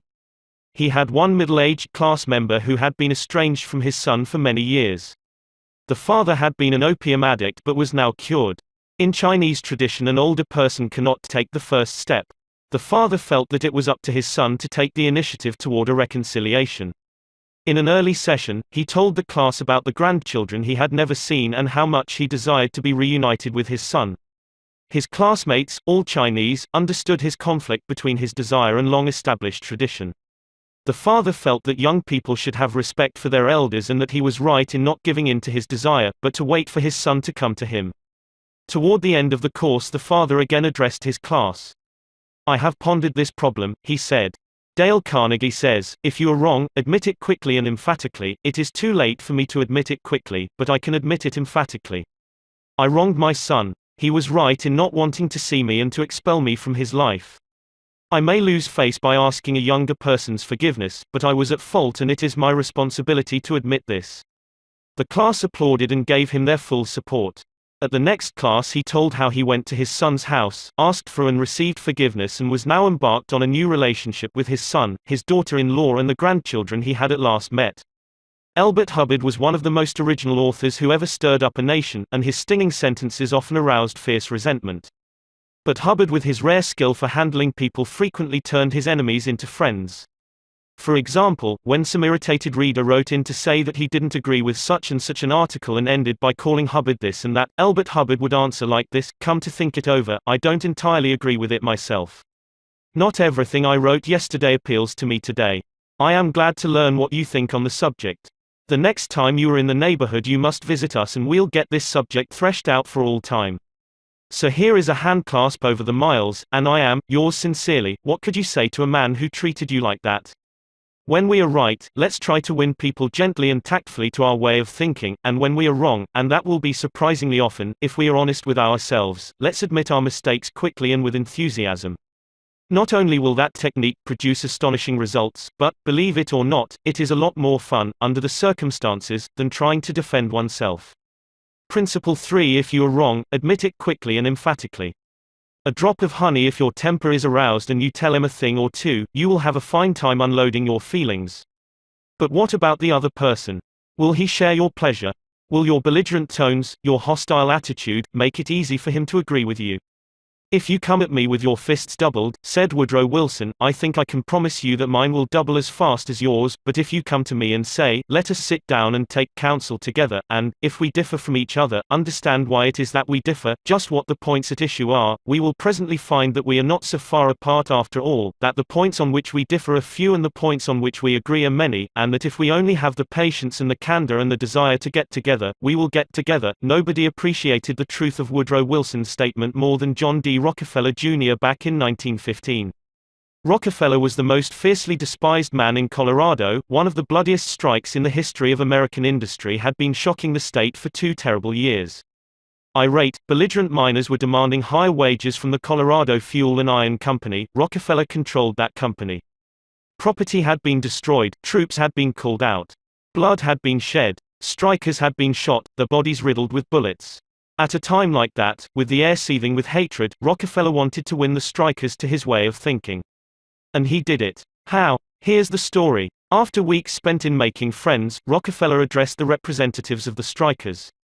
This speech, in its entirety, is a masterpiece. It produced astonishing results. It calmed the tempestuous waves of hate that threatened to engulf Rockefeller. It won him a host of admirers. It presented facts in such a friendly manner that the strikers went back to work without saying another word about the increase in wages for which they had fought so violently. The opening of that remarkable speech follows. Note how it fairly glows with friendliness. Rockefeller, remember, was talking to men who, a few days previously, had wanted to hang him by the neck to a sour apple tree, yet he couldn't have been more gracious, more friendly if he had addressed a group of medical missionaries. His speech was radiant with such phrases as "I am proud to be here, having visited in your homes, met many of your wives and children, we meet here not as strangers, but as friends, spirit of mutual friendship, our common interests, it is only by your courtesy that I am here. This is a red-letter day in my life," Rockefeller began. "It is the first time I have ever had the good fortune to meet the representatives of the employees of this great company, its officers and superintendents, together, and I can assure you that I am proud to be here, and that I shall remember this gathering as long as I live. Had this meeting been held 2 weeks ago, I should have stood here a stranger to most of you, recognizing a few faces. Having had the opportunity last week of visiting all the camps in the southern coal field and of talking individually with practically all of the representatives, except those who were away, having visited in your homes, met many of your wives and children, we meet here not as strangers, but as friends, and it is in that spirit of mutual friendship that I am glad to have this opportunity to discuss with you our common interests. Since this is a meeting of the officers of the company and the representatives of the employees, it is only by your courtesy that I am here, for I am not so fortunate as to be either one or the other, and yet I feel that I am intimately associated with you men, for, in a sense, I represent both the stockholders and the directors. Isn't that a superb example of the fine art of making friends out of enemies?" Suppose Rockefeller had taken a different tack. Suppose he had argued with those miners and hurled devastating facts in their faces. Suppose he had told them by his tones and insinuations that they were wrong. Suppose that, by all the rules of logic, he had proved that they were wrong.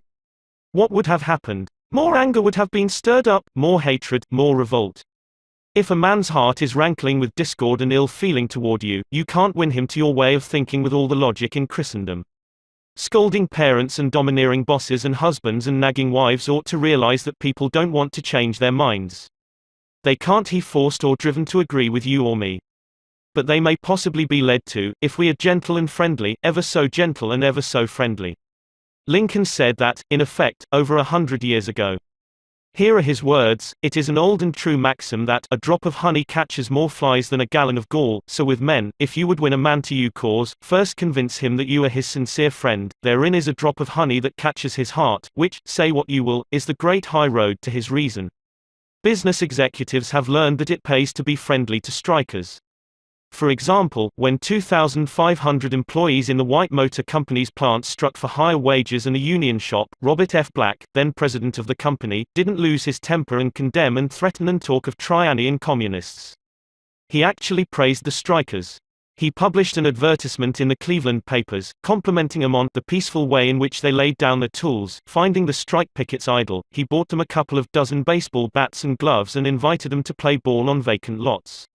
For those who preferred bowling, he rented a bowling alley.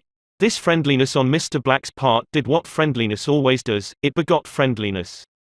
So the strikers borrowed brooms, shovels, and rubbish carts, and began picking up matches, papers, cigarette stubs, and cigar butts around the factory. Imagine it. Imagine strikers tidying up the factory grounds while battling for higher wages and recognition of the union. Such an event had never been heard of before in the long, tempestuous history of American labor wars. That strike ended with a compromise settlement within a week, ended without any ill feeling or rancor. Daniel Webster, who looked like a god and talked like Jehovah, was one of the most successful advocates who ever pleaded a case, yet he ushered in his most powerful arguments with such friendly remarks as, "It will be for the jury to consider, this may perhaps be worth thinking of, here are some facts that I trust you will not lose sight of, or, you, with your knowledge of human nature, will easily see the significance of these facts." No bulldozing. No high-pressure methods. No attempt to force his opinions on others. Webster used the soft-spoken, quiet, friendly approach, and it helped to make him famous. You may never be called upon to settle a strike or address a jury, but you may want to get your rent reduced. Will the friendly approach help you then? Let's see. 0. L. Straub, an engineer, wanted to get his rent reduced. And he knew his landlord was hard-boiled. "I wrote him," Mr. Straub said in a speech before the class, notifying him that I was vacating my apartment as soon as my lease expired. The truth was, I didn't want to move. I wanted to stay if I could get my rent reduced. But the situation seemed hopeless. Other tenants had tried, and failed. Everyone told me that the landlord was extremely difficult to deal with. But I said to myself, I am studying a course in how to deal with people, so I'll try it on him, and see how it works. He and his secretary came to see me as soon as he got my letter. I met him at the door with a friendly greeting. I fairly bubbled with goodwill and enthusiasm. I didn't begin talking about how high the rent was. I began talking about how much I liked his apartment house. Believe me, I was hearty in my approbation and lavish in my praise. I complimented him on the way he ran the building and told him I should like so much to stay for another year, but I couldn't afford it. He had evidently never had such a reception from a tenant. He hardly knew what to make of it. Then he started to tell me his troubles. Complaining tenants. One had written him 14 letters, some of them positively insulting. Another threatened to break his lease unless the landlord kept the man on the floor above from snoring. "What a relief it is," he said, "to have a satisfied tenant like you," and then, without my even asking him to do it, he offered to reduce my rent a little. I wanted more, so I named the figure I could afford to pay, and he accepted without a word. As he was leaving, he turned to me and asked, "What decorating can I do for you?" If I had tried to get the rent reduced by the methods the other tenants were using, I am positive I should have met with the same failure they encountered. It was the friendly, sympathetic, appreciative approach that won. Dean Woodcock of Pittsburgh, Pennsylvania, is the superintendent of a department of the local electric company. His staff was called upon to repair some equipment on top of a pole. This type of work had formerly been performed by a different department and had only recently been transferred to Woodcock's section. Although his people had been trained in the work, this was the first time they had ever actually been called upon to do it. Everybody in the organization was interested in seeing if and how they could handle it. Mr. Woodcock, several of his subordinate managers, and members of other departments of the utility went to see the operation. Many cars and trucks were there, and a number of people were standing around watching the two lone men on top of the pole. Glancing around, Woodcock noticed a man up the street getting out of his car with a camera. He began taking pictures of the scene. Utility people are extremely conscious of public relations, and suddenly Woodcock realized what this setup looked like to the man with the camera. Overkill, dozens of people being called out to do a two-person job. He strolled up the street to the photographer. "I see you're interested in our operation." "Yes, and my mother will be more than interested. She owns stock in your company. This will be an eye-opener for her. She may even decide her investment was unwise. I've been telling her for years there's a lot of waste motion in companies like yours. This proves it. The newspapers might like these pictures, too. It does look like it, doesn't it? I'd think the same thing in your position. But this is a unique situation. And Dean Woodcock went on to explain how this was the first job of this type for his department and how everybody from executives down was interested. He assured the man that under normal conditions 2 people could handle the job. The photographer put away his camera, shook Woodcock's hand, and thanked him for taking the time to explain the situation to him. Dean Woodcock's friendly approach saved his company much embarrassment and bad publicity. Another member of one of our classes, Gerald H. Wynn of Littleton, New Hampshire, reported how by using a friendly approach, he obtained a very satisfactory settlement on a damage claim. Early in the spring, he reported, before the ground had thawed from the winter freezing, there was an unusually heavy rainstorm and the water, which normally would have run off to nearby ditches and storm drains along the road, took a new course onto a building lot where I had just built a new home. Not being able to run off. The water pressure built up around the foundation of the house. The water forced itself under the concrete basement floor, causing it to explode, and the basement filled with water. This ruined the furnace and the hot water heater. The cost to repair this damage was in excess of $2,000. I had no insurance to cover this type of damage. However, I soon found out that the owner of the subdivision had neglected to put in a storm drain near the house which could have prevented this problem. I made an appointment to see him. During the 25-mile trip to his office, I carefully reviewed the situation and, remembering the principles I learned in this course, I decided that showing my anger would not serve any worthwhile purpose. When I arrived, I kept very calm and started by talking about his recent vacation to the West Indies. Then, when I felt the timing was right, I mentioned the little problem of water damage. He quickly agreed to do his share in helping to correct the problem. A few days later he called and said he would pay for the damage and also put in a storm drain to prevent the same thing from happening in the future. Even though it was the fault of the owner of the subdivision, if I had not begun in a friendly way, there would have been a great deal of difficulty in getting him to agree to the total liability.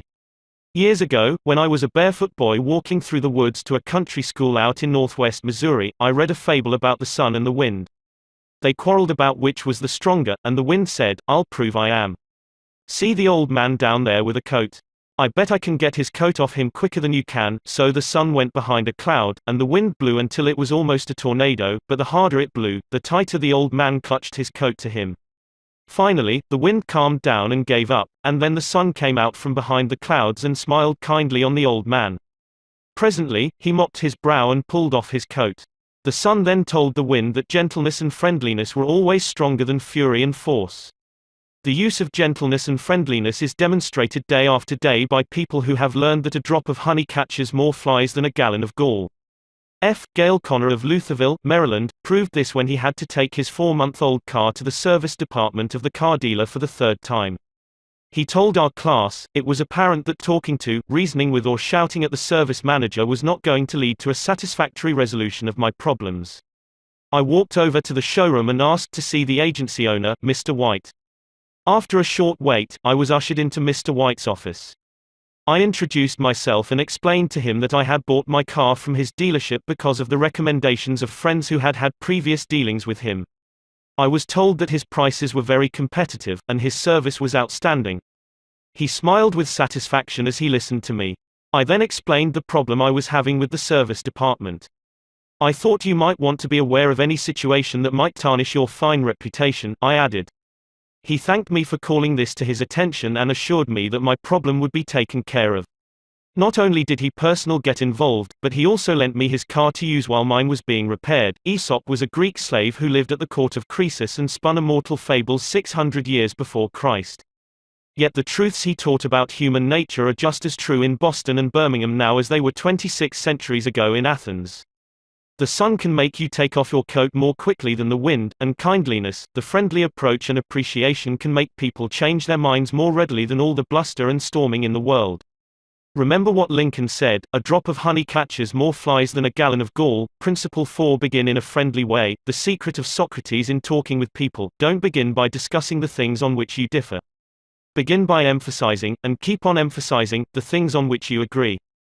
Keep emphasizing, if possible, that you are both striving for the same end and that your only difference is one of method and not of purpose. Get the other person saying, "Yes, yes," at the outset. Keep your opponent, if possible, from saying no. A no response, according to Professor Overstreet, is a most difficult handicap to overcome. When you have said no, all your pride of personality demands that you remain consistent with yourself. You may later feel that the no was ill-advised. Nevertheless, there is your precious pride to consider. Once having said a thing, you feel you must stick to it. Hence it is of the very greatest importance that a person be started in the affirmative direction. Harry A. Overstreet, Influencing Human Behavior, New York, Norton, 1925. The skillful speaker gets, at the outset, a number of yes responses. This sets the psychological process of the listeners moving in the affirmative direction. It is like the movement of a billiard ball. Propel in one direction, and it takes some force to deflect it, far more force to send it back in the opposite direction.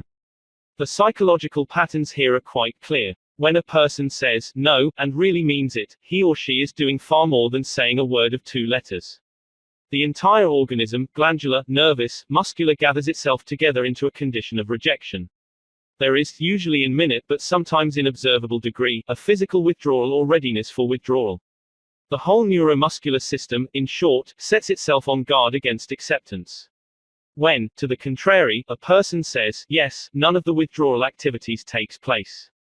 The organism is in a forward, moving, accepting, open attitude. Hence the more yeses we can, at the very outset, induce, the more likely we are to succeed in capturing the attention for our ultimate proposal. It is a very simple technique, this yes response. And yet, how much it is neglected. It often seems as if people get a sense of their own importance by antagonizing others at the outset. Get a student to say no at the beginning, or a customer, child, husband, or wife, and it takes the wisdom and the patience of angels to transform that bristling negative into an affirmative. The use of this yes technique enabled James Everson, who was a teller in the Greenwich Savings Bank, in New York City, to secure a prospective customer who might otherwise have been lost. This man came in to open an account, said Mr. Everson, and I gave him our usual form to fill out. Some of the questions he answered willingly, but there were others he flatly refused to answer. Before I began the study of human relations, I would have told this prospective depositor that if he refused to give the bank this information, we should have to refuse to accept this account. I am ashamed that I have been guilty of doing that very thing in the past. Naturally, an ultimatum like that made me feel good. I had shown who was boss, that the bank's rules and regulations couldn't be flouted.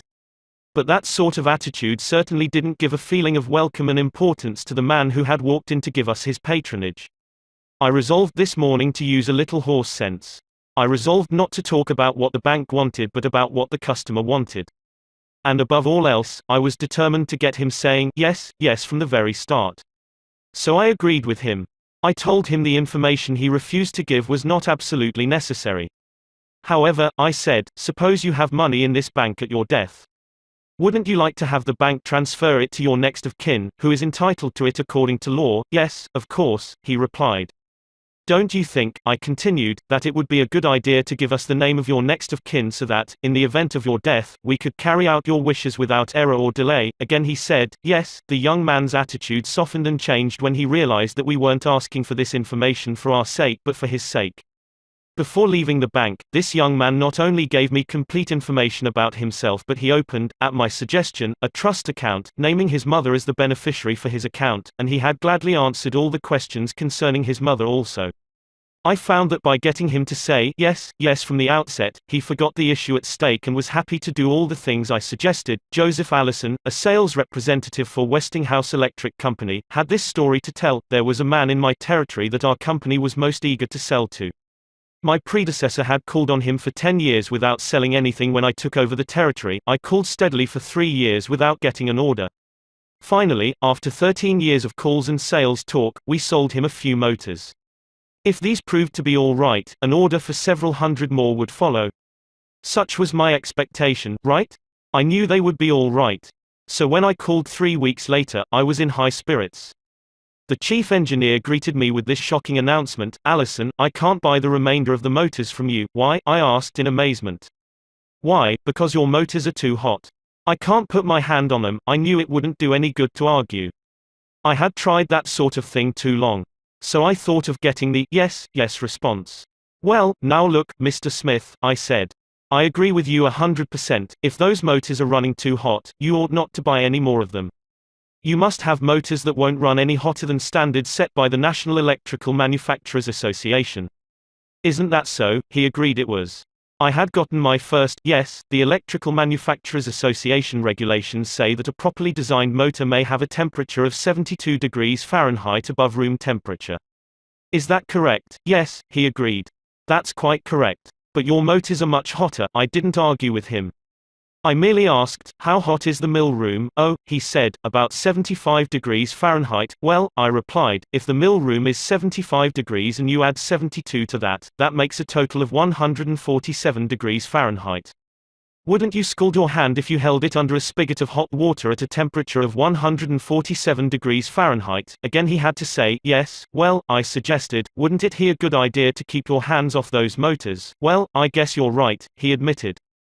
We continued to chat for a while. Then he called his secretary and lined up approximately $35,000 worth of business for the ensuing month. It took me years and cost me countless thousands of dollars in lost business before I finally learned that it doesn't pay to argue, that it is much more profitable and much more interesting to look at things from the other person's viewpoint and try to get that person saying, yes, yes. Eddie Snow, who sponsors our courses in Oakland, California, tells how he became a good customer of a shop because the proprietor got him to say, yes, yes. Eddie had become interested in bow hunting and had spent considerable money in purchasing equipment and supplies from a local bow store. When his brother was visiting him, he wanted to rent a bow for him from this store. The sales clerk told him they didn't rent bows, so Eddie phoned another bow store. Eddie described what happened. A very pleasant gentleman answered the phone. His response to my question for a rental was completely different from the other place. He said he was sorry, but they no longer rented bows because they couldn't afford to do so. He then asked me if I had rented before. I replied, yes, several years ago. He reminded me that I probably paid $25 to $30 for the rental. I said, yes, again. He then asked if I was the kind of person who liked to save money. Naturally, I answered, yes. He went on to explain that they had bow sets with all the necessary equipment on sale for $34.95. I could buy a complete set for only $4.95 more than I could rent one.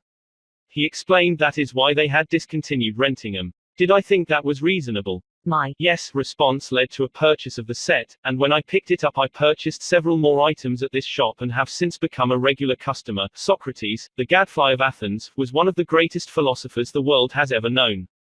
He did something that only a handful of men in all history have been able to do. He sharply changed the whole course of human thought, and now, 24 centuries after his death, he is honored as one of the wisest persuaders who ever influenced this wrangling world.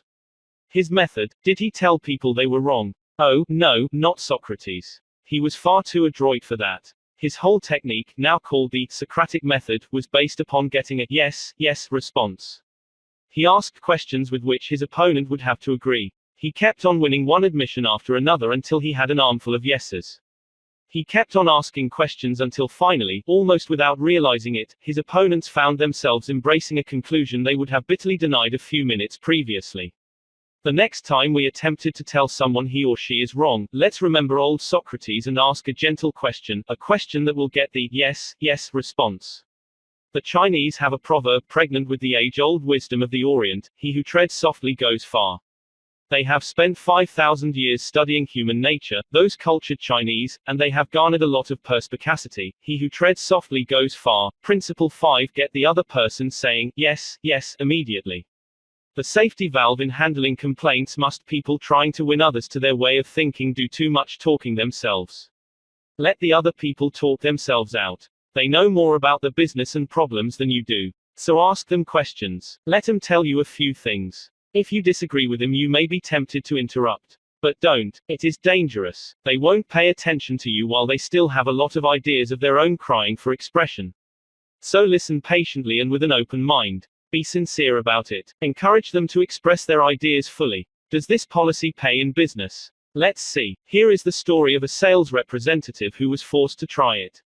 One of the largest automobile manufacturers in the United States was negotiating for a year's requirements of upholstery fabrics. 3 important manufacturers had worked up fabrics in sample bodies. These had all been inspected by the executives of the motor company, and notice had been sent to each manufacturer saying that, on a certain day, a representative from each supplier would be given an opportunity to make a final plea for the contract. GBR, a representative of one manufacturer, arrived in town with a severe attack of laryngitis. When it came my turn to meet the executives in conference, Mr. R said as he related the story before one of my classes, I had lost my voice. I could hardly whisper. I was ushered into a room and found myself face to face with the textile engineer, the purchasing agent, the director of sales and the president of the company. I stood up and made a valiant effort to speak, but I couldn't do anything more than squeak. They were all seated around a table, so I wrote on a pad of paper, "Gentlemen, I have lost my voice. I am speechless." "I'll do the talking for you," the president said. He did. He exhibited my samples and praised their good points. A lively discussion arose about the merits of my goods. And the president, since he was talking for me, took the position I would have had during the discussion. My sole participation consisted of smiles, nods and a few gestures. As a result of this unique conference, I was awarded the contract, which called for over 500,000 yards of upholstery fabrics at an aggregate value of $1,600,000, the biggest order I had ever received. I know I would have lost the contract if I hadn't lost my voice, because I had the wrong idea about the whole proposition. I discovered, quite by accident, how richly it sometimes pays to let the other person do the talking. Letting the other person do the talking helps in family situations as well as in business. Barbara Wilson's relationship with her daughter, Lori, was deteriorating rapidly. Lori, who had been a quiet, complacent child, had grown into an uncooperative, sometimes belligerent teenager. Mrs. Wilson lectured her, threatened her and punished her, but all to no avail. One day, Mrs. Wilson told one of our classes, "I just gave up." Lori had disobeyed me and had left the house to visit her girlfriend before she had completed her chores. When she returned, I was about to scream at her for the 10,000th time, but I just didn't have the strength to do it. I just looked at her and said sadly, "Why, Lori, why?" Lori noted my condition and in a calm voice asked, "Do you really want to know?" I nodded and Lori told me, first hesitantly, and then it all flowed out. I had never listened to her. I was always telling her to do this or that. When she wanted to tell me her thoughts, feelings, ideas, I interrupted with more orders. I began to realize that she needed me, not as a bossy mother, but as a confidant, an outlet for all her confusion about growing up. And all I had been doing was talking when I should have been listening. I never heard her. From that time on, I let her do all the talking she wanted. She tells me what is on her mind, and our relationship has improved immeasurably. She is again a cooperative person. A large advertisement appeared on the financial page of a New York newspaper calling for a person with unusual ability and experience. Charles T. Cubelis answered the advertisement, sending his reply to a box number. A few days later, he was invited by letter to call for an interview. Before he called, he spent hours in Wall Street finding out everything possible about the person who had founded the business. During the interview, he remarked, "I should be mighty proud to be associated with an organization with a record like yours. I understand you started 28 years ago with nothing but desk room and one stenographer. Is that true?" Almost every successful person likes to reminisce about his early struggles. This man was no exception. He talked for a long time about how he had started with $450 in cash and an original idea. He told how he had fought against discouragement and battled against ridicule, working Sundays and holidays, 12 to 16 hours a day, how he had finally won against all odds until now the most important executives on Wall Street were coming to him for information and guidance. He was proud of such a record. He had a right to be, and he had a splendid time telling about it. Finally, he questioned Mr. Cubelis briefly about his experience, then called in one of his vice presidents and said, "I think this is the person we are looking for." Mr. Cubelis had taken the trouble to find out about the accomplishments of his prospective employer. He showed an interest in the other person and his problems. He encouraged the other person to do most of the talking, and made a favorable impression. Roy G. Bradley of Sacramento, California, had the opposite problem. He listened as a good prospect for a sales position talked himself into a job with Bradley's firm. Roy reported, "Being a small brokerage firm, we had no fringe benefits, such as hospitalization, medical insurance and pensions. Every representative is an independent agent. We don't even provide leads for prospects, as we cannot advertise for them as our larger competitors do." Richard Pryor had the type of experience we wanted for this position, and he was interviewed first by my assistant, who told him about all the negatives related to this job. He seemed slightly discouraged when he came into my office.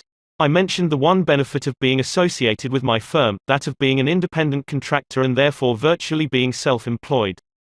As he talked about these advantages to me, he talked himself out of each negative thought he had when he came in for the interview. Several times it seemed as though he was half talking to himself as he was thinking through each thought.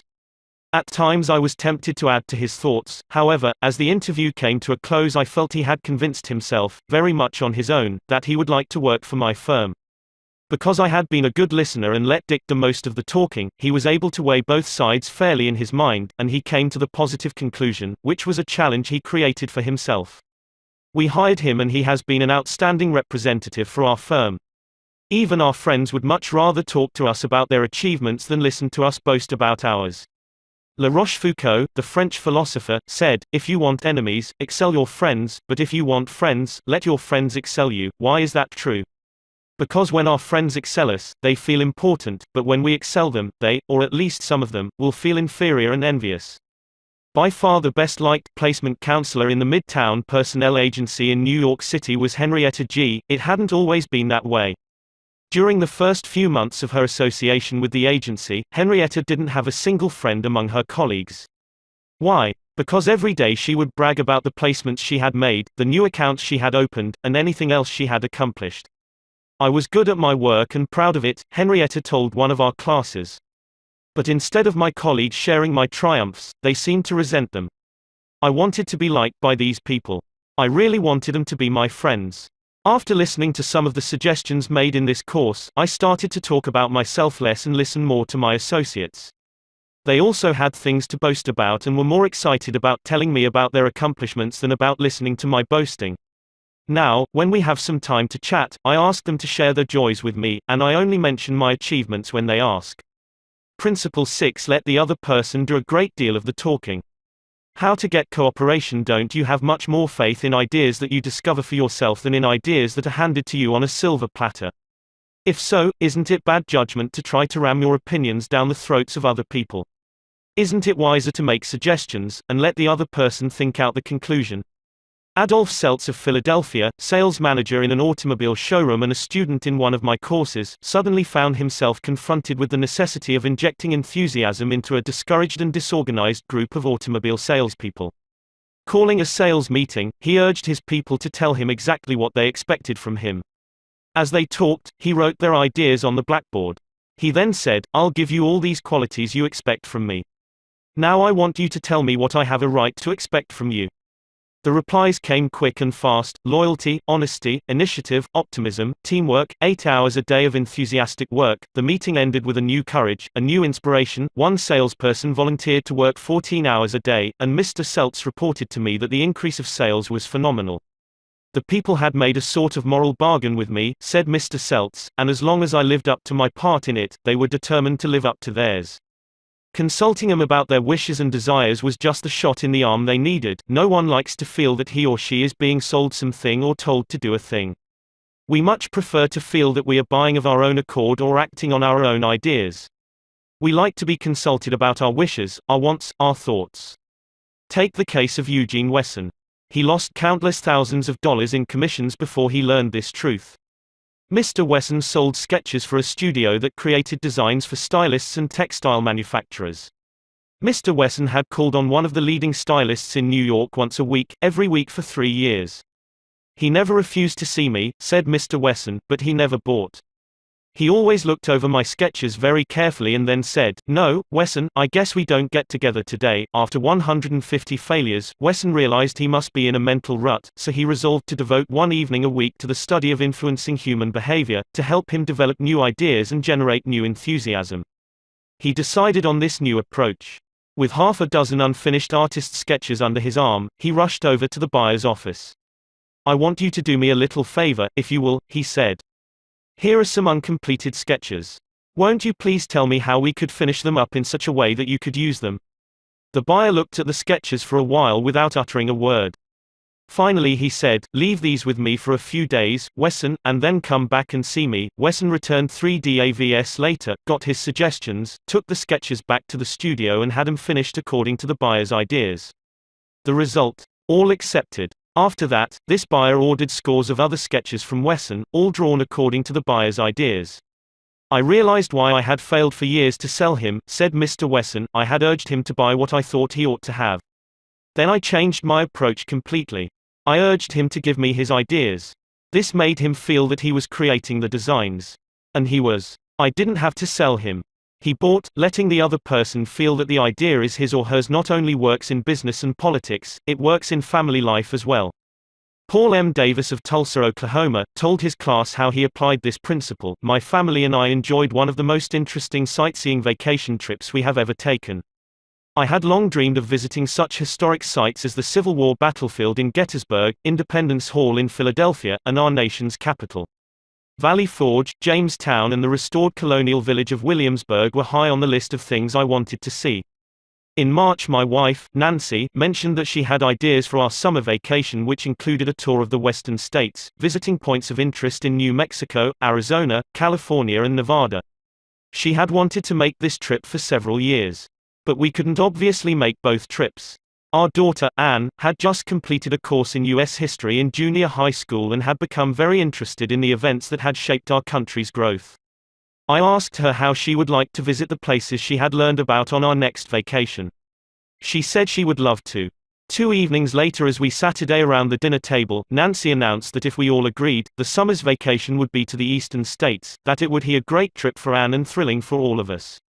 We all concurred. This same psychology was used by an X-ray manufacturer to sell his equipment to one of the largest hospitals in Brooklyn. This hospital was building an addition and preparing to equip it with the finest X-ray department in America. Dr. L, who was in charge of the X-ray department, was overwhelmed with sales representatives, each caroling the praises of his own company's equipment. One manufacturer, however, was more skillful. He knew far more about handling human nature than the others did. He wrote a letter something like this: "Our factory has recently completed a new line of X-ray equipment. The first shipment of these machines has just arrived at our office. They are not perfect. We know that, and we want to improve them. So we should be deeply obligated to you if you could find time to look them over and give us your ideas about how they can be made more serviceable to your profession. Knowing how occupied you are, I shall be glad to send my car for you at any hour you specify." I was surprised to get that letter, Dr. L said as he related the incident before the class. I was both surprised and complimented. I had never had an X-ray manufacturer seeking my advice before. It made me feel important. I was busy every night that week, but I cancelled a dinner appointment in order to look over the equipment. The more I studied it, the more I discovered for myself how much I liked it. Nobody had tried to sell it to me. I felt that the idea of buying that equipment for the hospital was my own. I sold myself on its superior qualities and ordered it installed. Ralph Waldo Emerson, in his essay, Self-Reliance, stated, "In every work of genius we recognize our own rejected thoughts, they come back to us with a certain alienated majesty." Colonel Edward M. House wielded an enormous influence in national and international affairs while Woodrow Wilson occupied the White House. Wilson leaned upon Colonel House for secret counsel and advice more than he did upon even members of his own cabinet. What method did the colonel use in influencing the president? Fortunately, we know, for House himself revealed it to Arthur D. Howden Smith, and Smith quoted House in an article in the Saturday Evening Post. "After I got to know the president," House said, "I learned the best way to convert him to an idea was to plant it in his mind casually, but so as to interest him in it, so as to get him thinking about it on his own account. The first time this worked it was an accident. I had been visiting him at the White House and urged a policy on him which he appeared to disapprove. But several days later, at the dinner table, I was amazed to hear him trot out my suggestion as his own." Did House interrupt him and say, "That's not your idea. That's mine"? Oh, no, not House. He was too adroit for that. He didn't care about credit. He wanted results. So he let Wilson continue to feel that the idea was his. House did even more than that. He gave Wilson public credit for these ideas. Let's remember that everyone we come in contact with is just as human as Woodrow Wilson. So let's use Colonel House's technique. A man up in the beautiful Canadian province of New Brunswick used this technique on me and won my patronage. I was planning at the time to do some fishing and canoeing in New Brunswick. So I wrote the Tourist Bureau for information. Evidently my name and address were put on a mailing list, for I was immediately overwhelmed with scores of letters and booklets and printed testimonials from camps and guides. I was bewildered. I didn't know which to choose. Then one camp owner did a clever thing. He sent me the names and telephone numbers of several New York people who had stayed at his camp, and he invited me to telephone them and discover for myself what he had to offer. I found to my surprise that I knew one of the men on his list. I telephoned him, found out what his experience had been, and then wired the camp the date of my arrival. The others had been trying to sell me on their service, but one let me sell myself. That organization won. 25 centuries ago, Lao Tzu, a Chinese sage, said some things that readers of this book might use today. The reason why rivers and seas receive the homage of 100 mountain streams is that they keep below them. Thus they are able to reign over all the mountain streams. So the sage, wishing to be above men, putteth himself below them, wishing to be before them, he putteth himself behind them. Thus, though his place be above men, they do not feel his weight, though his place be before them, they do not count it an injury. Principle 7. Let the other person feel that the idea is his or hers. A formula that will work wonders for you. Remember that other people may be totally wrong. But they don't think so. Don't condemn them. Any fool can do that. Try to understand them. Only wise, tolerant, exceptional people even try to do that. There is a reason why the other man thinks and acts as he does. Ferret out that reason, and you have the key to his actions, perhaps to his personality. Try honestly to put yourself in his place. If you say to yourself, "How would I feel, how would I react if I were in his shoes?" you will save yourself time and irritation, for, by becoming interested in the cause, we are less likely to dislike the effect. And, in addition, you will sharply increase your skill in human relationships. Stop a minute, says Kenneth M. Good in his book How to Turn People into Gold. Stop a minute to contrast your keen interest in your own affairs with your mild concern about anything else. Realize then, that everybody else in the world feels exactly the same way. Then, along with Lincoln and Roosevelt, you will have grasped the only solid foundation for interpersonal relationships, namely, that success in dealing with people depends on a sympathetic grasp of the other person's viewpoint. Sam Douglas of Hempstead, New York, used to tell his wife that she spent too much time working on their lawn, pulling weeds, fertilizing, cutting the grass twice a week when the lawn didn't look any better than it had when they moved into their home 4 years earlier. Naturally, she was distressed by his remarks, and each time he made such remarks the balance of the evening was ruined. After taking our course, Mr. Douglas realized how foolish he had been all those years. It never occurred to him that she enjoyed doing that work and she might really appreciate a compliment on her diligence. One evening after dinner, his wife said she wanted to pull some weeds and invited him to keep her company. He first declined, but then thought better of it and went out after her and began to help her pull weeds. She was visibly pleased, and together they spent an hour in hard work and pleasant conversation. After that he often helped her with the gardening and complimented her on how fine the lawn looked, what a fantastic job she was doing with a yard where the soil was like concrete. Result, a happier life for both because he had learned to look at things from her point of view even if the subject was only weeds.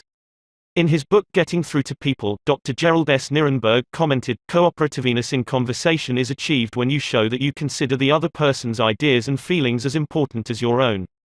Starting your conversation by giving the other person the purpose or direction of your conversation, governing what you say by what you would want to hear if you were the listener, and accepting his or her viewpoint will encourage the listener to have an open mind to your ideas." Dr. Gerald S. Nirenberg, Getting Through to People, Englewood Cliffs, N.J., Prentice Hall, 1963, p. 31. I have always enjoyed walking and riding in a park near my home. Like the Druids of ancient Gaul, I all but worship an oak tree, so I was distressed season after season to see the young trees and shrubs killed off by needless fires. These fires weren't caused by careless smokers. They were almost all caused by youngsters who went out to the park to go native and cook a frankfurter or an egg under the trees. Sometimes, these fires raged so fiercely that the fire department had to be called out to fight the conflagration. There was a sign on the edge of the park saying that anyone who started a fire was liable to fine and imprisonment, but the sign stood in an unfrequented part of the park, and few of the culprits ever saw it. A mounted policeman was supposed to look after the park, but he didn't take his duties too seriously, and the fires continued to spread season after season. On one occasion, I rushed up to a policeman and told him about a fire spreading rapidly through the park and wanted him to notify the fire department, and he nonchalantly replied that it was none of his business because it wasn't in his precinct. I was desperate, so after that when I went riding, I acted as a self-appointed committee of one to protect the public domain.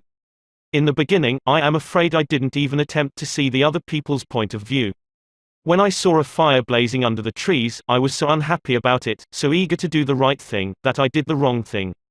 I would ride up to the boys, warn them that they could be jailed for starting a fire, order with a tone of authority that it be put out, and, if they refused, I would threaten to have them arrested. I was merely unloading my feelings without thinking of their point of view. The result? They obeyed sullenly and with resentment. After I rode on over the hill, they probably rebuilt the fire and longed to burn up the whole park. With the passing of the years, I acquired a trifle more knowledge of human relations, a little more tact, a somewhat greater tendency to see things from the other person's standpoint. Then, instead of giving orders, I would ride up to a blazing fire and begin something like this: "Having a good time, boys? What are you going to cook for supper? I loved to build fires myself when I was a boy, and I still love to. But you know they are very dangerous here in the park. I know you boys don't mean to do any harm, but other boys aren't so careful. They come along and see that you have built a fire, so they build one and don't put it out when they go home, and it spreads among the dry leaves and kills the trees. We won't have any trees here at all if we aren't more careful. You could be put in jail for building this fire. But I don't want to be bossy and interfere with your pleasure. I like to see you enjoy yourselves, but won't you please rake all the leaves away from the fire right now, and you'll be careful to cover it with dirt, a lot of dirt, before you leave, won't you? And the next time you want to have some fun, won't you please build your fire over the hill there in the sandpit? It can't do any harm there. Thanks so much, boys. Have a good time." What a difference that kind of talk made. It made the boys want to cooperate. No sullenness, no resentment. They hadn't been forced to obey orders. They had saved their faces. They felt better, and I felt better because I had handled the situation with consideration for their point of view. Seeing things through another person's eyes may ease tensions when personal problems become overwhelming. Elizabeth Novak of New South Wales, Australia, was 6 weeks late with her car payment. On a Friday, she reported, "I received a nasty phone call from the man who was handling my account informing me if I did not come up with $122 by Monday morning I could anticipate further action from the company. I had no way of raising the money over the weekend, so when I received his phone call first thing on Monday morning I expected the worst. Instead of becoming upset, I looked at the situation from his point of view. I apologized most sincerely for causing him so much inconvenience and remarked that I must be his most troublesome customer, as this was not the first time I was behind in my payments. His tone of voice changed immediately, and he reassured me that I was far from being one of his really troublesome customers. He went on to tell me several examples of how rude his customers sometimes were, how they lied to him and often tried to avoid talking to him at all. I said nothing. I listened and let him pour out his troubles to me. Then, without any suggestion from me, he said it did not matter if I couldn't pay all the money immediately. It would be all right if I paid him $20 by the end of the month and made up the balance whenever it was convenient for me to do so, tomorrow, before asking anyone to put out a fire or buy your product or contribute to your favorite charity. Why not pause and close your eyes and try to think the whole thing through from another person's point of view? Ask yourself, why should he or she want to do it? True, this will take time, but it will avoid making enemies and will get better results, and with less friction and less shoe leather.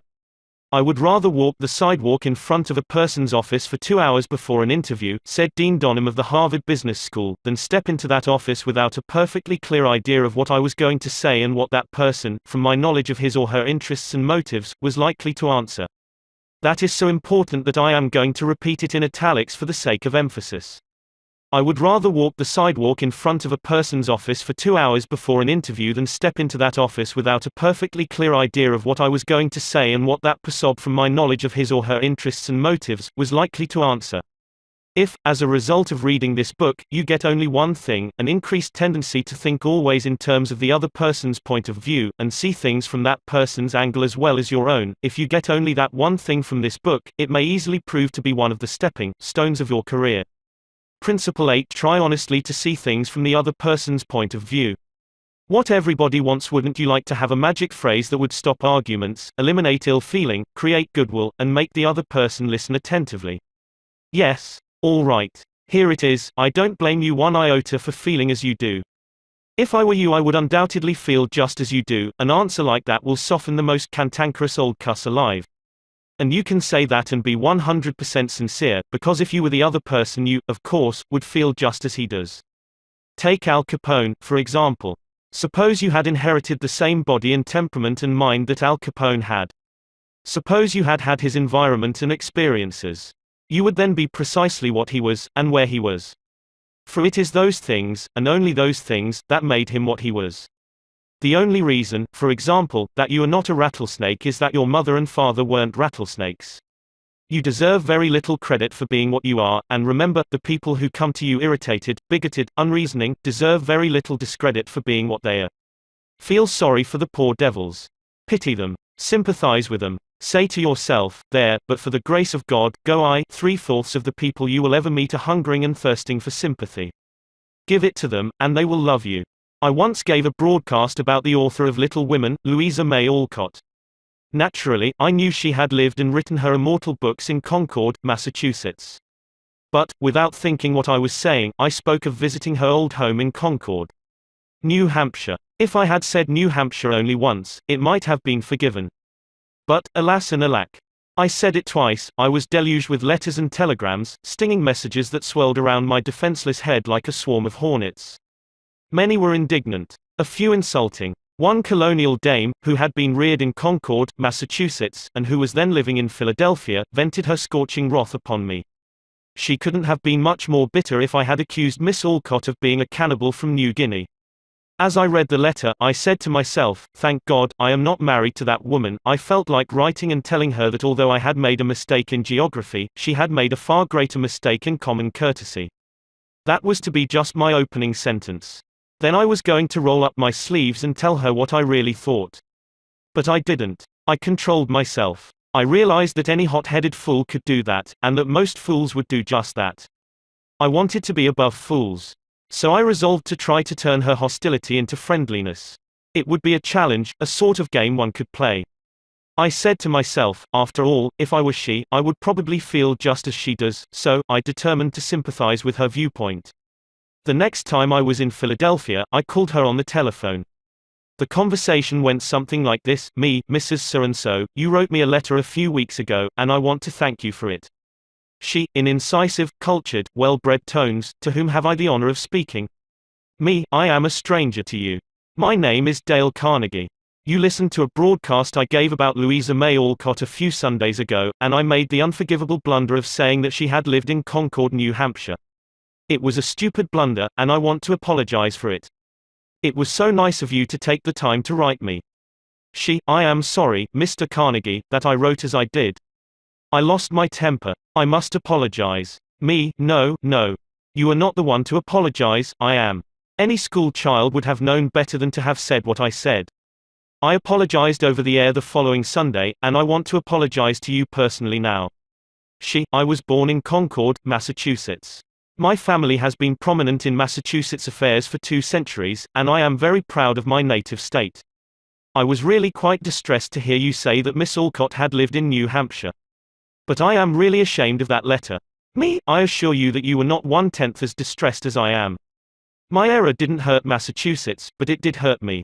It is so seldom that people of your standing and culture take the time to write people who speak on the radio, and I do hope you will write me again if you detect an error in my talks. She, you know, I really like very much the way you have accepted my criticism. You must be a very nice person. I should like to know you better. So, because I had apologized and sympathized with her point of view, she began apologizing and sympathizing with my point of view. I had the satisfaction of controlling my temper, the satisfaction of returning kindness for an insult. I got infinitely more real fun out of making her like me than I could ever have gotten out of telling her to go and take a jump in the Schuylkill River. Every man who occupies the White House is faced almost daily with thorny problems in human relations. President Taft was no exception, and he learned from experience the enormous chemical value of sympathy in neutralizing the acid of hard feelings. In his book Ethics in Service, Taft gives rather an amusing illustration of how he softened the ire of a disappointed and ambitious mother. A lady in Washington, wrote Taft, whose husband had some political influence, came and labored with me for 6 weeks or more to appoint her son to a position. She secured the aid of senators and congressmen in formidable number and came with them to see that they spoke with emphasis. The place was one requiring technical qualification, and following the recommendation of the head of the bureau, I appointed somebody else. I then received a letter from the mother, saying that I was most ungrateful, since I declined to make her a happy woman as I could have done by a turn of my hand. She complained further that she had labored with her state delegation and got all the votes for an administration bill in which I was especially interested, and this was the way I had rewarded her. When you get a letter like that, the first thing you do is to think how you can be severe with a person who has committed an impropriety, or even been a little impertinent. Then you may compose an answer. Then if you are wise, you will put the letter in a drawer and lock the drawer. Take it out in the course of 2 days, such communications will always bear 2 days delay in answering, and when you take it out after that interval, you will not send it. That is just the course I took. After that, I sat down and wrote her just as polite a letter as I could, telling her I realized a mother's disappointment under such circumstances, but that really the appointment was not left to my mere personal preference, that I had to select a man with technical qualifications, and had, therefore, to follow the recommendations of the head of the bureau. I expressed the hope that her son would go on to accomplish what she had hoped for him in the position which he then had. That mollified her, and she wrote me a note saying she was sorry she had written as she had. But the appointment I sent in was not confirmed at once, and after an interval I received a letter which purported to come from her husband, though it was in the same handwriting as all the others. I was therein advised that, due to the nervous prostration that had followed her disappointment in this case, she had to take to her bed and had developed a most serious case of cancer of the stomach. Would I not restore her to health by withdrawing the first name and replacing it by her son's? I had to write another letter, this one to the husband, to say that I hoped the diagnosis would prove to be inaccurate, that I sympathized with him in the sorrow he must have in the serious illness of his wife, but that it was impossible to withdraw the name sent in. The man whom I appointed was confirmed, and within 2 days after I received that letter, we gave a musical at the White House. The first 2 people to greet Mrs. Taft and I were this husband and wife, though the wife had so recently been in articulo mortis. J. Mangum represented an elevator-escalator maintenance company in Tulsa, Oklahoma, which had the maintenance contract for the escalators in one of Tulsa's leading hotels. The hotel manager did not want to shut down the escalator for more than 2 hours at a time because he did not want to inconvenience the hotel's guests. The repair that had to be made would take at least 8 hours, and his company did not always have a specially qualified mechanic available at the convenience of the hotel. When Mr. Mangum was able to schedule a top-flight mechanic for this job, he telephoned the hotel manager and instead of arguing with him to give him the necessary time, he said, "Rick, I know your hotel is quite busy and you would like to keep the escalator shutdown time to a minimum. I understand your concern about this, and we want to do everything possible to accommodate you. However, our diagnosis of the situation shows that if we do not do a complete job now, your escalator may suffer more serious damage and that would cause a much longer shutdown. I know you would not want to inconvenience your guests for several days." The manager had to agree that an 8-hour shutdown was more desirable than several days. By sympathizing with the manager's desire to keep his patrons happy, Mr. Mangum was able to win the hotel manager to his way of thinking easily and without rancor. Joyce Norris, a piano teacher in St. Louis, Missouri, told of how she had handled a problem piano teachers often have with teenage girls. Babette had exceptionally long fingernails. This is a serious handicap to anyone who wants to develop proper piano playing habits. Mrs. Norris reported, "I knew her long fingernails would be a barrier for her in her desire to play well. During our discussions prior to her starting her lessons with me, I did not mention anything to her about her nails. I didn't want to discourage her from taking lessons, and I also knew she would not want to lose that which she took so much pride in and such great care to make attractive. After her first lesson, when I felt the time was right, I said, 'Babette, you have attractive hands and beautiful fingernails. If you want to play the piano as well as you are capable of and as well as you would like to, you would be surprised how much quicker and easier it would be for you, if you would trim your nails shorter.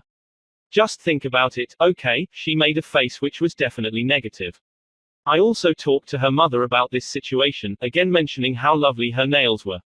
Another negative reaction. It was obvious that Babette's beautifully manicured nails were important to her.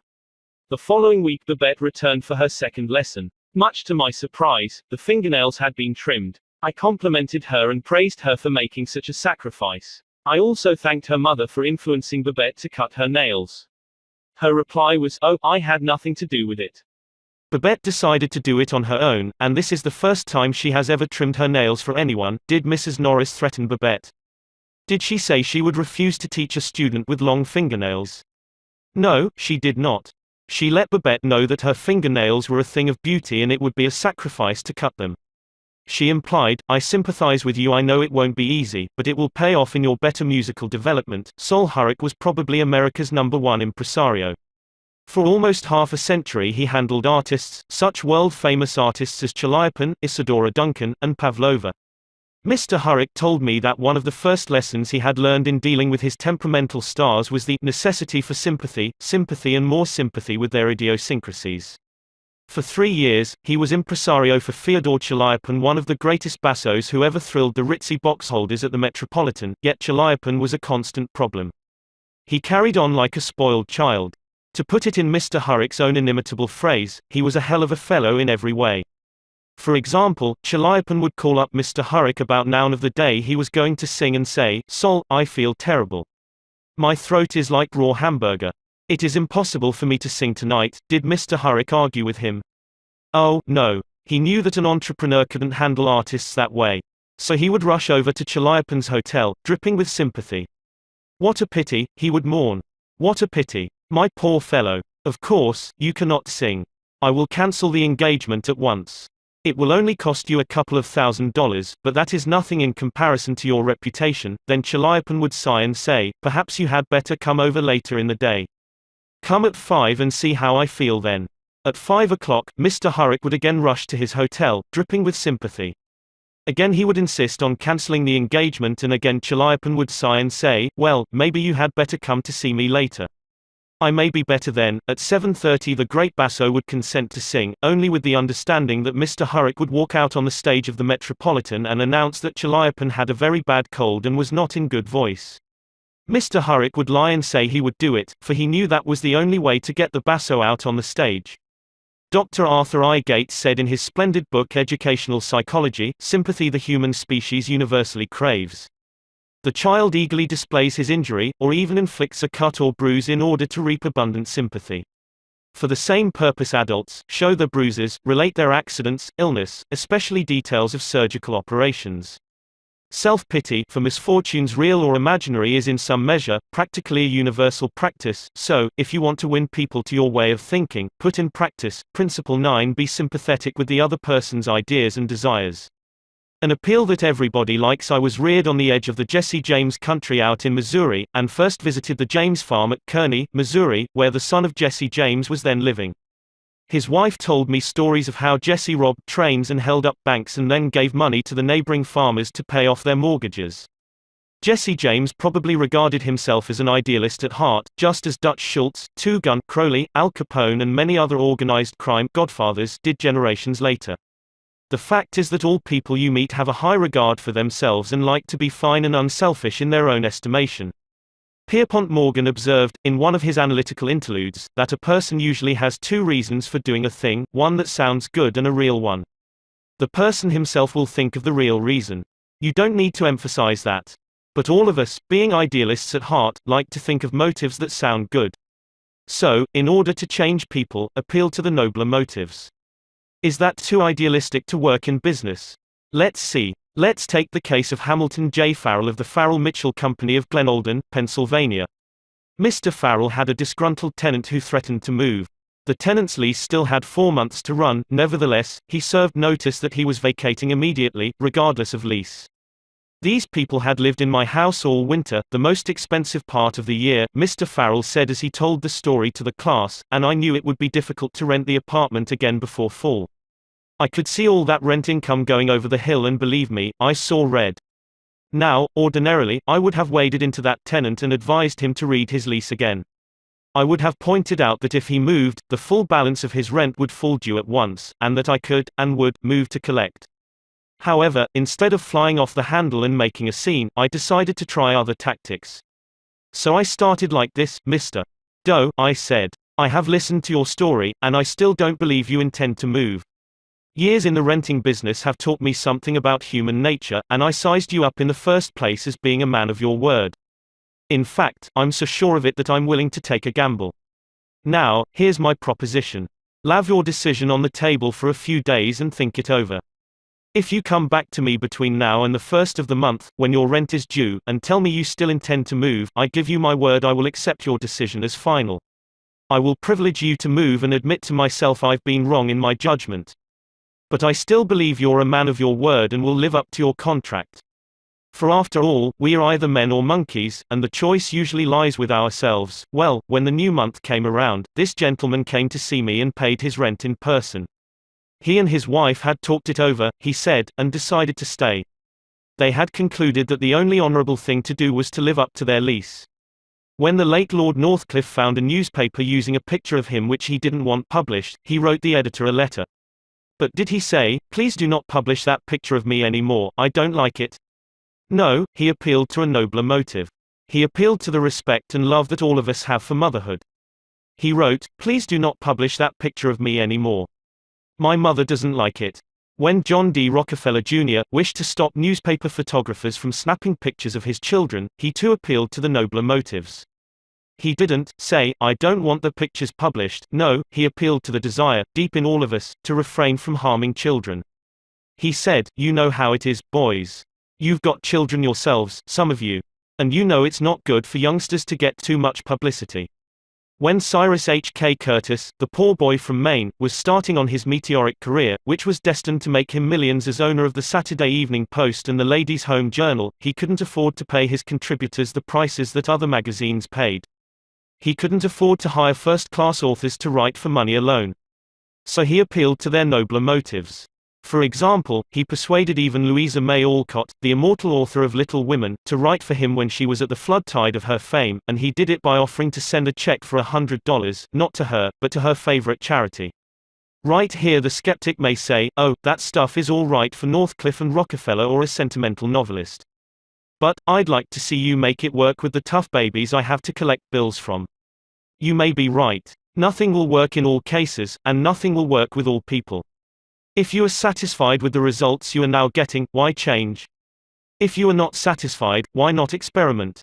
At any rate, I think you will enjoy reading this true story told by James L. Thomas, a former student of mine. 6 customers of a certain automobile company refused to pay their bills for servicing. None of the customers protested the entire bill, but each claimed that some one charge was wrong. In each case, the customer had signed for the work done, so the company knew it was right, and said so. That was the first mistake. Here are the steps the men in the credit department took to collect these overdue bills. Do you suppose they succeeded? 1. They called on each customer and told him bluntly that they had come to collect a bill that was long past due. 2. They made it very plain that the company was absolutely and unconditionally right, therefore he, the customer, was absolutely and unconditionally wrong. 3. They intimated that they, the company, knew more about automobiles than he could ever hope to know. So what was the argument about? 4. Result, they argued. Did any of these methods reconcile the customer and settle the account? You can answer that one yourself. At this stage of affairs, the credit manager was about to open fire with a battery of legal talent, when fortunately the matter came to the attention of the general manager. The manager investigated these defaulting clients and discovered that they all had the reputation of paying their bills promptly. Something was wrong here, something was drastically wrong about the method of collection.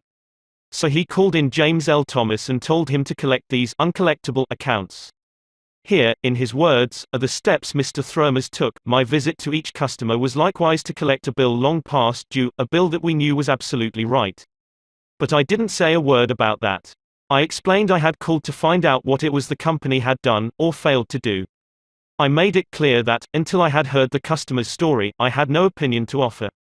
I told him the company made no claims to being infallible. I told him I was interested only in his car.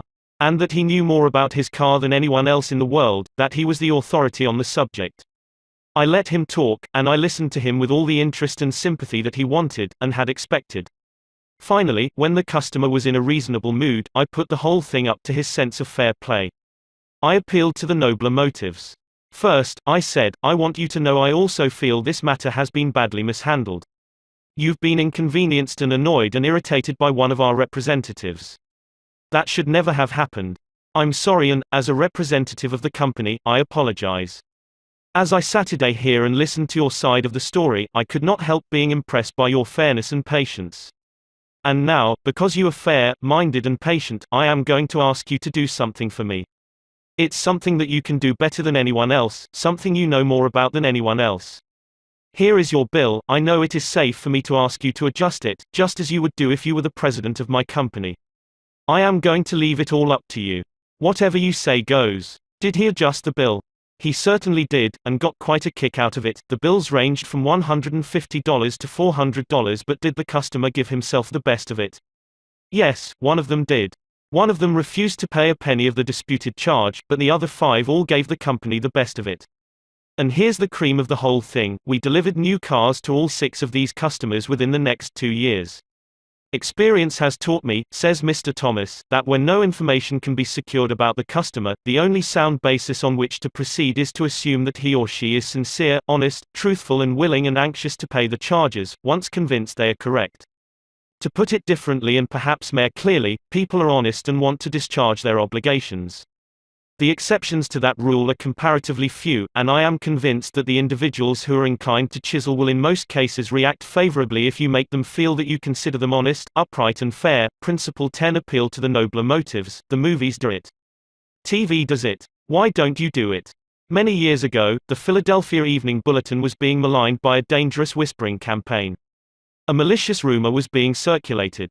Advertisers were being told that the newspaper was no longer attractive to readers because it carried too much advertising and too little news. Immediate action was necessary. The gossip had to be squelched. But how? This is the way it was done. The bulletin clipped from its regular edition all reading matter of all kinds on one average day, classified it, and published it as a book. The book was called One Day. It contained 307 pages, as many as a hard-covered book, yet the bulletin had printed all this news and feature material on one day and sold it, not for several dollars, but for a few cents. The printing of that book dramatized the fact that the bulletin carried an enormous amount of interesting reading matter. It conveyed the facts more vividly, more interestingly, more impressively, than pages of figures and mere talk could have done. This is the day of dramatization. Merely stating a truth isn't enough. The truth has to be made vivid, interesting, dramatic. You have to use showmanship. The movies do it. Television does it. And you will have to do it if you want attention. Experts in window display know the power of dramatization. For example, the manufacturers of a new rat poison gave dealers a window display that included 2 live rats. The week the rats were shown, sales zoomed to 5 times their normal rate. Television commercials abound with examples of the use of dramatic techniques in selling products. Sit down one evening in front of your television set and analyze what the advertisers do in each of their presentations. You will note how an antacid medicine changes the color of the acid in a test tube while its competitor doesn't, how one brand of soap or detergent gets a greasy shirt clean when the other brand leaves it gray. You'll see a car maneuver around a series of turns and curves, far better than just being told about it. Happy faces will show contentment with a variety of products. All of these dramatize for the viewer the advantages offered by whatever is being sold, and they do get people to buy them. You can dramatize your ideas in business or in any other aspect of your life. It's easy. Jim Yeamans, who sells for the NCR Company, National Cash Register, in Richmond, Virginia, told how he made a sale by dramatic demonstration. Last week I called on a neighborhood grocer and saw that the cash registers he was using at his checkout counters were very old-fashioned. I approached the owner and told him, "You are literally throwing away pennies every time a customer goes through your line." With that I threw a handful of pennies on the floor. He quickly became more attentive. The mere word should have been of interest to him. But the sound of pennies hitting the floor really stopped him. I was able to get an order from him to replace all of his old machines. It works in home life as well. When the old-time lover proposed to his sweetheart, did he just use words of love? No. He went down on his knees. That really showed he meant what he said. We don't propose on our knees anymore, but many suitors still set up a romantic atmosphere before they pop the question. Dramatizing what you want works with children as well. Joe B. Fant Jr., of Birmingham, Alabama, was having difficulty getting his 5-year-old boy and 3-year-old daughter to pick up their toys, so he invented a train. Joey was the engineer, Captain Casey Jones, on his tricycle. Janet's wagon was attached, and in the evening she loaded all the coal on the caboose, her wagon, and then jumped in while her brother drove her around the room. In this way the room was cleaned up, without lectures, arguments or threats. Mary Catherine Wolfe of Mishawaka, Indiana, was having some problems at work and decided that she had to discuss them with the boss. On Monday morning she requested an appointment with him but was told he was very busy and she should arrange with his secretary for an appointment later in the week. The secretary indicated that his schedule was very tight, but she would try to fit her in. Ms. Wolfe described what happened. "I did not get a reply from her all week long. Whenever I questioned her, she would give me a reason why the boss could not see me. Friday morning came and I had heard nothing definite. I really wanted to see him and discuss my problems before the weekend, so I asked myself how I could get him to see me. What I finally did was this. I wrote him a formal letter. I indicated in the letter that I fully understood how extremely busy he was all week, but it was important that I speak with him. I enclosed a form letter and a self-addressed envelope and asked him to please fill it out or ask his secretary to do it and return it to me. The form letter read as follows: Ms. Wolf, I will be able to see you on at AM, PM. I will give you minutes of my time. I put this letter in his in-basket at 11 AM. At 2 PM, I checked my mailbox. There was my self-addressed envelope. He had answered my form letter himself and indicated he could see me that afternoon and could give me 10 minutes of his time. I met with him, and we talked for over an hour and resolved my problems.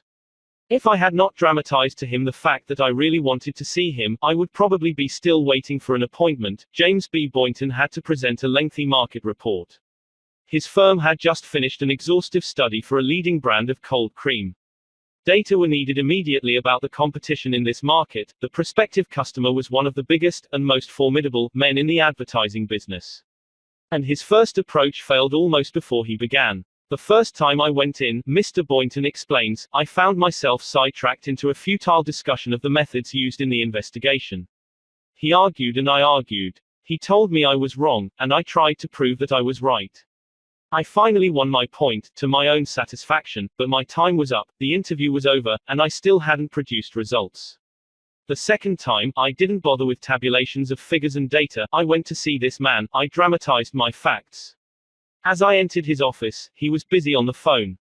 While he finished his conversation, I opened a suitcase and dumped 32 jars of cold cream on top of his desk, all products he knew, all competitors of his cream. On each jar, I had a tag itemizing the results of the trade investigation, and each tag told its story briefly, dramatically. What happened? There was no longer an argument. Here was something new, something different. He picked up first one and then another of the jars of cold cream and read the information on the tag. A friendly conversation developed. He asked additional questions. He was intensely interested. He had originally given me only 10 minutes to present my facts, but 10 minutes passed, 20 minutes, 40 minutes, and at the end of an hour we were still talking. I was presenting the same facts this time that I had presented previously. But this time I was using dramatization, showmanship, and what a difference it made. Principle 11: Dramatize your ideas. When nothing else works, try this. Charles Schwab had a mill manager whose people weren't producing the quota of work. How is it, Schwab asked him, that a manager as capable as you can't make this mill turn out what it should? I don't know, the manager replied. I've coaxed the men, I've pushed them, I've sworn and cussed, I've threatened them with damnation and being fired. But nothing works. They just won't produce. This conversation took place at the end of the day, just before the night shift came on. Schwab asked the manager for a piece of chalk, then, turning to the nearest man, asked, how many heats did your shift make today? 6. Without another word, Schwab chalked a big figure 6 on the floor, and walked away. When the night shift came in, they saw the 6 and asked what it meant.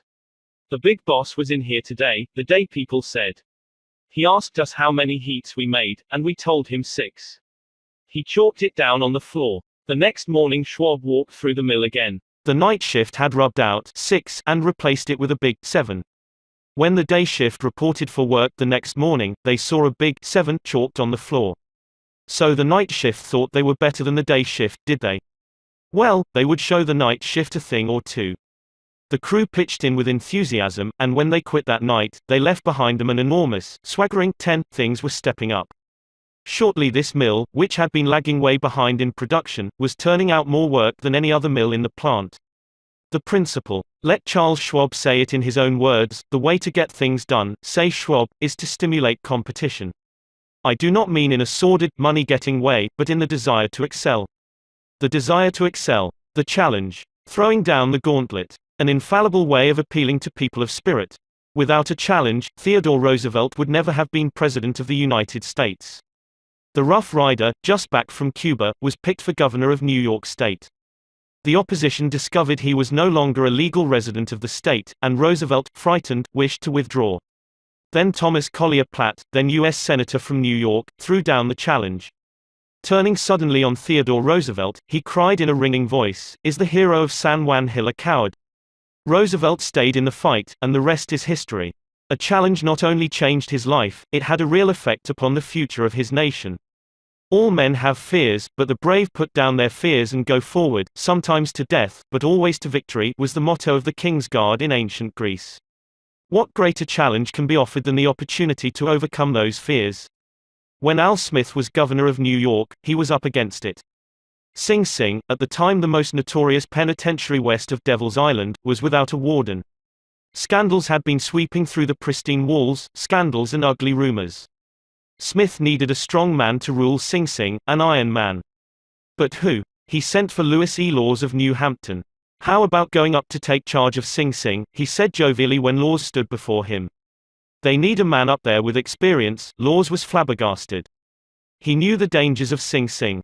It was a political appointment, subject to the vagaries of political whims. Wardens had come and gone, one had lasted only 3 weeks. He had a career to consider. Was it worth the risk? Then Smith, who saw his hesitation, leaned back in his chair and smiled. Young fellow, he said, I don't blame you for being scared. It's a tough spot. It'll take a big person to go up there and stay. So Smith was throwing down a challenge, was he? Laws liked the idea of attempting a job that called for someone big, so he went. And he stayed. He stayed, to become the most famous warden of his time. His book 20,000 Years in Sing Sing sold into the hundreds of thousands of copies. His broadcasts on the air and his stories of prison life have inspired dozens of movies. His humanizing of criminals wrought miracles in the way of prison reform. I have never found, said Harvey S. Firestone, founder of the great Firestone Tire and Rubber Company, that pay and pay alone would either bring together or hold good people. I think it was the game itself. Frederick Hertzberg, one of the great behavioral scientists, concurred. He studied in depth the work attitudes of thousands of people ranging from factory workers to senior executives. What do you think he found to be the most motivating factor, the one facet of the jobs that was most stimulating? Money? Good working conditions? Fringe benefits? No, not any of those. The one major factor that motivated people was the work itself. If the work was exciting and interesting, the worker looked forward to doing it and was motivated to do a good job. That is what every successful person loves, the game. The chance for self-expression. The chance to prove his or her worth, to excel, to win. That is what makes foot races and hog calling and pie-eating contests. The desire to excel. The desire for a feeling of importance. Principle 12 Throw down a challenge. In a nutshell, win people to your way of thinking. Principle 1 The only way to get the best of an argument is to avoid it. Principle 2 Show respect for the other person's opinions. Principle 3 If you are wrong, admit it quickly and emphatically. Principle 4 Begin in a friendly way. Principle 5 Get the other person saying, yes, yes, immediately. Principle 6 Let the other person do a great deal of the talking. Principle 7 Let the other person feel that the idea is his or hers. Principle 8 Try honestly to see things from the other person's point of view. Principle 9 Be sympathetic with the other person's ideas and desires. Principle 10 Appeal to the nobler motives. Principle 11 Dramatize your ideas. Principle 12 Throw down a challenge. Part 4 Be a leader, how to change people without giving offense or arousing resentment. If you must find fault, this is the way to begin. A friend of mine was a guest at the White House for a weekend during the administration of Calvin Coolidge. Drifting into the president's private office, he heard Coolidge say to one of his secretaries, "That's a pretty dress you are wearing this morning, and you are a very attractive young woman." That was probably the most effusive praise Silent Cal had ever bestowed upon a secretary in his life. It was so unusual, so unexpected, that the secretary blushed in confusion. Then Coolidge said, "Now, don't get stuck up. I just said that to make you feel good. From now on, I wish you would be a little bit more careful with your punctuation." His method was probably a bit obvious, but the psychology was superb. It is always easier to listen to unpleasant things after we have heard some praise of our good points. A barber lathers a man before he shaves him, and that is precisely what McKinley did back in 1896, when he was running for president. One of the prominent Republicans of that day had written a campaign speech that he felt was just a trifle better than Cicero and Patrick Henry and Daniel Webster all rolled into one. With great glee, this chap read his immortal speech aloud to McKinley. The speech had its fine points, but it just wouldn't do. It would have raised a tornado of criticism. McKinley didn't want to hurt the man's feelings. He must not kill the man's splendid enthusiasm, and yet he had to say, "No." Note how adroitly he did it. "My friend, that is a splendid speech, a magnificent speech," McKinley said. "No one could have prepared a better one. There are many occasions on which it would be precisely the right thing to say, but is it quite suitable to this particular occasion? Sound and sober as it is from your standpoint, I must consider its effect from the party's standpoint. Now you go home and write a speech along the lines I indicate, and send me a copy of it. He did just that. McKinley blue-penciled and helped him rewrite his second speech, and he became one of the effective speakers of the campaign. Here is the second most famous letter that Abraham Lincoln ever wrote. His most famous one was written to Mrs. Bixby, expressing his sorrow for the death of the 5 sons she had lost in battle. Lincoln probably dashed this letter off in 5 minutes, yet it sold at public auction in 1926 for $12,000, and that, by the way, was more money than Lincoln was able to save during half a century of hard work.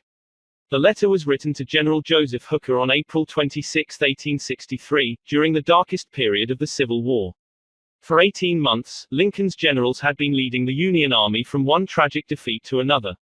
Nothing but futile, stupid human butchery. The nation was appalled. Thousands of soldiers had deserted from the army, and then the Republican members of the Senate had revolted and wanted to force Lincoln out of the White House.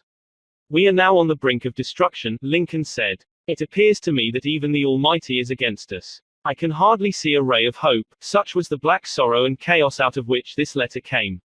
I am printing the letter here because it shows how Lincoln tried to change an obstreperous general when the very fate of the nation could have depended upon the general's action. This is perhaps the sharpest letter Abe Lincoln wrote after he became president, yet you will note that he praised General Hooker before he spoke of his grave faults. Yes, they were grave faults, but Lincoln didn't call them that. Lincoln was more conservative, more diplomatic. Lincoln wrote, "There are some things in regard to which I am not quite satisfied with you. Talk about tact and diplomacy. Here is the letter addressed to General Hooker. I have placed you at the head of the Army of the Potomac.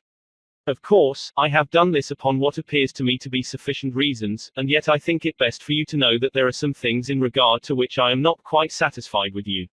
I believe you to be a brave and skillful soldier, which, of course, I like. I also believe you do not mix politics with your profession, in which you are right.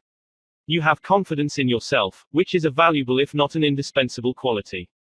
You are ambitious, which, within reasonable bounds, does good rather than harm, but I think that during General Burnside's command of the army you have taken counsel of your ambition and thwarted him as much as you could, in which you did a great wrong to the country and to a most meritorious and honorable brother officer. I have heard, in such a way as to believe it, of your recently saying that both the army and the government needed a dictator.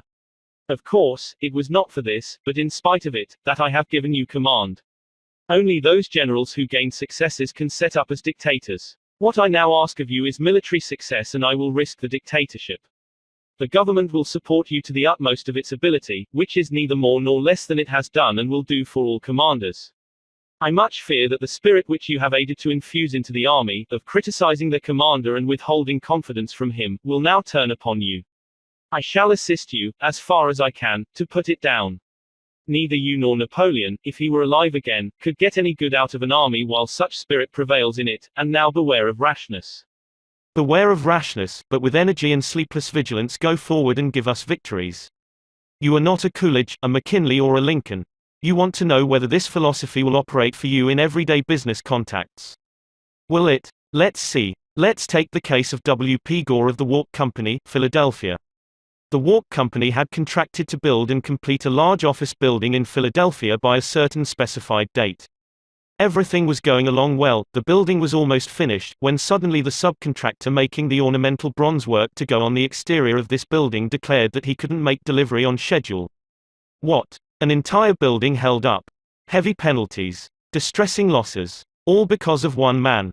Long-distance telephone calls. Arguments. Heated conversations. All in vain. Then Mr. Gore was sent to New York to beard the bronze lion in his den. "Do you know you are the only person in Brooklyn with your name?" Mr. Gore asked the president of the subcontracting firm shortly after they were introduced. The president was surprised. "No, I didn't know that." "Well," said Mr. Gore, "when I got off the train this morning, I looked in the telephone book to get your address, and you're the only person in the Brooklyn phone book with your name." "I never knew that," the subcontractor said. He checked the phone book with interest. "Well, it's an unusual name," he said proudly. "My family came from Holland and settled in New York almost 200 years ago." He continued to talk about his family and his ancestors for several minutes. When he finished that, Mr. Gore complimented him on how large a plant he had and compared it favorably with a number of similar plants he had visited. "It is one of the cleanest and neatest bronze factories I ever saw," said Gore.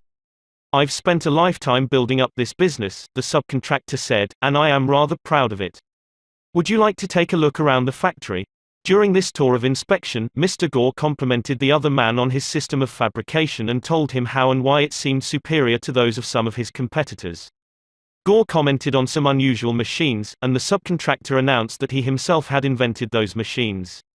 He spent considerable time showing Gore how they operated and the superior work they turned out. He insisted on taking his visitor to lunch. So far, mind you, not a word had been said about the real purpose of Gore's visit. After lunch, the subcontractor said, "Now, to get down to business. Naturally, I know why you're here. I didn't expect that our meeting would be so enjoyable. You can go back to Philadelphia with my promise that your material will be fabricated and shipped, even if other orders have to be delayed." Mr. Gore got everything that he wanted without even asking for it. The material arrived on time, and the building was completed on the day the completion contract specified. Would this have happened had Mr. Gore used the hammer and dynamite method generally employed on such occasions? Dorothy Wrublewski, a branch manager of the Fort Monmouth, New Jersey, Federal Credit Union, reported to one of our classes how she was able to help one of her employees become more productive. "We recently hired a young lady as a teller trainee. Her contact with our customers was very good. She was accurate and efficient in handling individual transactions. The problem developed at the end of the day when it was time to balance out. The head teller came to me and strongly suggested that I fire this woman. She is holding up everyone else because she is so slow in balancing out. I've shown her over and over, but she can't get it. She's got to go." The next day I observed her working quickly and accurately when handling the normal everyday transactions, and she was very pleasant with our customers. It didn't take long to discover why she had trouble balancing out. After the office closed, I went over to talk with her. She was obviously nervous and upset. I praised her for being so friendly and outgoing with the customers and complimented her for the accuracy and speed used in that work. I then suggested we review the procedure we use in balancing the cash drawer. Once she realized I had confidence in her, she easily followed my suggestions and soon mastered this function. We have had no problems with her since then. Beginning with praise is like the dentist who begins his work with Novocaine. The patient still gets a drilling, but the Novocaine is pain-killing. A leader will use Principle 1. Begin with praise and honest appreciation. How to criticize and not be hated for it. Charles Schwab was passing through one of his steel mills one day at noon when he came across some of his employees smoking. Immediately above their heads was a sign that said, "No smoking." Did Schwab point to the sign and say, "Can't you read?" Oh, no, not Schwab. He walked over to the men, handed each one a cigar, and said, "I'll appreciate it, boys, if you will smoke these on the outside." They knew that he knew that they had broken a rule, and they admired him because he said nothing about it and gave them a little present and made them feel important. Couldn't keep from loving a man like that.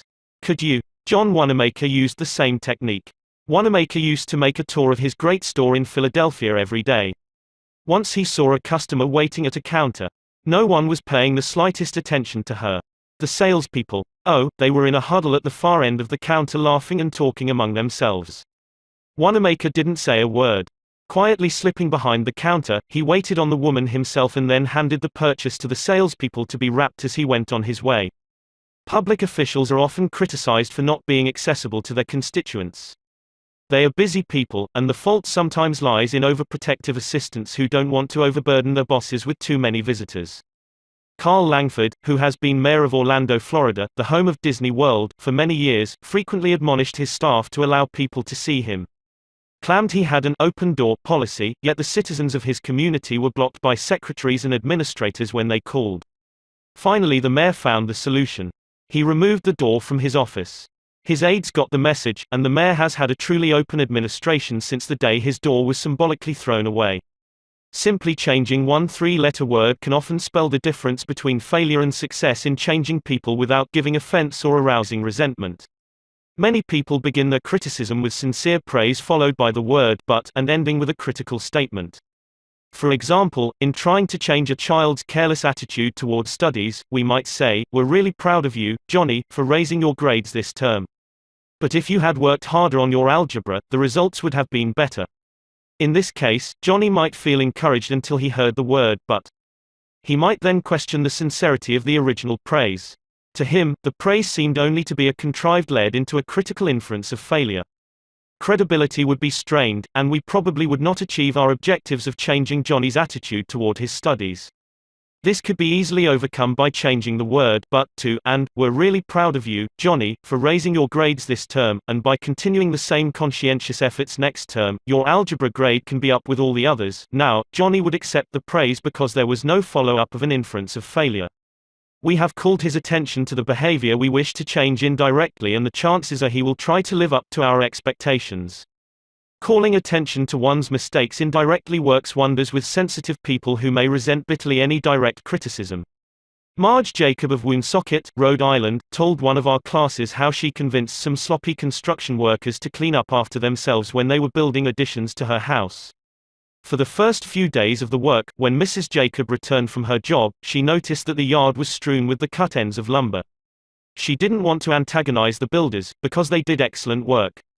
So after the workers had gone home, she and her children picked up and neatly piled all the lumber debris in a corner.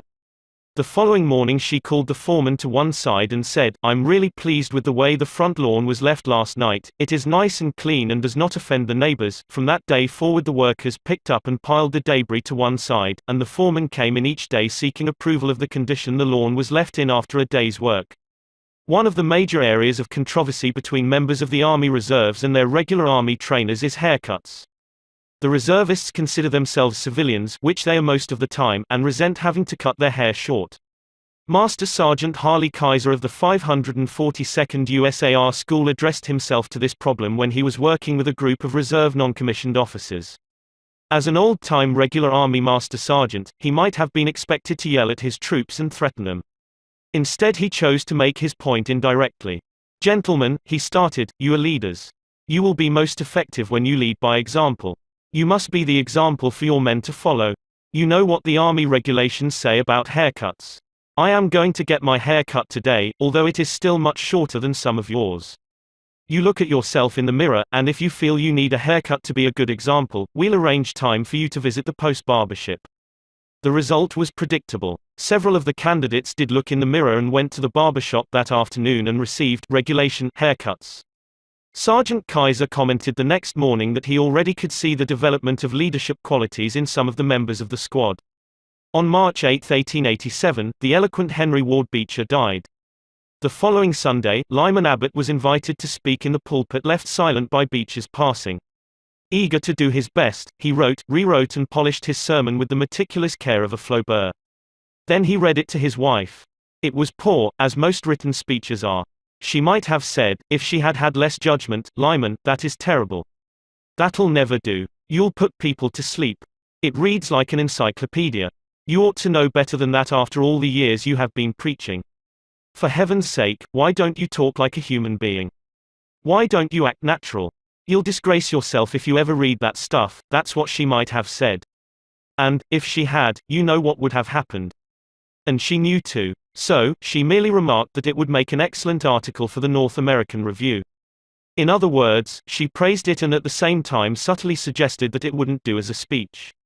Lyman Abbott saw the point, tore up his carefully prepared manuscript and preached without even using notes. An effective way to correct others' mistakes is: Principle 2. Call attention to people's mistakes indirectly when necessary. Talk about your own mistakes. My niece, Josephine Carnegie, had come to New York to be my secretary. She was 19, had graduated from high school 3 years previously, and her business experience was a trifle more than zero.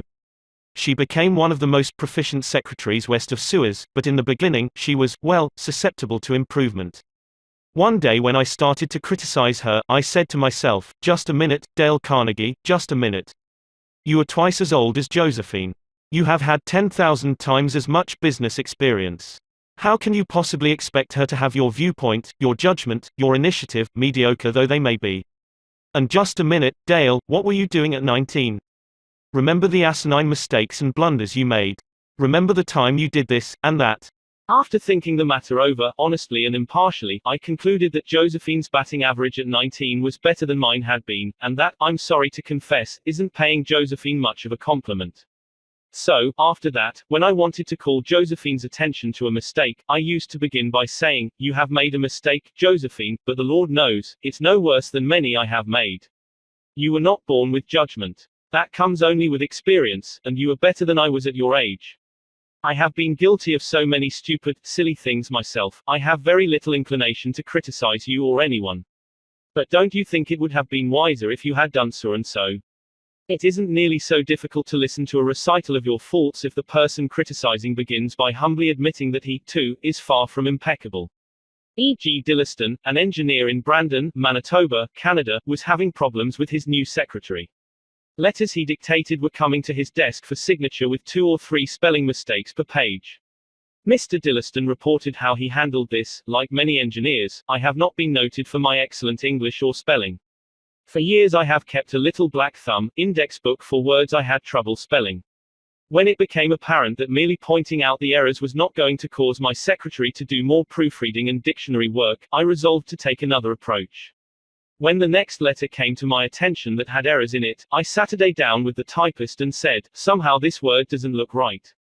It's one of the words I always have had trouble with. That's the reason I started this spelling book of mine.' I opened the book to the appropriate page. Yes, here it is. I'm very conscious of my spelling now because people do judge us by our letters and misspellings make us look less professional.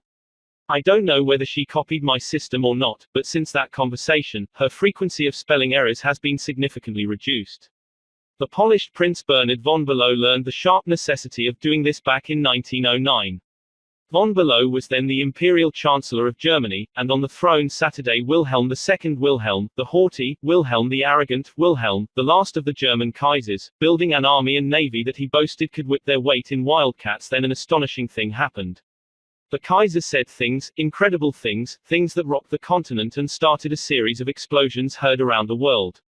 To make matters infinitely worse, the Kaiser made silly, egotistical, absurd announcements in public. He made them while he was a guest in England, and he gave his royal permission to have them printed in the Daily Telegraph. For example, he declared that he was the only German who felt friendly toward the English, that he was constructing a navy against the menace of Japan, that he, and he alone, had saved England from being humbled in the dust by Russia and France, that it had been his campaign plan that enabled England's Lord Roberts to defeat the Boers in South Africa, and so on and on. No other such amazing words had ever fallen from the lips of a European king in peacetime within 100 years.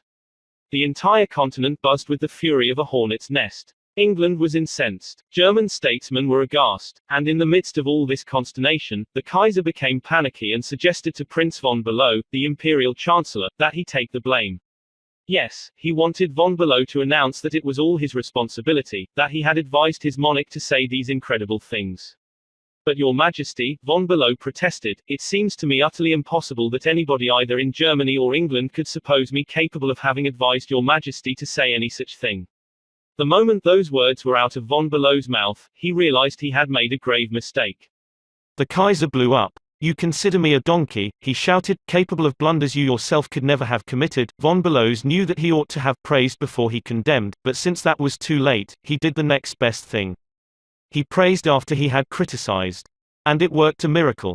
"I'm far from suggesting that," he answered respectfully. "Your Majesty surpasses me in manv respects, not only of course, in naval and military knowledge but above all, in natural science. I have often listened in admiration when Your Majesty explained the barometer, or wireless telegraphy, or the Röntgen rays. I am shamefully ignorant of all branches of natural science, have no notion of chemistry or physics, and am quite incapable of explaining the simplest of natural phenomena. But," von Bülow continued, "in compensation, I possess some historical knowledge and perhaps certain qualities useful in politics, especially in diplomacy." The Kaiser beamed. Von Bülow had praised him. Von Bülow had exalted him and humbled himself. The Kaiser could forgive anything after that. "Haven't I always told you," he exclaimed with enthusiasm, "that we complete one another famously? We should stick together, and we will." He shook hands with von Bülow, not once, but several times. And later in the day he waxed so enthusiastic that he exclaimed with doubled fists, "If anyone says anything to me against Prince von Bülow, I shall punch him in the nose." Von Bülow saved himself in time, but, canny diplomat that he was, he nevertheless had made one error. He should have begun by talking about his own shortcomings and Wilhelm's superiority, not by intimating that the Kaiser was a half-wit in need of a guardian. If a few sentences humbling oneself and praising the other party can turn a haughty, insulted Kaiser into a staunch friend, imagine what humility and praise can do for you and me in our daily contacts. Rightfully used, they will work veritable miracles in human relations. Admitting one's own mistakes, even when one hasn't corrected them, can help convince somebody to change his behavior. This was illustrated more recently by Clarence Zerhusen of Timonium, Maryland, when he discovered his 15-year-old son was experimenting with cigarettes. Naturally, I didn't want David to smoke, Mr. Zerhusen told us, but his mother and I smoked cigarettes. We were giving him a bad example all the time. I explained to Dave how I started smoking at about his age and how the nicotine had gotten the best of me and now it was nearly impossible for me to stop. I reminded him how irritating my cough was and how he had been after me to give up cigarettes not many years before. I didn't exhort him to stop or make threats or warn him about the dangers. All I did was point out how I was hooked on cigarettes and what it had meant to me. He thought about it for a while and decided he wouldn't smoke until he had graduated from high school. As the years went by, David never did start smoking and has no intention of ever doing so. As a result of that conversation, I made the decision to stop smoking cigarettes myself, and with the support of my family, I have succeeded. A good leader follows this principle. Principle 3: talk about your own mistakes before criticizing the other person. No one likes to take orders. I once had the pleasure of dining with Miss Ida Tarbell, the Dean of American Biographers. When I told her I was writing this book, we began discussing this all-important subject of getting along with people, and she told me that while she was writing her biography of Owen D. Young, she interviewed a man who had Saturday for 3 years in the same office with Mr. Young. This man declared that during all that time he had never heard Owen D. Young give a direct order to anyone. He always gave suggestions, not orders. Owen D. Young never said, for example, do this or do that, or don't do this or don't do that. He would say, you might consider this, or, do you think that would work? Frequently he would say, after he had dictated a letter, what do you think of this? In looking over a letter of one of his assistants, he would say, maybe if we were to phrase it this way it would be better.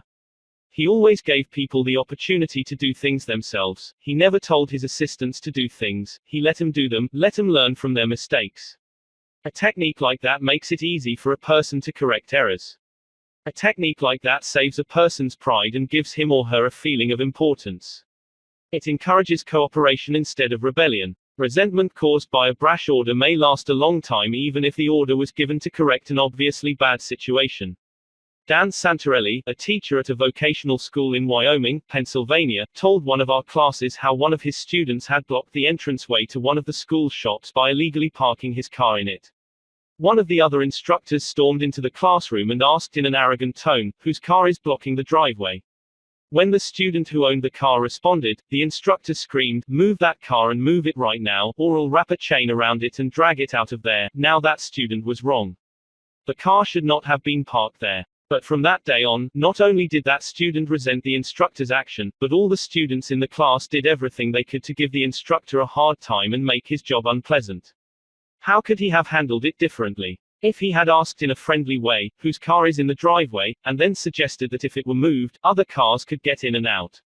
The student would have gladly moved it and neither he nor his classmates would have been upset and resentful. Asking questions not only makes an order more palatable, it often stimulates the creativity of the persons whom you ask. People are more likely to accept an order if they have had a part in the decision that caused the order to be issued.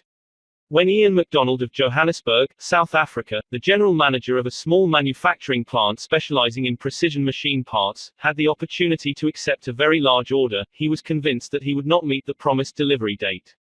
The work already scheduled in the shop and the short completion time needed for this order made it seem impossible for him to accept the order. Instead of pushing his people to accelerate their work and rush the order through, he called everybody together, explained the situation to them, and told them how much it would mean to the company and to them if they could make it possible to produce the order on time. Then he started asking questions. Is there anything we can do to handle this order? Can anyone think of different ways to process it through the shop that will make it possible to take the order? Is there any way to adjust our hours or personnel assignments that would help? The employees came up with many ideas and insisted that he take the order. They approached it with a "we can do it" attitude, and the order was accepted, produced and delivered on time. An effective leader will use Principle 4: ask questions instead of giving direct orders. Let the other person save face. Years ago, the General Electric Company was faced with the delicate task of removing Charles Steinmetz from the head of a department. Steinmetz, a genius of the first magnitude when it came to electricity, was a failure as the head of the calculating department. Yet the company didn't dare offend the man. He was indispensable, and highly sensitive. So they gave him a new title. They made him consulting engineer of the General Electric Company, a new title for work he was already doing, and let someone else head up the department. Steinmetz was happy. So were the officers of GE. They had gently maneuvered their most temperamental star, and they had done it without a storm, by letting him save face. Letting one save face. How important, how vitally important that is. And how few of us ever stop to think of it. We ride roughshod over the feelings of others, getting our own way, finding fault, issuing threats, criticizing a child or an employee in front of others, without even considering the hurt to the other person's pride. Whereas a few minutes' thought, a considerate word or two, a genuine understanding of the other person's attitude, would go so far toward alleviating the sting.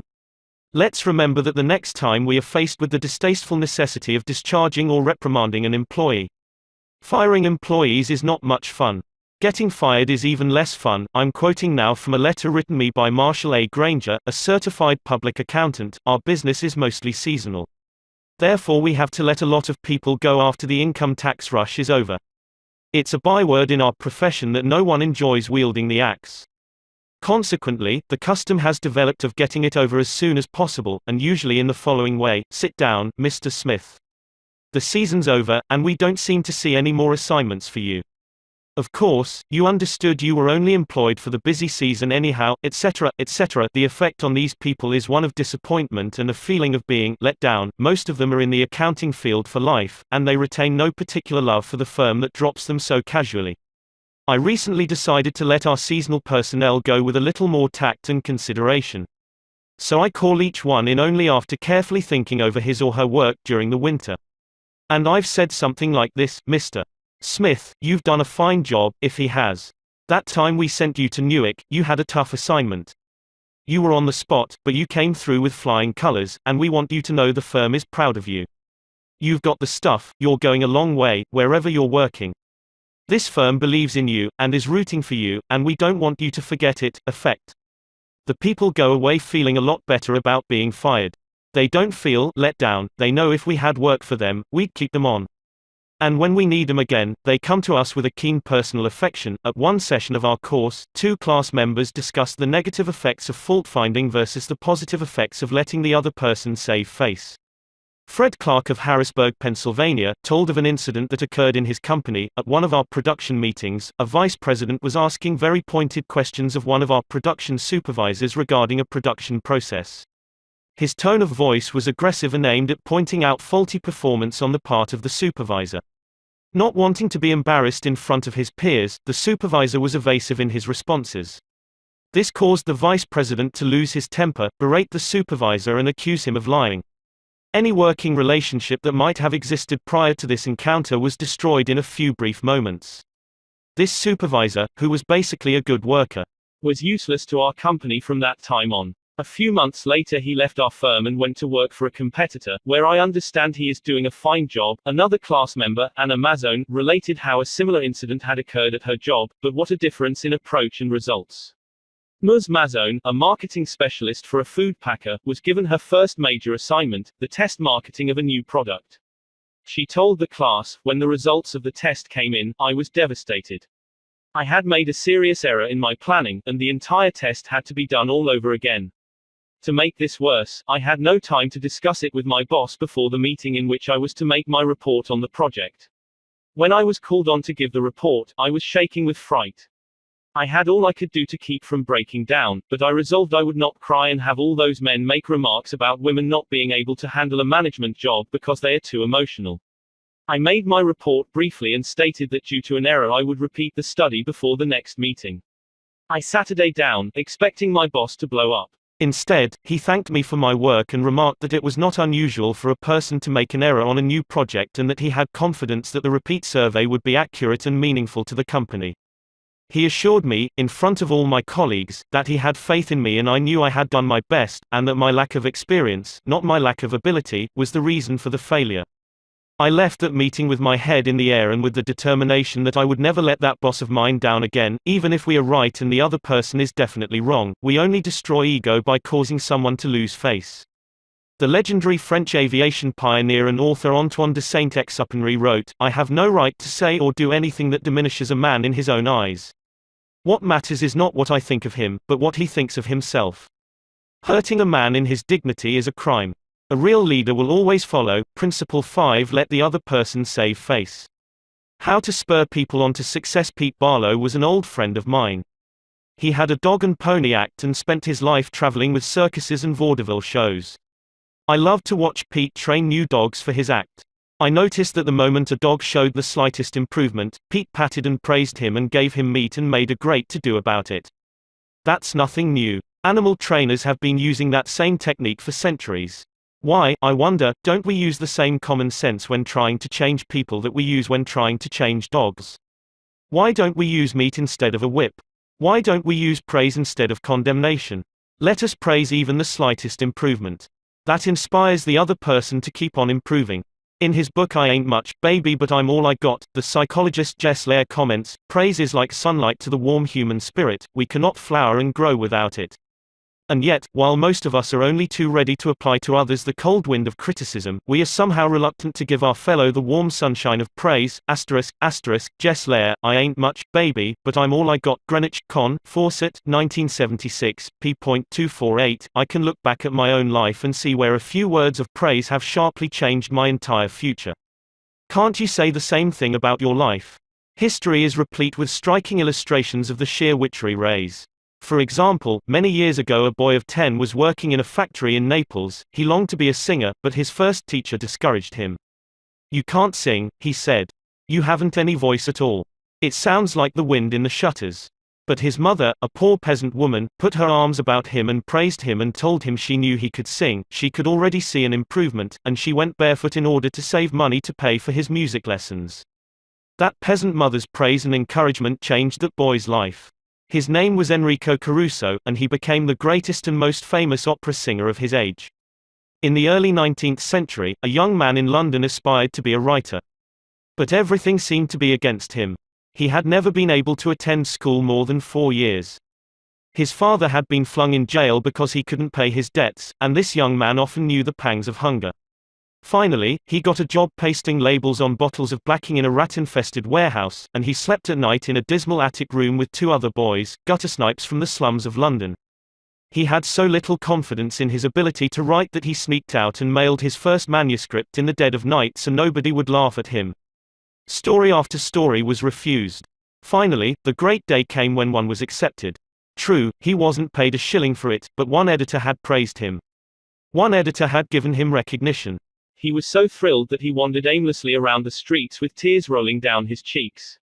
The praise, the recognition, that he received through getting one story in print, changed his whole life, for if it hadn't been for that encouragement, he might have spent his entire life working in rat-infested factories. You may have heard of that boy. His name was Charles Dickens. Another boy in London made his living as a clerk in a dry goods store. He had to get up at 5 o'clock, sweep out the store, and slave for 14 hours a day. It was sheer drudgery and he despised it. After 2 years, he could stand it no longer, so he got up one morning and, without waiting for breakfast, tramped 15 miles to talk to his mother, who was working as a housekeeper. He was frantic. He pleaded with her. He wept. He swore he would kill himself if he had to remain in the shop any longer. Then he wrote a long, pathetic letter to his old schoolmaster, declaring that he was heartbroken, that he no longer wanted to live. His old schoolmaster gave him a little praise and assured him that he really was very intelligent and fitted for finer things and offered him a job as a teacher. That praise changed the future of that boy and made a lasting impression on the history of English literature. For that boy went on to write innumerable best-selling books and made over $1 million with his pen. You've probably heard of him. His name, H.G. Wells. Use of praise instead of criticism is the basic concept of B.F. Skinner's teachings. This great contemporary psychologist has shown by experiments with animals and with humans that when criticism is minimized and praise emphasized, the good things people do will be reinforced and the poorer things will atrophy for lack of attention. John Ringlespohr of Rocky Mount, North Carolina, used this in dealing with his children. It seemed that, as in so many families, mother and dad's chief form of communication with the children was yelling at them. And, as in so many cases, the children became a little worse rather than better after each such session, and so did the parents. There seemed to be no end in sight for this problem. Mr. Ringlespore determined to use some of the principles he was learning in our course to solve this situation. He reported, "We decided to try praise instead of harping on their faults. It wasn't easy when all we could see were the negative things they were doing, it was really tough to find things to praise. We managed to find something, and within the first day or two some of the really upsetting things they were doing quit happening. Then some of their other faults began to disappear.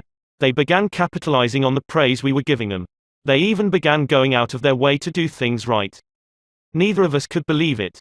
Of course, it didn't last forever, but the norm reached after things leveled off was so much better. It was no longer necessary to react the way we used to.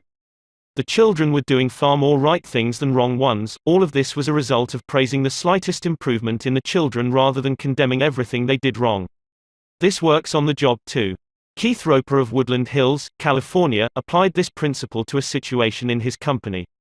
Some material came to him in his print shop which was of exceptionally high quality. The printer who had done this job was a new employee who had been having difficulty adjusting to the job. His supervisor was upset about what he considered a negative attitude and was seriously thinking of terminating his services. When Mr. Roper was informed of this situation, he personally went over to the print shop and had a talk with the young man. He told him how pleased he was with the work he had just received and pointed out it was the best work he had seen produced in that shop for some time. He pointed out exactly why it was superior and how important the young man's contribution was to the company. Do you think this affected that young printer's attitude toward the company? Within days there was a complete turnabout. He told several of his co-workers about the conversation and how someone in the company really appreciated good work. And from that day on, he was a loyal and dedicated worker. What Mr. Roper did was not just flatter the young printer and say, "You're good." He specifically pointed out how his work was superior. Because he had singled out a specific accomplishment, rather than just making general flattering remarks, his praise became much more meaningful to the person to whom it was given. Everybody likes to be praised, but when praise is specific, it comes across as sincere, not something the other person may be saying just to make one feel good. Remember, we all crave appreciation and recognition, and will do almost anything to get it. But nobody wants insincerity. Nobody wants flattery. Let me repeat, the principles taught in this book will work only when they come from the heart. I am not advocating a bag of tricks. I am talking about a new way of life. Talk about changing people. If you and I will inspire the people with whom we come in contact to a realization of the hidden treasures they possess, we can do far more than change people. We can literally transform them. Exaggeration? Then listen to these sage words from William James. One of the most distinguished psychologists and philosophers America has ever produced. Compared with what we ought to be, we are only half awake. We are making use of only a small part of our physical and mental resources. Stating the thing broadly, the human individual thus lives far within his limits. He possesses powers of various sorts which he habitually fails to use. Yes, you who are reading these lines possess powers of various sorts which you habitually fail to use, and one of these powers you are probably not using to the fullest extent is your magic ability to praise people and inspire them with a realization of their latent possibilities. Abilities wither under criticism, they blossom under encouragement. To become a more effective leader of people, apply Principle 6. Praise the slightest improvement and praise every improvement. Be hearty in your approbation and lavish in your praise. Give a dog a good name. What do you do when a person who has been a good worker begins to turn in shoddy work? You can fire him or her, but that really doesn't solve anything. You can berate the worker, but this usually causes resentment. Henry Henker, a service manager for a large truck dealership in Lowell, Indiana, had a mechanic whose work had become less than satisfactory. Instead of bawling him out or threatening him, Mr. Henker called him into his office and had a heart-to-heart talk with him. "Bill," he said, "you are a fine mechanic. You have been in this line of work for a good number of years. You have repaired many vehicles to the customer's satisfaction. In fact, we've had a number of compliments about the good work you have done. Yet, of late, the time you take to complete each job has been increasing and your work has not been up to your own old standards. Because you have been such an outstanding mechanic in the past, I felt sure you would want to know that I am not happy with this situation, and perhaps jointly we could find some way to correct the problem." Bill responded that he hadn't realized he had been falling down in his duties and assured his boss that the work he was getting was not out of his range of expertise and he would try to improve in the future. Did he do it? You can be sure he did. He once again became a fast and thorough mechanic. With that reputation Mr. Henke had given him to live up to, how could he do anything else but turn out work comparable to that which he had done in the past? "The average person," said Samuel Vauclane, then president of the Baldwin Locomotive Works, "can be led readily if you have his or her respect and if you show that you respect that person for some kind of ability. In short, if you want to improve a person in a certain respect, act as though that particular trait were already one of his or her outstanding characteristics. Shakespeare said, 'Assume a virtue, if you have it not.' And it might be well to assume and state openly that other people have the virtue you want them to develop. Give them a fine reputation to live up to, and they will make prodigious efforts rather than see you disillusioned." Georgette Leblanc, in her book Souvenirs, My Life with Maeterlinck, describes the startling transformation of a humble Belgian Cinderella. "A servant girl from a neighboring hotel brought my meals," she wrote. She was called Marie the dishwasher because she had started her career as a scullery assistant. She was a kind of monster, cross-eyed, bandy-legged, poor in flesh and spirit. One day, while she was holding my plate of macaroni in her red hand, I said to her point blank, "Marie, you do not know what treasures are within you." Accustomed to holding back her emotion, Marie waited a few moments, not daring to risk the slightest gesture for fear of a catastrophe. Then she put the dish on the table, sighed and said ingenuously, "Madam, I would never have believed it." She did not doubt, she did not ask a question. She simply went back to the kitchen and repeated what I had said, and such is the force of faith that no one made fun of her. From that day on, she was even given a certain consideration. But the most curious change of all occurred in the humble Marie herself. Believing she was the tabernacle of unseen marvels, she began taking care of her face and body so carefully that her starved youth seemed to bloom and modestly hide her plainness. 2 months later, she announced her coming marriage with the nephew of the chef. "I'm going to be a lady," she said, and thanked me. A small phrase had changed her entire life. Georgette Leblanc had given Marie the dishwasher a reputation to live up to, and that reputation had transformed her. Bill Parker, a sales representative for a food company in Daytona Beach, Florida, was very excited about the new line of products his company was introducing and was upset when the manager of a large independent food market turned down the opportunity to carry it in his store. Bill brooded all day over this rejection and decided to return to the store before he went home that evening and try again. "Jack," he said, "since I left this morning I realized I hadn't given you the entire picture of our new line, and I would appreciate some of your time to tell you about the points I omitted. I have respected the fact that you are always willing to listen and are big enough to change your mind when the facts warrant a change." Could Jack refuse to give him another hearing? Not with that reputation to live up to. One morning Dr. Martin Fitzhugh, a dentist in Dublin, Ireland, was shocked when one of his patients pointed out to him that the metal cup holder which she was using to rinse her mouth was not very clean. True, the patient drank from the paper cup, not the holder, but it certainly was not professional to use tarnished equipment. When the patient left, Dr. Fitzhugh retreated to his private office to write a note to Bridget, the charwoman, who came twice a week to clean his office. He wrote, "My dear Bridget, I see you so seldom, I thought I'd take the time to thank you for the fine job of cleaning you've been doing. By the way, I thought I'd mention that since 2 hours, twice a week, is a very limited amount of time, please feel free to work an extra half hour from time to time if you feel you need to do those, once in a while, things like polishing the cup holders and the like. I, of course, will pay you for the extra time." The next day, when I walked into my office, Dr. Fitzhugh reported, my desk had been polished to a mirror-like finish, as had my chair, which I nearly slid out of. When I went into the treatment room I found the shiniest, cleanest chrome-plated cup holder I had ever seen nestled in its receptacle. I had given my charwoman a fine reputation to live up to, and because of this small gesture she outperformed all her past efforts. How much additional time did she spend on this? That's right, none at all. There is an old saying, give a dog a bad name and you may as well hang him. But give him a good name, and see what happens. When Mrs. Ruth Hopkins, a 4th grade teacher in Brooklyn, New York, looked at her class roster the first day of school, her excitement and joy of starting a new term was tinged with anxiety. In her class this year she would have Tommy T, the school's most notorious bad boy. His 3rd grade teacher had constantly complained about Tommy to colleagues, the principal and anyone else who would listen. He was not just mischievous, he caused serious discipline problems in the class, picked fights with the boys, teased the girls, was fresh to the teacher, and seemed to get worse as he grew older. His only redeeming feature was his ability to learn rapidly and master the schoolwork easily. Mrs. Hopkins decided to face the Tommy problem immediately. When she greeted her new students, she made little comments to each of them. Rose, that's a pretty dress you're wearing. Alicia, I hear you draw beautifully. When she came to Tommy, she looked him straight in the eyes and said, Tommy, I understand you are a natural leader. I'm going to depend on you to help me make this class the best class in the 4th grade this year. She reinforced this over the first few days by complimenting Tommy on everything he did and commenting on how this showed what a good student he was. With that reputation to live up to, even a 9-year-old couldn't let her down, and he didn't.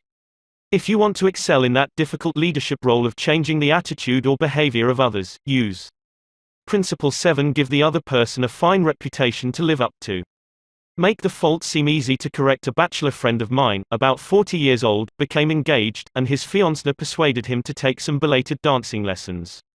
The Lord knows I needed dancing lessons, he confessed as he told me the story, for I danced just as I did when I first started 20 years ago. The first teacher I engaged probably told me the truth. She said I was all wrong, I would just have to forget everything and begin all over again. But that took the heart out of me. I had no incentive to go on. So, I quit her. The next teacher may have been lying, but I liked it. She said nonchalantly that my dancing was a bit old-fashioned perhaps, but the fundamentals were all right, and she assured me I wouldn't have any trouble learning a few new steps. The first teacher had discouraged me by emphasizing my mistakes. This new teacher did the opposite. She kept praising the things I did right and minimizing my errors.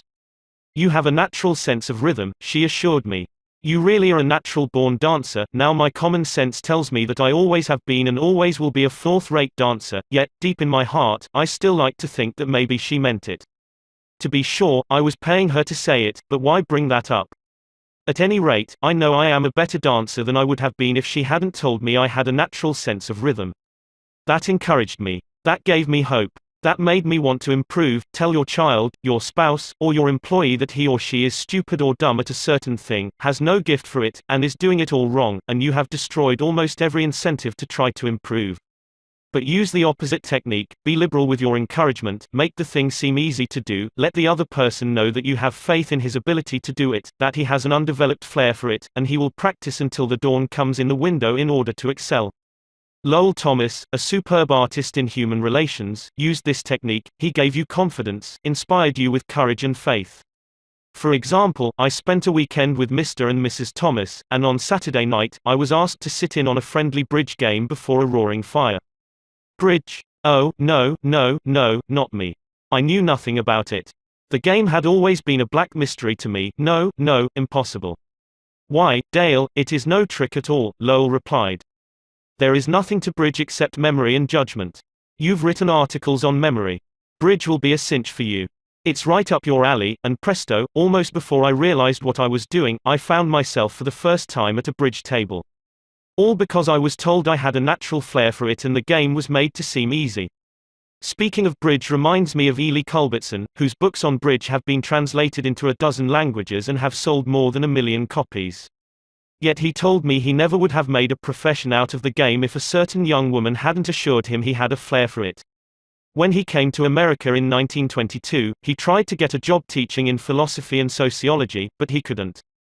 Then he tried selling coal, and he failed at that. Then he tried selling coffee, and he failed at that, too. I had given my charwoman a fine reputation to live up to, and because of this small gesture she outperformed all her past efforts. How much additional time did she spend on this? That's right, none at all. There is an old saying, give a dog a bad name and you may as well hang him. But give him a good name, and see what happens. When Mrs. Ruth Hopkins, a 4th-grade teacher in Brooklyn, New York, looked at her class roster the first day of school, her excitement and joy of starting a new term was tinged with anxiety. In her class this year she would have Tommy T, the school's most notorious bad boy. His 3rd-grade teacher had constantly complained about Tommy to colleagues, the principal and anyone else who would listen. He was not just mischievous, he caused serious discipline problems in the class, picked fights with the boys, teased the girls, was fresh to the teacher, and seemed to get worse as he grew older. His only redeeming feature was his ability to learn rapidly and master the schoolwork easily. Mrs. Hopkins decided to face the Tommy problem immediately. When she greeted her new students, she made little comments to each of them. Rose, that's a pretty dress you're wearing. Alicia, I hear you draw beautifully. When she came to Tommy, she looked him straight in the eyes and said, Tommy, I understand you are a natural leader. I'm going to depend on you to help me make this class the best class in the 4th grade this year. She reinforced this over the first few days by complimenting Tommy on everything he did and commenting on how this showed what a good student he was. With that reputation to live up to, even a 9-year-old couldn't let her down, and he didn't. If you want to excel in that difficult leadership role of changing the attitude or behavior of others, use Principle 7. Give the other person a fine reputation to live up to. Make the fault seem easy to correct. A bachelor friend of mine, about 40 years old, became engaged, and his fiancée persuaded him to take some belated dancing lessons. The Lord knows I needed dancing lessons, he confessed as he told me the story, for I danced just as I did when I first started 20 years ago. The first teacher I engaged probably told me the truth. She said I was all wrong, I would just have to forget everything and begin all over again. But that took the heart out of me. I had no incentive to go on. So, I quit her. The next teacher may have been lying, but I liked it. She said nonchalantly that my dancing was a bit old-fashioned perhaps, but the fundamentals were all right, and she assured me I wouldn't have any trouble learning a few new steps. The first teacher had discouraged me by emphasizing my mistakes. This new teacher did the opposite. She kept praising the things I did right and minimizing my errors. You have a natural sense of rhythm, she assured me.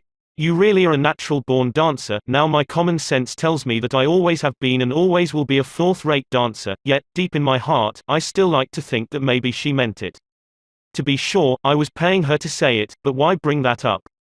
At any rate, I know I am a better dancer than I would have been if she hadn't told me I had a natural sense of rhythm. That encouraged me. That gave me hope. That made me want to improve. Tell your child, your spouse, or your employee that he or she is stupid or dumb at a certain thing, has no gift for it, and is doing it all wrong, and you have destroyed almost every incentive to try to improve. But use the opposite technique. Be liberal with your encouragement, make the thing seem easy to do, let the other person know that you have faith in his ability to do it, that he has an undeveloped flair for it, and he will practice until the dawn comes in the window in order to excel. Lowell Thomas, a superb artist in human relations, used this technique. He gave you confidence, inspired you with courage and faith. For example, I spent a weekend with Mr. and Mrs. Thomas, and on Saturday night, I was asked to sit in on a friendly bridge game before a roaring fire. Bridge? Oh, no, not me. I knew nothing about it. The game had always been a black mystery to me. No, impossible. Why, Dale, it is no trick at all, Lowell replied. There is nothing to bridge except memory and judgment. You've written articles on memory. Bridge will be a cinch for you. It's right up your alley, and presto, almost before I realized what I was doing, I found myself for the first time at a bridge table. All because I was told I had a natural flair for it and the game was made to seem easy. Speaking of bridge reminds me of Ely Culbertson, whose books on bridge have been translated into a dozen languages and have sold more than 1 million copies. Yet he told me he never would have made a profession out of the game if a certain young woman hadn't assured him he had a flair for it. When he came to America in 1922, he tried to get a job teaching in philosophy and sociology, but he couldn't. Then he tried selling coal, and he failed at that. Then he tried selling coffee, and he failed at that, too. He had played some bridge, but it had never occurred to him in those days that someday he would teach it. He was not only a poor card player, but he was also very stubborn. He asked so many questions and held so many post-mortem examinations that no one wanted to play with him. Then he met a pretty bridge teacher, Josephine Dillon, fell in love and married her. She noticed how carefully he analyzed his cards and persuaded him that he was a potential genius at the card table. It was that encouragement and that alone, Culbertson told me, that caused him to make a profession of bridge. Clarence M. Jones, one of the instructors of our course in Cincinnati, Ohio, told how encouragement and making faults seem easy to correct completely changed the life of his son. In 1970, my son David, who was then 15 years old, came to live with me in Cincinnati. He had led a rough life. In 1958, his head was cut open in a car accident, leaving a very bad scar on his forehead. In 1960, his mother and I were divorced and he moved to Dallas, Texas, with his mother. Until he was 15, he had spent most of his school years in special classes for slow learners in the Dallas school system. Possibly because of the scar, school administrators had decided he was brain injured and could not function at a normal level. He was 2 years behind his age group, so he was only in the 7th grade. Yet he did not know his multiplication tables, added on his fingers, and could barely read. There was one positive point. He loved to work on radio and TV sets. He wanted to become a TV technician. I encouraged this and pointed out that he needed math to qualify for the training. I decided to help him become proficient in this subject. We obtained 4 sets of flashcards: multiplication, division, addition, and subtraction. As we went through the cards, we put the correct answers in a discard stack.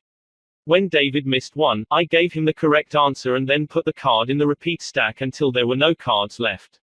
I made a big deal out of each card he got right, particularly if he had missed it previously.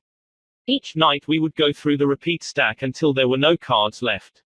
Each night we timed the exercise with a stopwatch. I promised him that when he could get all the cards correct in 8 minutes with no incorrect answers, we would quit doing it every night.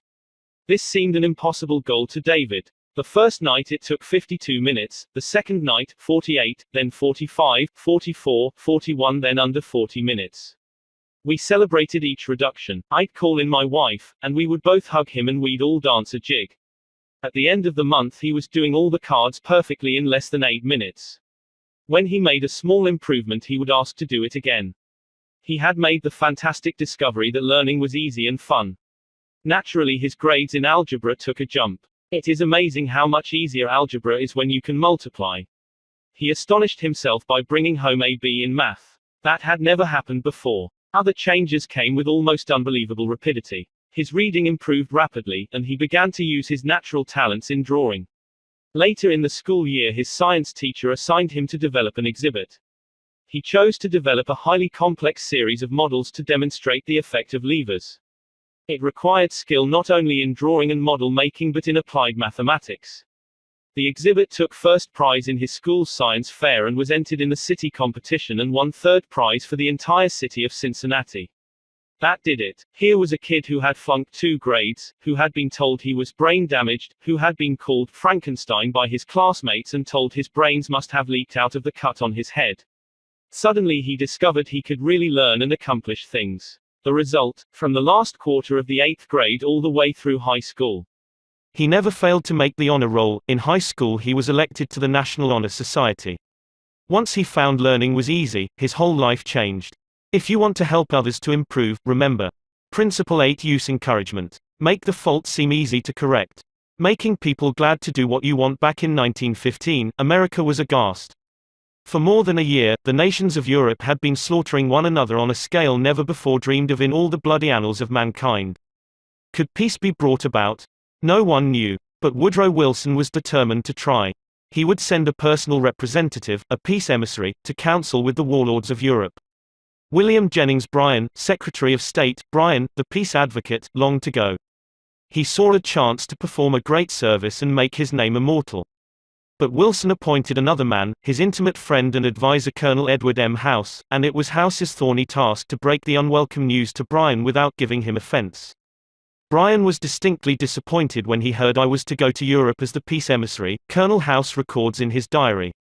He said he had planned to do this himself. I replied that the president thought it would be unwise for anyone to do this officially, and that his going would attract a great deal of attention and people would wonder why he was there. Quote. You see the intimation. House practically told Bryan that he was too important for the job, and Bryan was satisfied. Colonel House, adroit, experienced in the ways of the world, was following one of the important rules of human relations: always make the other person happy about doing the thing you suggest. Woodrow Wilson followed that policy even when inviting William Gibbs McAdoo to become a member of his cabinet. That was the highest honor he could confer upon anyone, and yet Wilson extended the invitation in such a way as to make McAdoo feel doubly important. Here is the story in McAdoo's own words. Wilson, said that he was making up his cabinet and that he would be very glad if I would accept a place in it as Secretary of the Treasury. He had a delightful way of putting things. He created the impression that by accepting this great honor I would be doing him a favor. Unfortunately, Wilson didn't always employ such taunt. If he had, history might have been different. For example, Wilson didn't make the Senate and the Republican Party happy by entering the United States in the League of Nations. Wilson refused to take such prominent Republican leaders as Elihu Root or Charles Evans Hughes or Henry Cabot Lodge to the peace conference with him. Instead, he took along unknown men from his own party.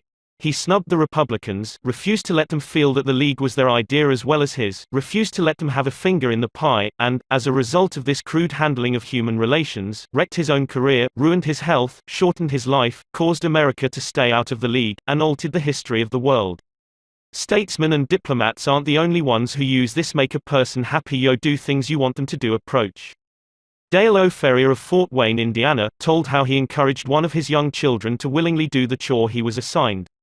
One of Jeff's chores was to pick up pears from under the pear tree so the person who was mowing underneath wouldn't have to stop to pick them up.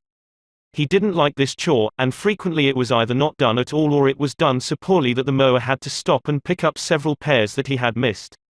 Rather than have an eyeball-to-eyeball confrontation about it, one day I said to him, "Jeff, I'll make a deal with you. For every bushel basket full of pears you pick up, I'll pay you $1. But after you are finished, for every pear I find left in the yard, I'll take away $1.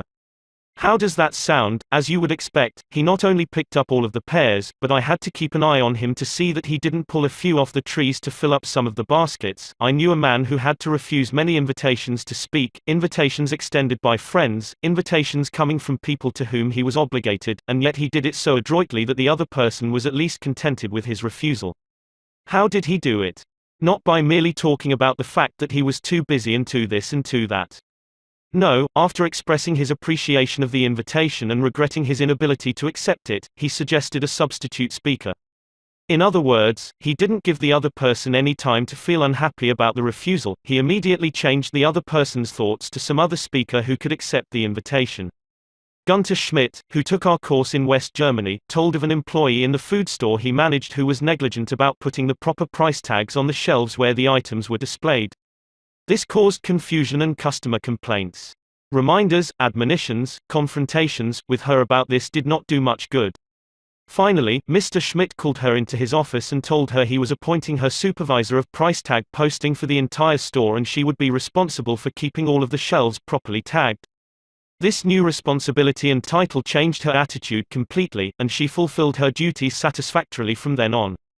Childish? Perhaps. But that is what they said to Napoleon when he created the Legion of Honor and distributed 15,000 crosses to his soldiers and made 18 of his generals marshals of France and called his troops the Grand Army. Napoleon was criticized for giving toys to war-hardened veterans, and Napoleon replied, "Men are ruled by toys." This technique of giving titles and authority worked for Napoleon and it will work for you.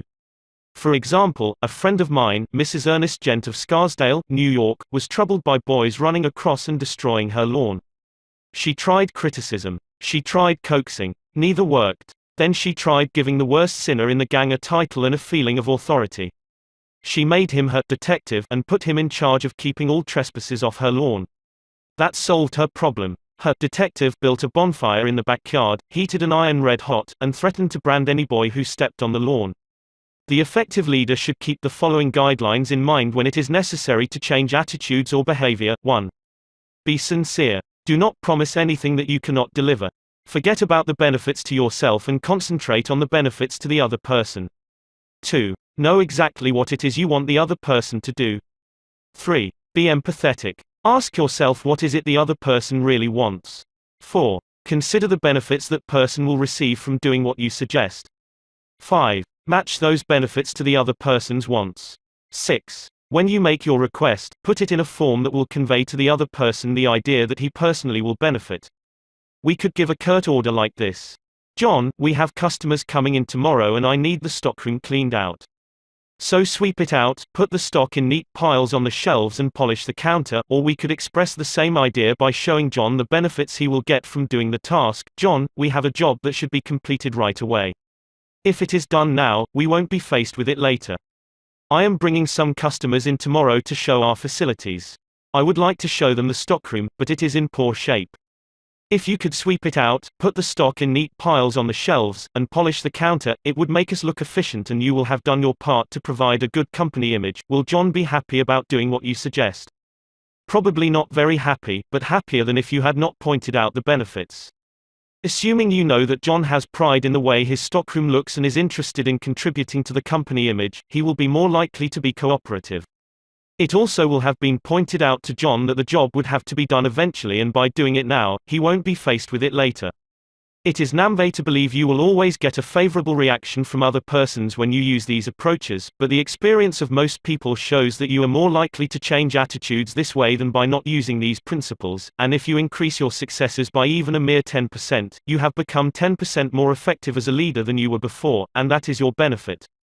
People are more likely to do what you would like them to do when you use Principle 9. Make the other person happy about doing the thing you suggest.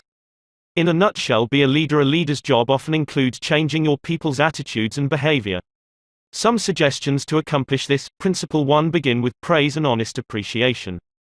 Principle 2. Call attention to people's mistakes indirectly. Principle 3. Talk about your own mistakes before criticizing the other person. Principle 4. Ask questions instead of giving direct orders. Principle 5. Let the other person save face. Principle 6. Praise the slightest improvement and praise every improvement. Be hearty in your approbation and lavish in your praise. Principle 7. Give the other person a fine reputation to live up to. Principle 8. Use encouragement. Make the fault seem easy to correct. Principle 9. Make the other person happy about doing the thing you suggest. Part 5. Letters that produced miraculous results. I'll bet I know what you are thinking now. You are probably saying to yourself something like this: letters that produced miraculous results, absurd. Smacks of patent medicine advertising. You are thinking that. I don't blame you. I would probably have thought that myself if I had picked up a book like this 15 years ago. Skeptical. Well, I like skeptical people. I spent the first 20 years of my life in Missouri, and I like people who have to be shown. Almost all the progress ever made in human thought has been made by the doubting Thomases, the questioners, the challengers, the show-me crowd. Let's be honest. Is the title, Letters That Produced Miraculous Results, accurate? No, to be frank with you, it isn't. The truth is, it is a deliberate understatement of fact. Some of the letters reproduced in this chapter harvested results that were rated twice as good as miracles. Rated by whom? By Ken R. Dyke, one of the best-known sales promotion men in America, formerly sales promotion manager for Johns Manville, and now advertising manager for Colgate-Palmolive Peak Company and chairman of the board of the Association of National Advertisers. Mr. Dyke says that letters he used to send out, asking for information from dealers, seldom brought more than a return of 5 to 8%. He said he would have regarded a 15% response as most extraordinary, and told me that if his replies had ever soared to 20%, he would have regarded it as nothing short of a miracle. But one of Mr. Dyke's letters, printed in this chapter, brought 42.5%. In other words, that letter was twice as good as a miracle. You can't laugh that off. And this letter wasn't a sport, a fluke, an accident. Similar results were obtained from scores of other letters. How did he do it? Here is the explanation in Ken Dyke's own words. This astonishing increase in the effectiveness of letters occurred immediately after I attended Mr. Carnegie's course in Effective Speaking and Human Relations. I saw that the approach I had formerly used was all wrong. I tried to apply the principles taught in this book, and they resulted in an increase of from 500 to 800% in the effectiveness of my letters asking for information. Here is the letter. It pleases the other man by asking him to do the writer a small favor, a favor that makes him feel important. My own comments on the letter appear in parentheses. Mr. John Blank, Blankville, Indiana. Dear Mr. Blank, I wonder if you would mind helping me out of a little difficulty. Let's get the picture clear. Imagine a lumber dealer in Indiana receiving a letter from an executive of the Johns Manville Company, and in the first line of the letter, this high-priced executive in New York asks the other fellow to help him out of a difficulty. I can imagine the dealer in Indiana saying to himself something like this: well, if this chap in New York is in trouble, he has certainly come to the right person. I always try to be generous and help people. Let's see what's wrong with him. Last year, I succeeded in convincing our company that what our dealers needed most to help increase their re-roofing sales was a year-round direct mail campaign paid for entirely by Johns Manville. The dealer out in Indiana probably says, naturally, they ought to pay for it. They're hogging most of the profit as it is. They're making millions while I'm having hard scratching to pay the rent. Now what is this fellow in trouble about? Recently I mailed a questionnaire to the 1,600 dealers who had used the plan and certainly was very much pleased with the hundreds of replies which showed that they appreciated this form of cooperation and found it most helpful. On the strength of this, we have just released our new direct mail plan, which I know you'll like still better. But this morning our president discussed with me my report of last year's plan and, as presidents will, asked me how much business I could trace to it. Naturally, I must come to you to help me answer him. That's a good phrase, I must come to you to help me answer him. The big shot in New York is telling the truth, and he is giving the Johns Manville dealer in Indiana honest, sincere recognition. Note that Ken Dyke doesn't waste any time talking about how important his company is. Instead, he immediately shows the other fellow how much he has to lean on him. Ken Dyke admits that he can't even make a report to the president of Johns Manville without the dealer's help. Naturally, the dealer out in Indiana, being human, likes that kind of talk. What I'd like you to do is 1. To tell me, on the enclosed postcard, how many roofing and re-roofing jobs you feel last year's direct mail plan helped you secure, and 2. Give me, as nearly as you can, the total estimated value in dollars and cents based on the total cost of the jobs applied. If you'll do this, I'll surely appreciate it and thank you for your kindness in giving me this information. Sincerely, Ken R. Dyke, Sales Promotion Manager. Note how, in the last paragraph, he whispers I and shouts you. Note how generous he is in his praise. Surely appreciate, thank you, your kindness. Simple letter, isn't it? But it produced miracles by asking the other person to do a small favor, the performing of which gave him a feeling of importance. That psychology will work, regardless of whether you are selling asbestos roofs or touring Europe in a Ford. To illustrate, Homer Croy and I once lost our way while motoring through the interior of France. Halting our old Model T, we asked a group of peasants how we could get to the next big town. The effect of the question was electrical. These peasants, wearing wooden shoes, regarded all Americans as rich. And automobiles were rare in those regions, extremely rare. Americans touring through France in a car. Surely we must be millionaires. Maybe cousins of Henry Ford. But they knew something we didn't know. We had more money than they had, but we had to come to them hat in hand to find out how to get to the next town. And that gave them a feeling of importance. They all started talking at once. One chap, thrilled at this rare opportunity, commanded the others to keep quiet. He wanted to enjoy all alone the thrill of directing us. Try this yourself. The next time you are in a strange city, stop someone who is below you in the economic and social scale and say, I wonder if you would mind helping me out of a little difficulty. Won't you please tell me how to get to such and such a place? Benjamin Franklin used this technique to turn a caustic enemy into a lifelong friend. Franklin, a young man at the time, had all his savings invested in a small printing business. He managed to get himself elected clerk of the General Assembly in Philadelphia. That position gave him the job of doing the official printing. There was good profit in this job, and Ben was eager to keep it. But a menace loomed ahead. One of the richest and ablest men in the assembly disliked Franklin bitterly. He not only disliked Franklin, but he denounced him in a public talk. That was dangerous, very dangerous. So Franklin resolved to make the man like him. But how? That was a problem. By doing a favor for his enemy? No, that would have aroused his suspicions, maybe his contempt. Franklin was too wise, too adroit to be caught in such a trap. So he did the very opposite. He asked his enemy to do him a favor. Franklin didn't ask for a loan of $10. No. Franklin asked a favor that pleased the other man, a favor that touched his vanity, a favor that gave him recognition, a favor that subtly expressed Franklin's admiration for his knowledge and achievements. Here is the balance of the story in Franklin's own words. Having heard that he had in his library a certain very scarce and curious book, I wrote a note to him, expressing my desire of perusing that book and requesting that he would do me the favor of lending it to me for a few days. He sent it immediately, and I returned it in about a week with another note expressing strongly my sense of the favor.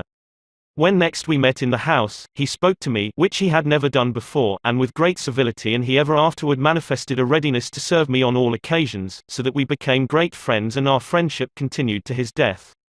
Ben Franklin has been dead now for 150 years, but the psychology that he used, the psychology of asking the other man to do you a favor, goes marching right on. For example, it was used with remarkable success by one of my students, Albert B. Amsel. For years, Mr. Amsel, a salesman of plumbing and heating materials, had been trying to get the trade of a certain plumber in Brooklyn.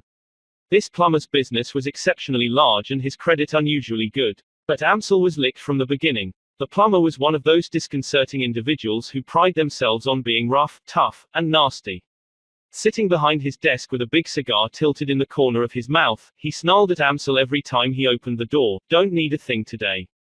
Don't waste my time and yours. Keep moving. Then one day Mr. Amsel tried a new technique, a technique that split the account wide open, made a friend, and brought many fine orders.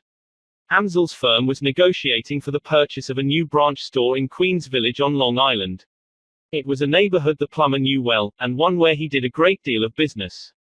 So this time, when Mr. Amsel called, he said, "Mr. C, I'm not here to sell you anything today.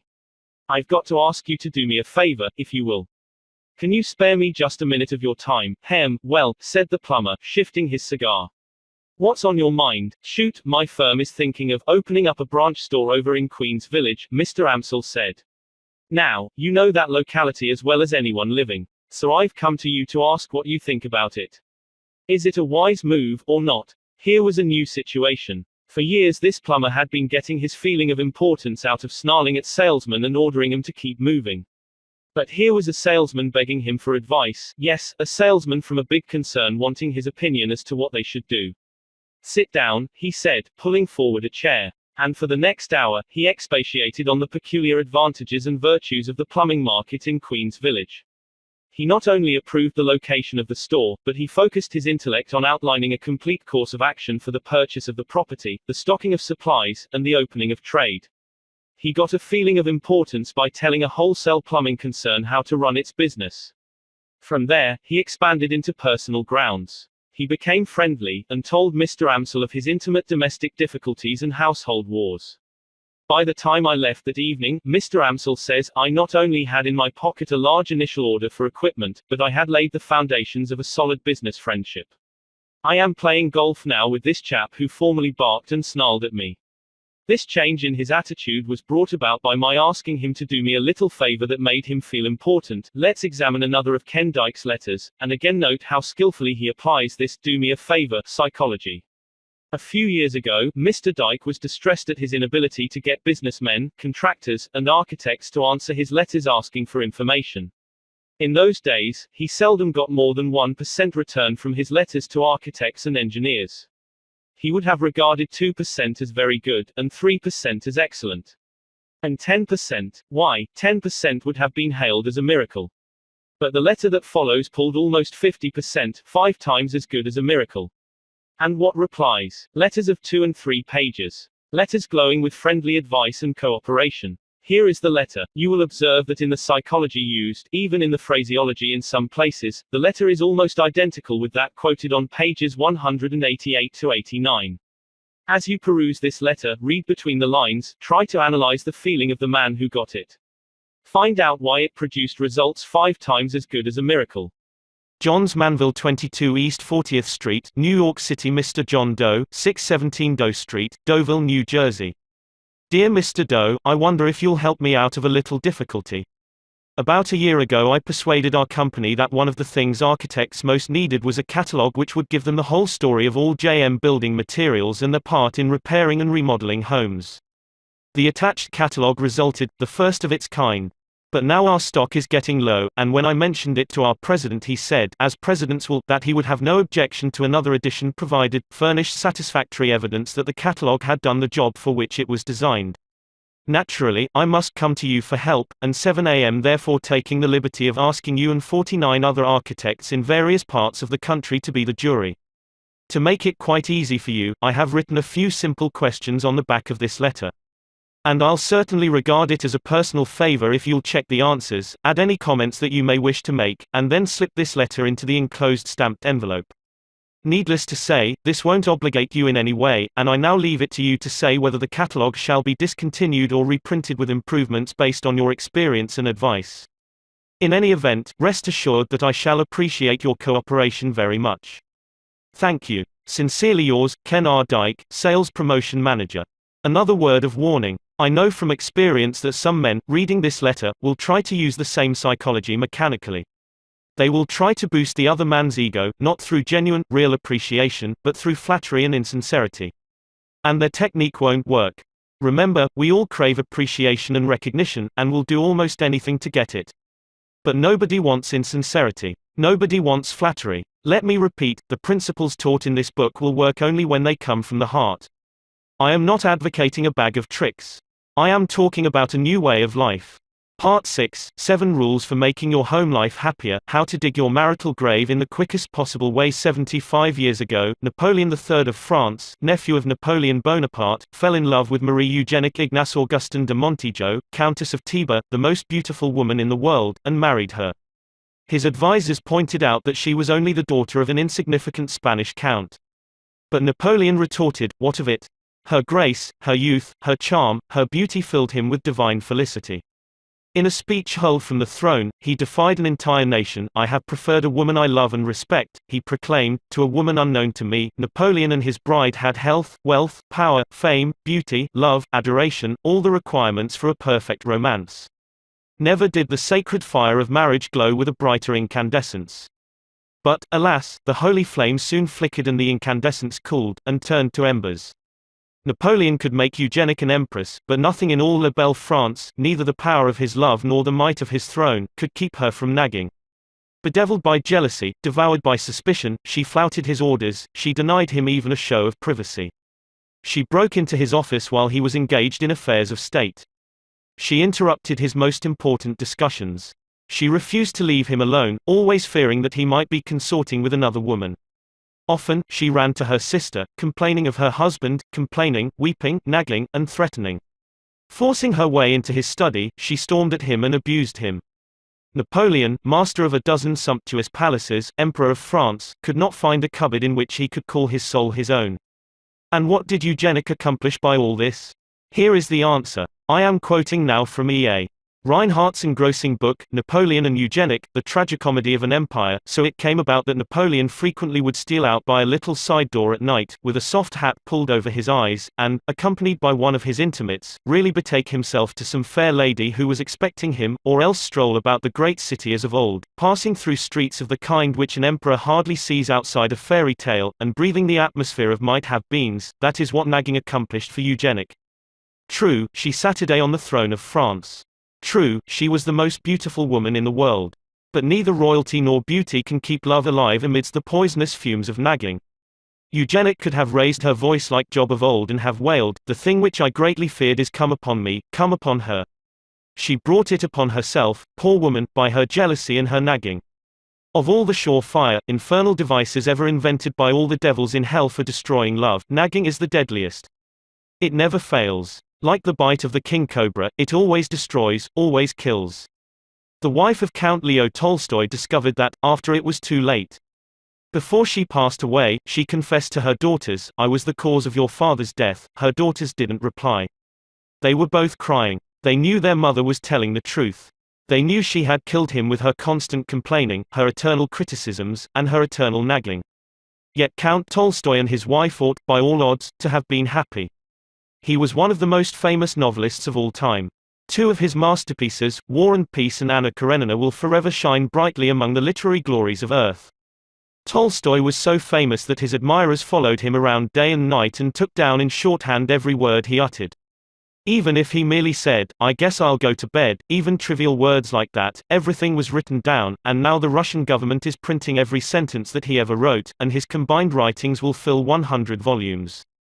In addition to fame, Tolstoy and his wife had wealth, social position, children. No marriage ever blossomed under softer skies. In the beginning, their happiness seemed too perfect, too intense, to endure. So, kneeling together, they prayed to Almighty God to continue the ecstasy that was theirs.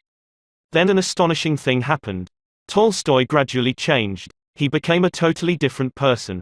He became ashamed of the great books that he had written, and from that time on he devoted his life to writing pamphlets preaching peace and the abolition of war and poverty. This man, who had once confessed that in his youth he had committed every sin imaginable, even murder, tried to follow literally the teachings of Jesus. He gave all his lands away and lived a life of poverty. He worked in the fields, chopping wood and pitching hay. He made his own shoes, swept his own room, ate out of a wooden bowl, and tried to guide his enemies. Leo Tolstoy's life was a tragedy, and the cause of his tragedy was his marriage. His wife loved luxury, but he despised it. She craved fame and the plaudits of society, but these frivolous things meant nothing whatever to him. She longed for money and riches, but he believed that wealth and private property were a sin. For years, she nagged and scolded and screamed because he insisted on giving away the right to publish his books freely without paying him any royalties whatever. She wanted the money those books would produce. When he opposed her, she threw herself into fits of hysteria, rolling on the floor with a bottle of opium at her lips, swearing that she was going to kill herself and threatening to jump down the well. There is one event in their lives that to me is one of the most pathetic scenes in history. As I have already said, they were gloriously happy when they were first married, but now, 48 years later, he could hardly bear the sight of her. Sometimes of an evening, this old and heartbroken wife, starving for affection, came and knelt at his knees and begged him to read aloud to her the exquisite love passages that he had written about her in his diary 50 years previously. And as he read of those beautiful, happy days that were now gone forever, both of them wept.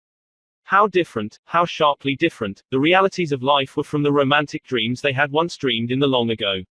Finally, when he was 82 years old, Tolstoy was unable to endure the tragic unhappiness of his home any longer, so he fled from his wife on a snowy October night in 1910, fled into the cold and darkness, not knowing where he was going.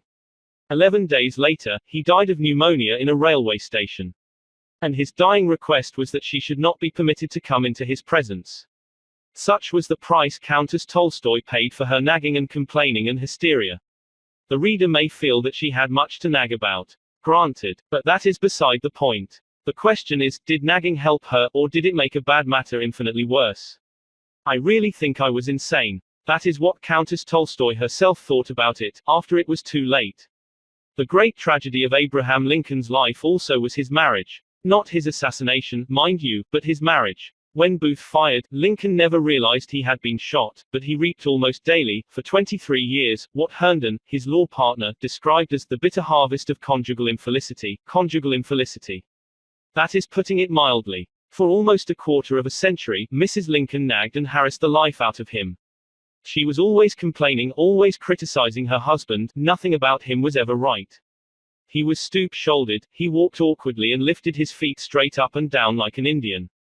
She complained that there was no spring in his step, no grace to his movement, and she mimicked his gait and nagged at him to walk with his toes pointed down, as she had been taught at Madame Mentel's boarding school in Lexington.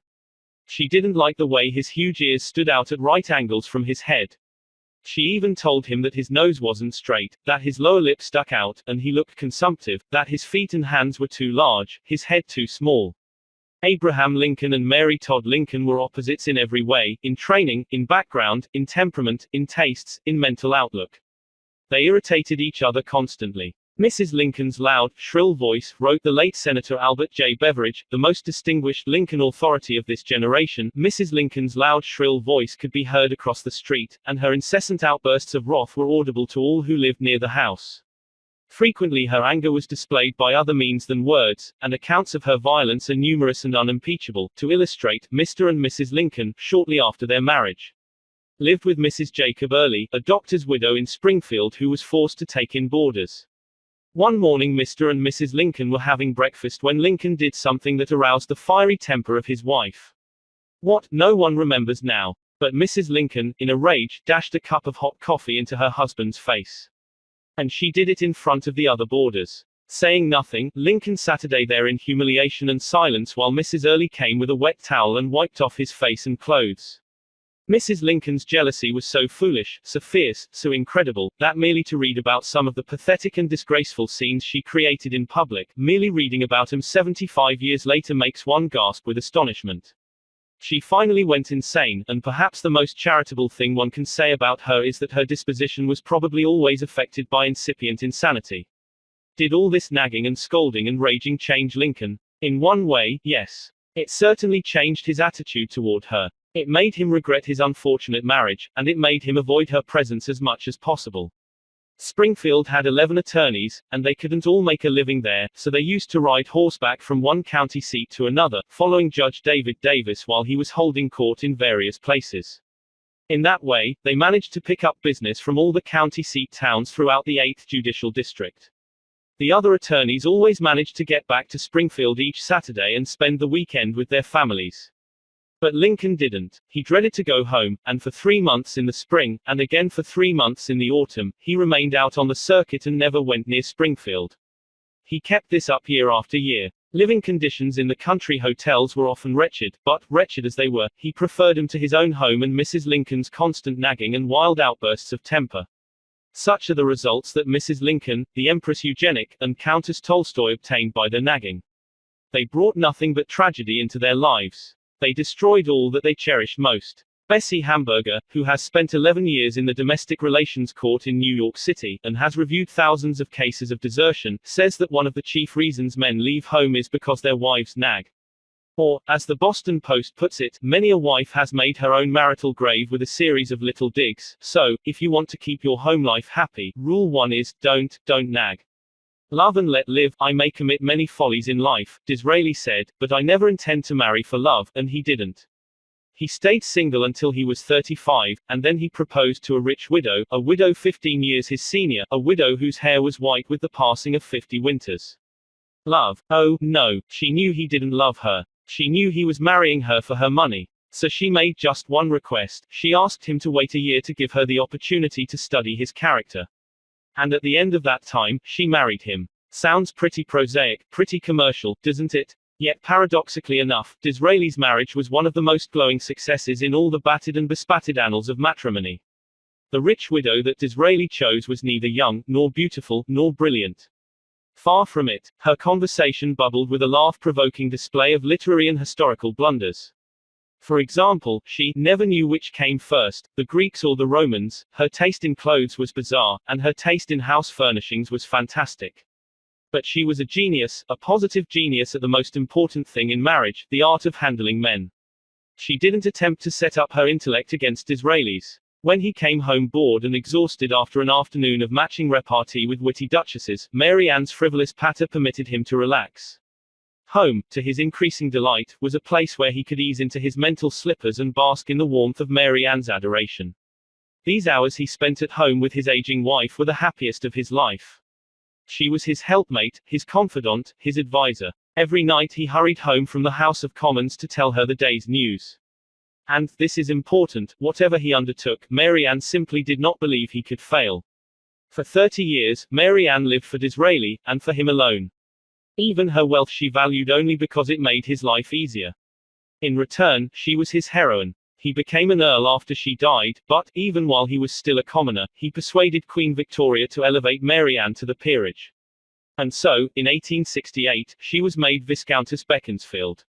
No matter how silly or scatterbrained she might appear in public, he never criticized her, he never uttered a word of reproach, and if anyone dared to ridicule her, he sprang to her defense with ferocious loyalty. Mary Ann wasn't perfect, yet for 3 decades she never tired of talking about her husband, praising him, admiring him. Result: we have been married 30 years, Disraeli said, and I have never been bored by her, yet some people thought because Mary Ann didn't know history, she must be stupid. For his part, Disraeli never made it any secret that Mary Ann was the most important thing in his life. Result: thanks to his kindness, Mary Ann used to tell their friends, "My life has been simply one long scene of happiness." Between them, they had a little joke. "You know," Disraeli would say, "I only married you for your money anyhow," and Mary Ann, smiling, would reply, "Yes, but if you had it to do over again, you'd marry me for love, wouldn't you?" And he admitted it was true. No, Mary Ann wasn't perfect. But Disraeli was wise enough to let her be herself. As Henry James put it, the first thing to learn in intercourse with others is non-interference with their own peculiar ways of being happy, provided those ways do not assume to interfere by violence with ours. That's important enough to repeat. The first thing to learn in intercourse with others is non-interference with their own peculiar ways of being happy. Or, as Leland Foster Wood in his book, Growing Together in the Family, has observed, success in marriage is much more than a matter of finding the right person, it is also a matter of being the right person. So, if you want your home life to be happy, rule 2 is, don't try to make your partner over. Do this and you'll be looking up the timetables to Reno. Disraeli's bitterest rival in public life was the great Gladstone. These two clashed on every debatable subject under the empire, yet they had one thing in common, the supreme happiness of their private lives. William and Catherine Gladstone lived together for 59 years, almost 60 years glorified with an abiding devotion. I like to think of Gladstone, the most dignified of England's prime ministers, clasping his wife's hand and dancing around the hearthrug with her, singing this song. A ragamuffin husband and a rantipoling wife, we'll fiddle it and scrape it through the ups and downs of life. Gladstone, a formidable enemy in public, never criticized at home. When he came down to breakfast in the morning, only to discover that the rest of his family was still sleeping, he had a gentle way of registering his reproach. He raised his voice and filled the house with a mysterious chant that reminded the other members that England's busiest man was waiting downstairs for his breakfast, all alone. Diplomatic, considerate, he rigorously refrained from domestic criticism.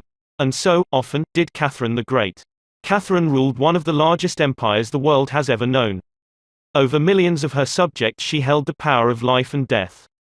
Politically, she was often a cruel tyrant, waging useless wars and sentencing scores of her enemies to be cut down by firing squads.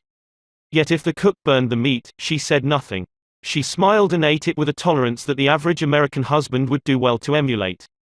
Dorothy Dix, America's premier authority on the causes of marital unhappiness, declares that more than 50% of all marriages are failures, and she knows that one of the reasons why so many romantic dreams break up on the rocks of Reno is criticism, futile, heartbreaking criticism. So, if you want to keep your home life happy, remember Rule 3, don't criticize. And if you are tempted to criticize the children, you imagine I am going to say don't. But I am not. I am merely going to say, before you criticize them, read one of the classics of American journalism, Father Forgets. It appeared originally as an editorial in the People's Home Journal. We are reprinting it here with the author's permission, reprinting it as it was condensed in the Reader's Digest. Father Forgets is one of those little pieces which, dashed off in a moment of sincere feeling, strikes an echoing chord in so many readers as to become a perennial reprint favorite. Since its first appearance, some 15 years ago, Father Forgets has been reproduced, writes the author, W. Livingston Land, in hundreds of magazines and house organs, and in newspapers the country over. It has been reprinted almost as extensively in many foreign languages. I have given personal permission to thousands who wish to read it from school, church, and lecture platforms. It has been on the air on countless occasions and programs. Oddly enough, college periodicals have used it, and high school magazines. Sometimes a little piece seems mysteriously to click. This one certainly did. Father Forgets. W. Livingston Land. Listen, son, I am saying this as you lie asleep, one little paw crumpled under your cheek and the blonde curls stickily wet on your damp forehead. I have stolen into your room alone. Just a few minutes ago, as I Saturday reading my paper in the library, a stifling wave of remorse swept over me. Guiltily I came to your bedside. These are the things I was thinking, son. I had been cross to you. I scolded you as you were dressing for school because you gave your face merely a dab with a towel. I took you to task for not cleaning your shoes. I called out angrily when you threw some of your things on the floor. At breakfast I found fault, too. You spilled things. You gulped down your food. You put your elbows on the table. You spread butter too thick on your bread. And as you started off to play and I made for my train, you turned and waved a hand and called, "Goodbye, Daddy," and I frowned, and said in reply, "Hold your shoulders back." Then it began all over again in the late afternoon. As I came up the road I spied you, down on your knees, playing marbles. There were holes in your stockings. I humiliated you before your boyfriends by marching you ahead of me to the house. Stockings were expensive and if you had to buy them you would be more careful. Imagine that, son, from a father. Do you remember, later, when I was reading in the library, how you came in, timidly, with a sort of hurt look in your eyes? When I glanced up over my paper, impatient at the interruption, you hesitated at the door. "What is it you want?" I snapped. You said nothing, but ran across in one tempestuous plunge, and threw your arms around my neck and kissed me, and your small arms tightened with an affection that God had set blooming in your heart and which even neglect could not wither. And then you were gone, pattering up the stairs. Well, son, it was shortly afterwards that my paper slipped from my hands and a terrible sickening fear came over me. What has habit been doing to me? The habit of finding fault, of reprimanding. This was my reward to you for being a boy. It was not that I did not love you, it was that I expected too much of youth. It was measuring you by the yardstick of my own years. And there was so much that was good and fine and true in your character. The little heart of you was as big as the dawn itself over the wide hills. This was shown by your spontaneous impulse to rush in and kiss me good night. Nothing else matters tonight, son. I have come to your bedside in the darkness, and I have knelt there, ashamed. It is a feeble atonement. I know you would not understand these things if I told them to you during your waking hours. But tomorrow I will be a real daddy. I will chum with you, and suffer when you suffer, and laugh when you laugh. I will bite my tongue when impatient words come. I will keep saying as if it were a ritual, "He is nothing but a boy, a little boy." I am afraid I have visualized you as a man. Yet as I see you now, son, crumpled and weary in your cot, I see that you are still a baby. Yesterday you were in your mother's arms, your head on her shoulder. I have asked too much, too much. A quick way to make everybody happy, most men when seeking wives, says Paul Popenoe, director of the Institute of Family Relations in Los Angeles, are not looking for executives but for someone with allure and willingness to flatter their vanity and make them feel superior. Hence the woman office manager may be invited to luncheon, once. But she quite possibly dishes out warmed over remnants of her college courses on main currents in contemporary philosophy, and may even insist on paying her own bill. Result, she thereafter lunches alone. In contrast, the non-collegiate typist, when invited to luncheon, fixes an incandescent gaze on her escort and says yearningly, "Now tell me some more about yourself." Result, he tells the other fellows that she's no raving beauty, but I have never met a better talker. Men should express their appreciation of a woman's effort to look well and dress becomingly. All men forget, if they have ever realized it, how profoundly women are interested in clothes. For example, if a man and woman meet another man and woman on the street, the woman seldom looks at the other man, she usually looks to see how well the other woman is dressed. My grandmother died a few years ago at the age of 98. Shortly before her death, we showed her a photograph of herself that had been taken a third of a century earlier. Her failing eyes couldn't see the picture very well, and the only question she asked was, "What dress did I have on?" Think of it. An old woman in her last December, bedridden, weary with age as she lay within the shadow of the century mark, her memory fading so fast that she was no longer able to recognize even her own daughters, still interested in knowing what dress she had worn a third of a century before. I was at her bedside when she asked that question. It left an impression on me that will never fade. The men who are reading these lines can't remember what suits or shirts they wore 5 years ago, and they haven't the remotest desire to remember them. But women, they are different, and we American men ought to recognize it. French boys of the upper class are trained to express their admiration of a woman's frock and chapeau, not only once but many times during an evening. And 50 million Frenchmen can't be wrong. I have among my clippings a story that I know never happened, but it illustrates a truth, so I'll repeat it. According to this silly story, a farm woman, at the end of a heavy day's work, set before her men folks a heaping pile of hay. And when they indignantly demanded whether she'd gone crazy, she replied, "Why, how did I know you'd notice? I've been cooking for you men for the last 20 years, and in all that time I ain't heard no word to let me know you wasn't just eating hay." The pampered aristocrats of Moscow and St. Petersburg used to have better manners. In the Russia of the Tsars, it was the custom of the upper classes, when they had enjoyed a fine dinner, to insist on having the cook brought into the dining room to receive their congratulations. Why not have as much consideration for your wife? The next time the fried chicken is done to a tender turn, tell her so. Let her know that you appreciate the fact that you're not just eating hay. Or, as Texas Guinan used to say, give the little girl a great big hand, and while you're about it, don't be afraid to let her know how important she is to your happiness. Disraeli was as great a statesman as England ever produced, yet, as we've seen, he wasn't ashamed to let the world know how much he owed to the little woman. Just the other day, while perusing a magazine, I came across this. It's from an interview with Eddie Cantor. "I owe more to my wife," says Eddie Cantor, "than to anyone else in the world. She was my best pal as a boy, she helped me to go straight. And after we married she saved every dollar, and invested it, and reinvested it. She built up a fortune for me. We have 5 lovely children. And she's made a wonderful home for me always. If I've gotten anywhere, give her the credit. Out in Hollywood, where marriage is a risk that even Lloyds of London wouldn't take a gamble on, one of the few outstandingly happy marriages is that of the Warner Baxters. Mrs. Baxter, the former Winifred Bryson, gave up a brilliant stage career when she married. Yet her sacrifice has never been permitted to mar their happiness. She missed the applause of stage success, Warner Baxter says, but I have tried to see that she is entirely aware of my applause.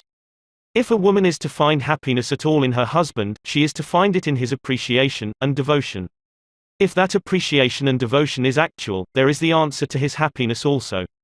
There you are. So, if you want to keep your home life happy, one of the most important rules is Rule 4, give honest appreciation.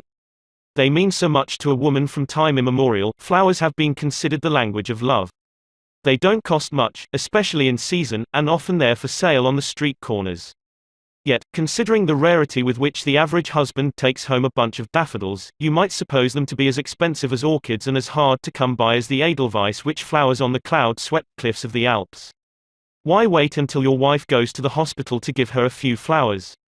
Why not bring her a few roses tomorrow night? You like to experiment. Try it. See what happens. George M. Cohan, busy as he was on Broadway, used to telephone his mother twice a day up to the time of her death. Do you suppose he had startling news for her each time? No, the meaning of little attentions is this: it shows the person you love that you are thinking of her, that you want to please her, and that her happiness and welfare are very dear, and very near, to your heart. Women attach a lot of importance to birthdays and anniversaries. Just why, will forever remain one of those feminine mysteries. The average man can blunder through life without memorizing many dates, but there are a few which are indispensable: 1492, 1776, the date of his wife's birthday, and the year and date of his own marriage. If need be, he can even get along without the first two, but not the last. Judge Joseph Sabath of Chicago, who has reviewed 40,000 marital disputes and reconciled 2,000 couples, says, trivialities are at the bottom of most marital unhappiness. Such a simple thing as a wife's waving goodbye to her husband when he goes to work in the morning would avert a good many divorces. Robert Browning, whose life with Elizabeth Barrett Browning was perhaps the most idyllic on record, was never too busy to keep love alive with little tributes and attentions. He treated his invalid wife with such consideration that she once wrote to her sisters, "And now I begin to wonder naturally whether I may not be some sort of real angel after all." Too many men underestimate the value of these small, everyday attentions. As Gaynor Maddox said in an article in the Pictorial Review, the American home really needs a few new vices. Breakfast in bed, for instance, is one of those amiable dissipations a greater number of women should be indulged in. Breakfast in bed to a woman does much the same thing as a private club for a man. That's what marriage is in the long run, a series of trivial incidents. And woe to the couple who overlook that fact. Edna St. Vincent Millay summed it all up once in one of her concise little rhymes: "'Tis not love's going hurts my days, but that it went in little ways." That's a good verse to memorize. Out in Reno, the courts grant divorces 6 days a week, at the rate of 1 every 10 marriages. How many of these marriages do you suppose were wrecked upon the reef of real tragedy? Mighty few, I'll warrant. If you could sit there day in, day out, listening to the testimony of those unhappy husbands and wives, you'd know love went in little ways. Take your pocket knife now and cut out this quotation. Paste it inside your hat or paste it on the mirror, where you will see it every morning when you shave. "I shall pass this way but once, any good, therefore, that I can do or any kindness that I can show to any human being, let me do it now. Let me not defer nor neglect it, for I shall not pass this way again." So, if you want to keep your home life happy, Rule 5 is, pay little attention. If you want to be happy, don't neglect this one. Walter Damrosch married the daughter of James G. Blaine, one of America's greatest orators and one-time candidate for president. Ever since they met many years ago at Andrew Carnegie's home in Scotland, the Damrosches have led a conspicuously happy life. The secret? Next to care in choosing a partner, says Mrs. Damrosch, I should place courtesy after marriage. If young wives would only be as courteous to their husbands as to strangers. Any man will run from a shrewish tongue. Rudeness is the cancer that devours love. Everyone knows this, yet it's notorious that we are more polite to strangers than we are to our own relatives. We wouldn't dream of interrupting strangers to say, "Good heavens, are you going to tell that old story again?" We wouldn't dream of opening our friend's mail without permission, or prying into their personal secrets. And it's only the members of our own family, those who are nearest and dearest to us, that we dare insult for their trivial faults. Again, to quote Dorothy Dix, it is an amazing but true thing that practically the only people who ever say mean, insulting, wounding things to us are those of our own households. Courtesy, says Henry Clay Risner, is that quality of heart that overlooks the broken gate and calls attention to the flowers in the yard beyond the gate. Courtesy is just as important to marriage as oil is to your motor. Oliver Wendell Holmes, the beloved autocrat of the breakfast table, was anything but an autocrat in his own home. In fact, he carried his consideration so far that when he felt melancholy and depressed, he tried to conceal his blues from the rest of his family. It was bad enough for him to have to bear them himself, he said, without inflicting them on the others as well. That is what Oliver Wendell Holmes did. But what about the average mortal? Things go wrong at the office, he loses a sale or gets called on the carpet by the boss. He develops a devastating headache or misses the 5:15, and he can hardly wait till he gets home, to take it out on the family. In Holland you leave your shoes outside on the doorstep before you enter the house. By the Lord Harry, we could learn a lesson from the Dutch and shed our workaday troubles before we enter our homes. William James once wrote an essay called On a Certain Blindness in Human Beings.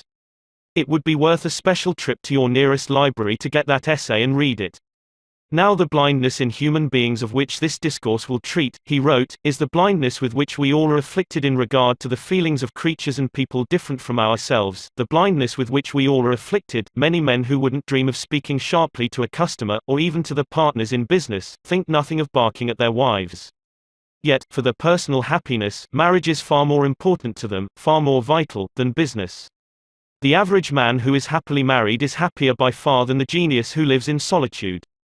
Turgenev, the great Russian novelist, was acclaimed all over the civilized world. Yet he said, "I would give up all my genius, and all my books, if there were only some woman, somewhere, who cared whether or not I came home late for dinner." What are the chances of happiness in marriage anyway? Dorothy Dix, as we have already said, believes that more than half of them are failures, but Dr. Paul Popenoe thinks otherwise. He says, a man has a better chance of succeeding in marriage than in any other enterprise he may go into. Of all the men that go into the grocery business, 70% fail. Of the men and women who enter matrimony, 70% succeed. Dorothy Dix sums the whole thing up like this: compared with marriage, she says, being born is a mere episode in our careers and dying a trivial incident. No woman can ever understand why a man doesn't put forth the same effort to make his home a going concern as he does to make his business or profession a success. But, although to have a contented wife and a peaceful and happy home means more to a man than to make $1 million, not one man in 100 ever gives any real serious thought or makes any honest effort to make his marriage a success. He leaves the most important thing in his life to chance, and he wins out or loses, according to whether fortune is with him or not. Women can never understand why their husbands refuse to handle them diplomatically, when it would be money in their pockets to use the velvet glove instead of the strong arm method. Every man knows that he can jolly his wife into doing anything, and doing without anything. He knows that if he hands her a few cheap compliments about what a wonderful manager she is, and how she helps him, she will squeeze every nickel. Every man knows that if he tells his wife how beautiful and lovely she looks in her last year's dress, she wouldn't trade it for the latest Paris importation. Every man knows that he can kiss his wife's eyes shut until she will be blind as a bat, and that he has only to give her a warm smack on the lips to make her dumb as an oyster. And every wife knows that her husband knows these things about her, because she has furnished him with a complete diagram about how to work her. And she never knows whether to be mad at him or disgusted with him, because he would rather fight with her and pay for it in having to eat bad meals, and have his money wasted, and buy her new frocks and limousines and pearls, than to take the trouble to flatter her a little and treat her the way she is begging to be treated. So, if you want to keep your home life happy, Rule 6 is, be courteous. Don't be a marriage illiterate. Dr. Catherine Bement Davis, General Secretary of the Bureau of Social Hygiene, once induced 1,000 married women to reply very frankly to a set of intimate questions. The result was shocking, an incredibly shocking comment upon the sexual unhappiness of the average American adult. After perusing the answers she received from these 1,000 married women, Dr. Davis published without hesitation her conviction that one of the chief causes of divorce in this country is physical mismating. Dr. G.V. Hamilton's survey verifies this finding. Dr. Hamilton spent 4 years studying the marriages of 100 men and 100 women. He asked these men and women individually something like 400 questions concerning their married lives, and discussed the problems exhaustively, so exhaustively that the whole investigation took 4 years. This work was considered so important sociologically that it was financed by a group of leading philanthropists. You can read the results of the experiment in What's Wrong with Marriage? By Dr. G.V. Hamilton and Kenneth McGowan. Well, what is wrong with marriage? It would take a very prejudiced and very reckless psychiatrist, says Dr. Hamilton, to say that most married friction doesn't find its source in sexual maladjustment. At any rate, the frictions which arise from other difficulties would be ignored in many, many cases if the sexual relation itself was satisfactory. Dr. Paul Popenoe, as head of the Institute of Family Relations in Los Angeles, has reviewed thousands of marriages, and he is one of America's foremost authorities on home life. According to Dr. Popenoe, failure in marriage is usually due to 4 causes. He lists them in this order: 1. Sexual maladjustment. 2. Difference of opinion as to the way of spending leisure time. 3. Financial difficulties. 4. Mental, physical, or emotional abnormalities. Notice that sex comes first, and that, strangely enough, money difficulties come only third on the list. All authorities on divorce agree upon the absolute necessity for sexual compatibility. For example, a few years ago Judge Hoffman of the Domestic Relations Court of Cincinnati, a man who has listened to thousands of domestic tragedies, announced 9 out of 10 divorces are caused by sexual troubles. Sex, says the famous psychologist, John B. Watson, is admittedly the most important subject in life. It is admittedly the thing which causes the most shipwrecks in the happiness of men and women, and I have heard a number of practicing physicians in speeches before my own classes say practically the same thing. Isn't it pitiful, then, that in the 20th century, with all of our books and all of our education, marriages should be destroyed and lives wrecked by ignorance concerning this most primal and natural instinct? The Reverend Oliver M. Butterfield, after 18 years as a Methodist minister, gave up his pulpit to direct the Family Guidance Service in New York City, and he has probably married as many young people as any man living. He says, "Early in my experience as a minister I discovered that, in spite of romance and good intentions, many couples who come to the marriage altar are matrimonial illiterates. And he continues, "When you consider that we leave the highly difficult adjustment of marriage so largely to chance, the marvel is that our divorce rate is only 16%. An appalling number of husbands and wives are not really married but simply undivorced. They live in a sort of purgatory. Happy marriages," says Dr. Butterfield, "are rarely the product of chance. They are architectural in that they are intelligently and deliberately planned. To assist in this planning, Dr. Butterfield has for years insisted that any couple he marries must discuss with him frankly their plans for the future. And it was as a result of these discussions that he came to the conclusion that so many of the high contracting parties were matrimonial illiterates. Sex, says Dr. Butterfield, is but one of the many satisfactions in married life, but unless this relationship is right, nothing else can be right. But how to get it right? Sentimental reticence, I'm still quoting Dr. Butterfield, must be replaced by an ability to discuss objectively and with detachment attitudes and practices of married life. There is no way in which this ability can be better acquired than through a book of sound learning and good taste. I keep on hand several of these books in addition to a supply of my own booklet, Marriage and Sexual Harmony. Of all the books that are available, the 3 that seem to me most satisfactory for general reading are The Sex Technique in Marriage by Isabel E. Hutton, The Sexual Side of Marriage by Max Exner, The Sex Factor in Marriage by Helena Wright. Rule 7 of How to Make Your Home Life Happier is, read a good book on the sexual side of marriage. Learn about sex from books. Why not? A few years ago, Columbia University, together with the American Social Hygiene Association, invited leading educators to come and discuss the sex and marriage problems of college students. At that conference, Dr. Paul Popenoe said, "Divorce is on the decrease. And one of the reasons it is on the decrease is that people are reading more of the recognized books on sex and marriage. So I sincerely feel that I have no right to complete a chapter on How to Make Your Home Life Happier without recommending a list of books that deal frankly and in a scientific manner with this tragic problem. 7 Rules for Making Your Home Life Happier. Rule 1, Don't nag. Rule 2, Don't try to make your partner over. Rule 3, Don't criticize. Rule 4, Give honest appreciation. Rule 5, Pay little attentions. Rule 6, Be courteous. Rule 7, Read a good book on the sexual side of marriage. In its issue for June, 1933, American Magazine printed an article by Emmett Crozier, Why Marriages Go Wrong. The following is a questionnaire reprinted from that article.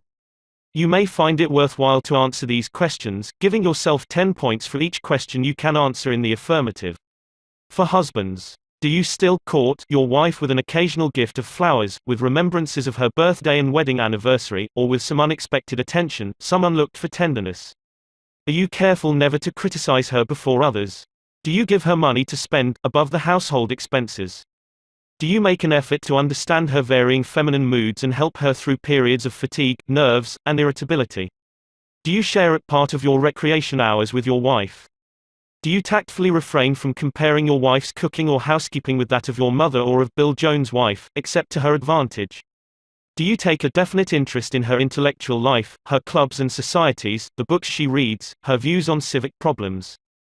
Do you keep alert for opportunities to praise her and express your admiration for her? Do you thank her for the little jobs she does for you, such as sewing on a button, darning your socks, and sending your clothes to the cleaners? For wives, do you give your husband freedom in his business affairs? Do you try your best to make your home interesting and attractive? Do you vary the household menu so that he never quite knows what to expect when he sits down to the table? Do you have an intelligent grasp of your husband's business so you can discuss it with him helpfully?